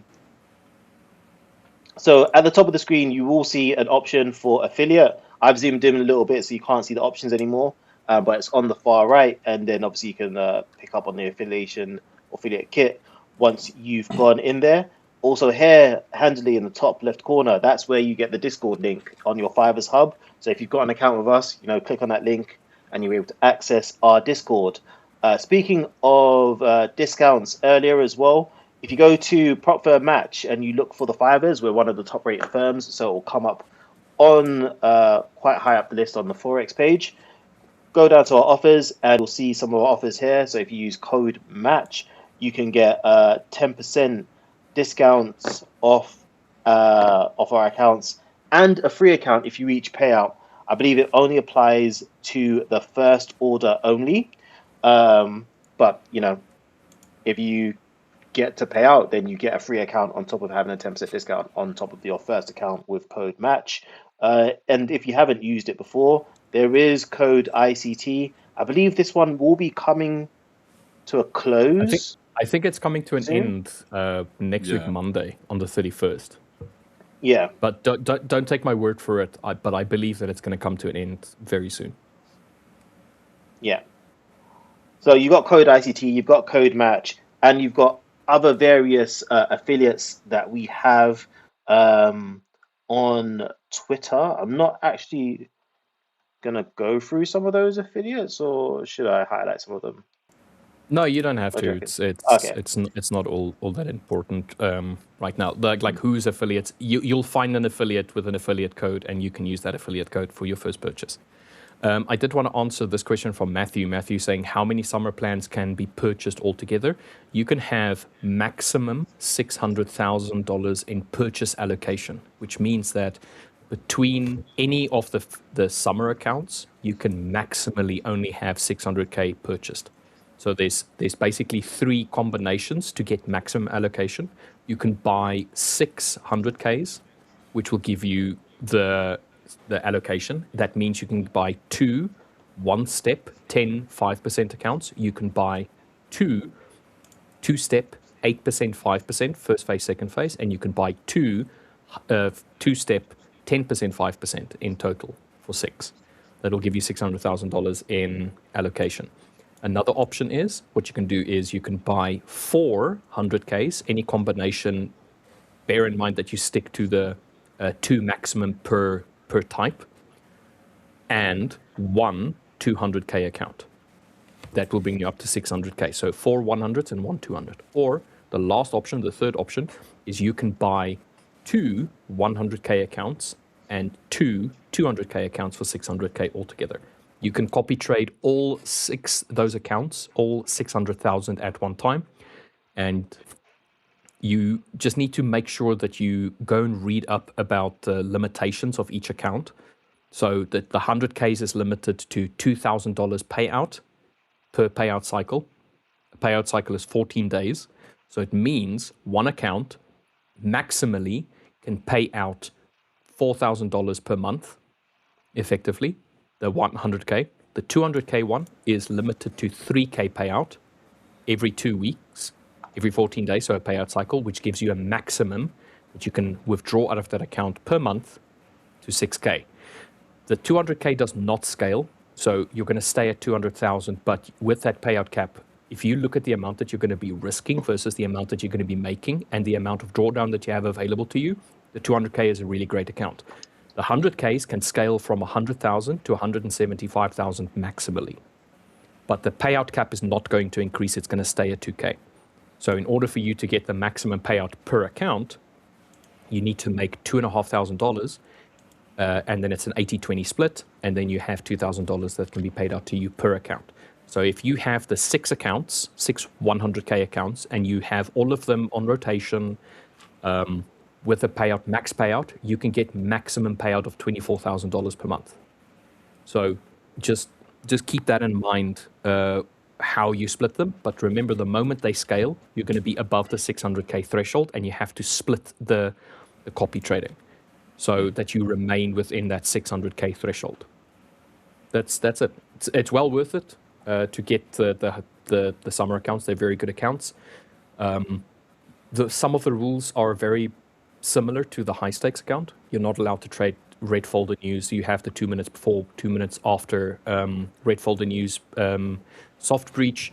You have the daily drawdown of 3%. You have maximum drawdown of 10% for the 2 steps. The 1% is the 1 step is 6%, and then you have obviously the 50% consistency rule, which replaces the 3 minimum profitable days that you have with the high stakes. Yeah. And there you go. I quickly wanted to jump on this comment from PK M Sniper. No, I didn't blow up my accounts. What you saw was I was entering the weekly contest as a kind of I use contest accounts as a test environment. But what happens every time you enter a contest is you get a new account generated, and at the end of the contest, that account becomes disabled.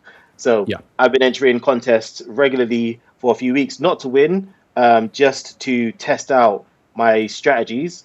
And they expire after 1 week. It's 1 week expiry from Wednesday to Tuesday. So Wednesday to Tuesday morning is when the competition runs, and then you have an opportunity to get into the next week's contest from Tuesday, an hour after the previous one closes, and then it will start the next day on Wednesday. So for those who've never entered a contest, that's how it works. You get a new account each time, and you can feel free to join. I haven't actually won one of the 5ers contests.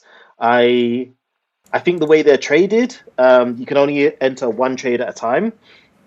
I don't full port. So, and I think there's a few people full porting who are winning the contests. In terms of if there's a fairer way to do the contests, I don't think we've exactly found one at the moment. But yeah, that's what you saw, just a bunch of redundant contest accounts that I've been entering in weekly. I mean, I used to do the same thing when I just started trading with the 5ers. As I registered with the hub, and then I entered one of the competitions, and that's what I used to test out the 5ers platform. It's also where I tested out how the profitable days worked and all that kind of like things. So yeah, I think I also have a slew of accounts that just says disabled. So there's so many of them because I've tested so many of them as well. But there's a and the ones we use on stream for the 1v1 battles and all that kind of jazz as well. Yeah. We don't get to keep them, Yeah, you don't get to keep them. They close out after 12 o'clock the night. So yeah. But the evaluation accounts, those are the ones that you don't want to do that. Yeah. So you want to make sure that evaluation account runs its course, eventually gets into the backed basically portion. We're not going to refer to funded accounts as funded anymore. We're going to call them backed accounts. Okay. Good. So you're backed by the 5ers. Yeah. So to lay your worries, I still do have my account that I won on the 1v1 from the CFD side. Sadly, the futures side, I did lose that. So you are right on that. I did lose that account. Unfortunately for me, futures can be a bit annoying for swing traders. So I have to go back and review how I look at it. I'm thinking if I'm going to go back to futures, I'm probably going to look. I trade on a 4:15. So 4-hour time frame is what I look at, and the 15-minute is where I base my entry off of. To do futures, I may need to look at the 1 hour, and the 5-minute is what I'm considering if I go back to doing futures. But it's really hard to dial in that risk because you can't take a half a contract. You have to take a whole contract. And even on micros, if you trade a micro on gold, which is probably why they're bringing in the nanos now, it's still a lot. It's still a lot. And my risk management just could not cope with how that worked. Still have my CFD account. It's been quite interesting because I've also got the CFD account you get from the stream is an MT5 one, and I personally had a C Trader account. So doing a comparison between the two at the same time has also been quite interesting. But yeah, that's why I have so many accounts, contest accounts, basically. Yeah, and I mean, What do you there's nothing prefer? wrong with it. Sorry, Rich. No, sorry. I think we spoke at the same time there. Sorry, LJ, you wanted to ask a question? I was just going to say, Boo, what do you prefer, C Trader or MetaTrader? C Trader all day. For one main reason, which is risk calculation. Used to, when I actually first got into trading after a while, because I've got like a background in maths, I used to manually calculate my lot size positions. I never trusted a lot size calculator. All of them, I had to do the formula of, okay, my risk converted into the relevant currency divided by the stop loss distance in pips times the contract size to get the formula for how much lots I should be risking for that trade. I'd go through that entire process every time I wanted to do that, and having to do that in MT5 was annoying. I found out later about the prop size calculators, which are useful for Forex, not so good for indices, because some firms use different contract sizes. So whereas one firm might use 1, another will use 10. So I had to have a way of being like, okay, I know which one they're using and can reliably calculate my positions. Do you know what I heard all time as Buyu was talking? Is that he doesn't know how to use Excel. That fair. You know what? I probably could have just done it in Excel. It's just such a quick calculation, though. Yeah, but like you can literally have it all programmed into Excel as an example, and you can still set it as, okay, this is this prop firm's indice one, and you literally just go and type in your risk or whatever. You can even have it automated at some, to some degree, and that's basically what I did in the beginning. Is I also did the same thing as you. I also tried to do the manual, which I think every trader should do. Overall, is you should know how to calculate it. But then I just had the calculation in my, now I've forgotten the word, spreadsheet. And then from there, I just change the percentage that I wanted to risk at a point in time, and then there I go. And it's automatically updated, quickly input and go. But I have to agree, having a position size calculator it's better, because it's so much faster for you to have to calculate. But then again, in the morning, you should have an idea of what you're willing to what you're willing to risk at any given point in that day. So it should be part of your plan. Yeah. So for me, MT5 has always been the bottom of the rung now for the platforms you can use for execution purposes. Ever since, and I think a lot of more platforms came into being after, there was a certain changes in the industry, a certain firm went under, and then in a short period after, MT5 was banned for a lot of places, so they had to look for alternatives. So for me, Russia, Ukraine thing that happened at the same time, so yeah. Yeah. Everything Russian got banned, which MetaTrader is originally Russian. Oh. Yeah. Okay. I had no idea what the background was on that. Yeah, MetaQuotes originally is an Eastern European company. Okay. But yeah, for me, at the moment, I guess the top one would be Trade Locker, purely because you can actually input the risk. Where C Trader, you have to do a bit of fiddling. But C Trader is also still up there for me. What, you don't like Trade Locker? I hate it. I can't stand it. At all. No. I also can't stand taking a trade on TradingView. I just can't. It's no? Can't stand it. I'll say this. I started trading on MT4. And I was so used to how MT4 worked that when MT5 came into play and I started using that, it was, I don't know, it's like jumping from a bicycle to another bicycle. It was just very easy. Black Arrow took a bit of time to get used to, but once I got used to how it operates, I really enjoyed how it works. The platform itself, I really enjoy. There was also other ones like IQ Option. That was another one that was for options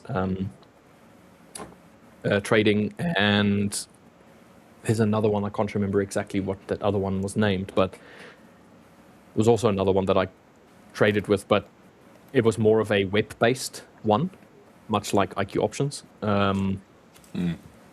But yeah, I think overall, in my opinion, the amount of time that I've spent with MetaTrader is just, I'm so used to it.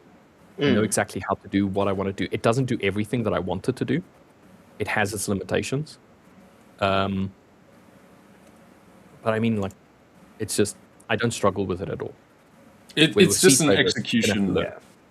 Yeah, it's an execution terminal. That's why people like it. It just works, is the main thing. I only really started using MetaTrader once sort of jumping into prop stuff. Before that, it was always CTrader or else, personal brokers, personal platforms, right? But yeah, I still prefer CTrader overall, I think. But at the same time, I've gotten so used to using MetaTrader now, and that is obviously the native sort of prop space platform, I guess. Not everyone has CTrader, so I have gone to using MetaTrader most often now. Personal stuff I've still got on CTrader. So this comment from unbiased friend. Yeah, so binary options was a thing that I think every person and their mother has tested. It's not for me, but it was just one of those terminals that was more web-based. And then the other one that I had that I traded with, was a derivative of IQ Options. So it had the same flow and all of that kind of like stuff. Yeah, binary options. Yeah, I think everyone's dabbled in that at some point. Everybody has. I have not actually. They're banned in like most places now. Yeah, they're banned, but with good reason. Yeah, with good reason. I still have access to them through one of my firms. They are very good if you know how to use them. Yeah, more like an option, which most people don't. Yeah. And so, for instance, you can use it to balance out something on like news or something to protect that volatility. So say you're in a position, you're not sure what's going to happen. Either it continues running on into profit, or you're going to get whipsawed out and taken out. You can hedge that differential with the option. But that's obviously not how people use them. They try Rahul, this is actually an interesting thing. So my brother is a software developer, and he's busy helping me create an EA for MetaTrader 5 to do the ingrained MetaTrader 5 multiple take profit points thing. He's busy working on that. But he actually had the idea of creating his own terminal from which to trade from. And he's busy working on it because there's a lot of ideas that he has that you can have portions of it from one terminal. You can have portions of it from another terminal. And he kind of wants to take all of them and put them into one. So I don't know. Give it a bit of time, and he might just create one that he's going to release. So yeah, it's a lot of work. It is a crazy amount of work. Yeah. I did want to answer this one quickly. So you're saying BlackRock, but I know you're referring to Black Arrow. I've never traded with Trades or Trades EA or Trade SEA. Trade C. Yeah, I've never traded with that one, so I cannot give you my opinion. I do like Black Arrow. However, I will say this. Black Arrow is a very young company relative to the other terminals and brokerage providers that you have out there. For argument's sake, CTrader has been out for donkeys of years, and even MetaTrader is going on, 30 years now at this point. So in regards, or in comparison to them, it's a very, very young company. So there's obviously still a lot of teething issues here and there with the Black Arrow platform.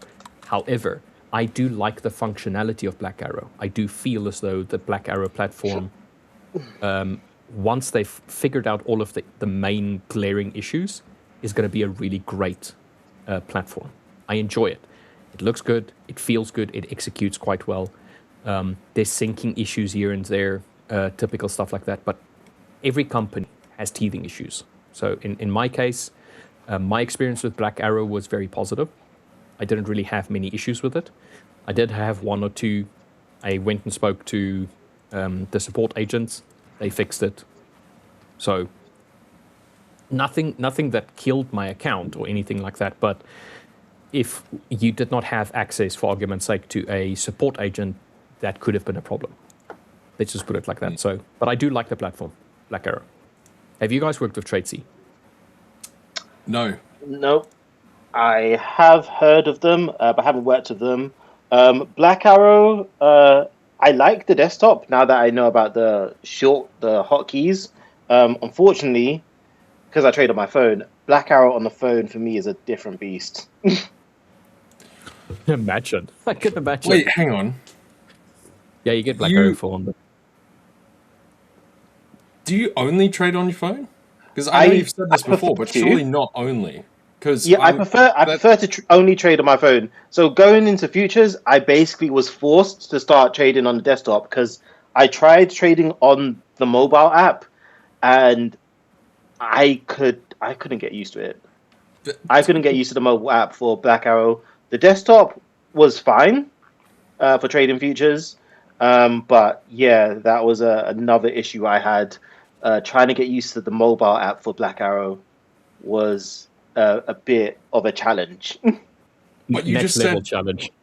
You just said you use C-Trader as your on my favorite. phone. So are you using? Oh my god! How, dude? What? The C-Trader app on phone? I hate it. Really? It's me. It works. I don't know. It works How are fine. you doing that? Really? Yeah, no, it's amazing. I take all my C-Trader trades on the phone. All the MT5 trades on my phone. Basically, the only time I have ever started using desktop for trades is when I've tried futures, and yeah, I don't like guess trading obviously on desktop. you are swing trading, so you've got more time to sort of put stuff in, that kind of thing. I can understand that, but still, I don't like it at all. See, the thing about trading on desktop is that you're tied. You basically become tied to your desktop at that point. Like on my phone, I can go to the park, I can go to the duck pond, I can have a look at my trades. Oh, something's happening. I can then place a trade on my phone or adjust my position or whatever if I'm out and about. I think that's just called swing trading in general. Yeah, but I'm not going to open up my laptop at the duck pond. Why not? Why not? The duck pond, because I'm busy watching the ducks. No, but you just said you're going to grab your phone and look at your phone. Anyway, yeah, guys, anyway, that's before you go on and give like your 2 cents worth. I see that we've got Samir in the background. He's now in the foreground. Samir, did you get my message? I got the message, but you mentioned like 30 minutes while being in the stream, and after that, I will be redirected to Discord. Don't worry, we're closing the stream out in 6 minutes. Oh, yeah. maybe I guessed. Yeah, I said, don't worry, you don't need to jump in. We're going into the Discord. Okay, no problem. So yeah, all right, then I'll be on the Discord in 6 minutes. Yeah, I just wanted to say that as well. Seeing as Samir is going to be hopping off, I'm going to be hopping off with him as well. And then Buyu and LJ is just going to close the stream out for you guys. In 6 minutes, we're going to close the stream and we'll be getting ready for the Discord event that's going to happen at 12 GMT. So that's in 15 minutes. So if you guys are able to get into the Discord, please go and join us there. It's going to be half an hour. A lot of cool announcements are going to be made, and it's a once in a lifetime, I think, event that we're going to have, and it's not a very long one, but yeah, right after that you'll have Rich have his Q&A session, and then after that, obviously, you can still go and join the Futures platform with their live stream as well. So, all right, guys, I'm going to hop out because I need to go and prep for that. I have 5 minutes. Buyu, LJ. Thank you very much for keeping me company and also for helping out while I was having my issues throughout the day and yesterday. No worries. And then Samir, I'll see you in a little bit as well. Cheers, guys. Yeah, sure. All right. So I'll be hopping off too, guys, as you guys are about to end the stream. So I'll see you in Discord maybe. So bye guys. Take care. Bye. All right. See you soon. And then there were two. And then there were two. There we go. See, this is always a weird point in the stream where you're like, we're about to close soon. So, you're tempted to really get into the nitty-gritty of some trades, but you're like, do I have enough time? But yeah, let's have a look at what you're looking at since you've already got your screen up. Yeah, so I did end up jumping in this gold trade here. We've got some good strength in it, so we'll see what happens, because I could also see that we just continue picking up from here. Like I was saying, I net do want to be long gold overall, just with where things are at the moment. But we'll see how this goes. So if we do get this little tick down and we start to stall out somewhere through here, then I'll probably just take it for like a small profit, see what's going on, jump out, maybe reverse and go head higher. But I'm not sure. Apart from that, I'm eyeing Euro potentially, now that we've come down to these lows. Overall though, I don't really like much of what I'm seeing in the market in general at the moment.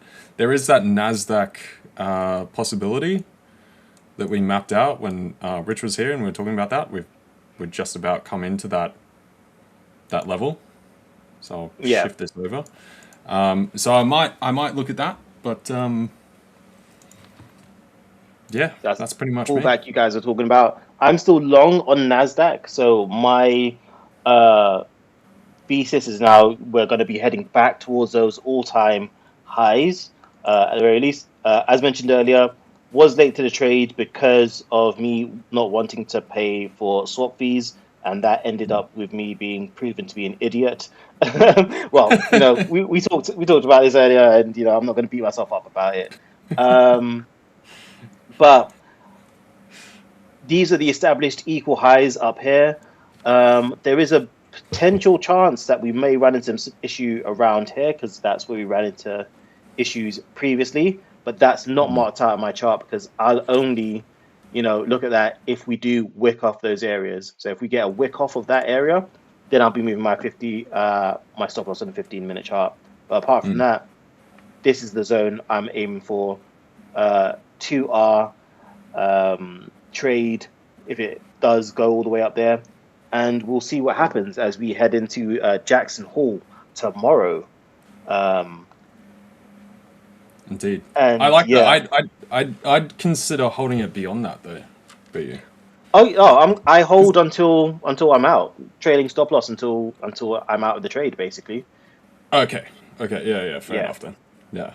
Because I think if we do get that run back at the all-time highs again, I think that's where we push on, we break out, go further.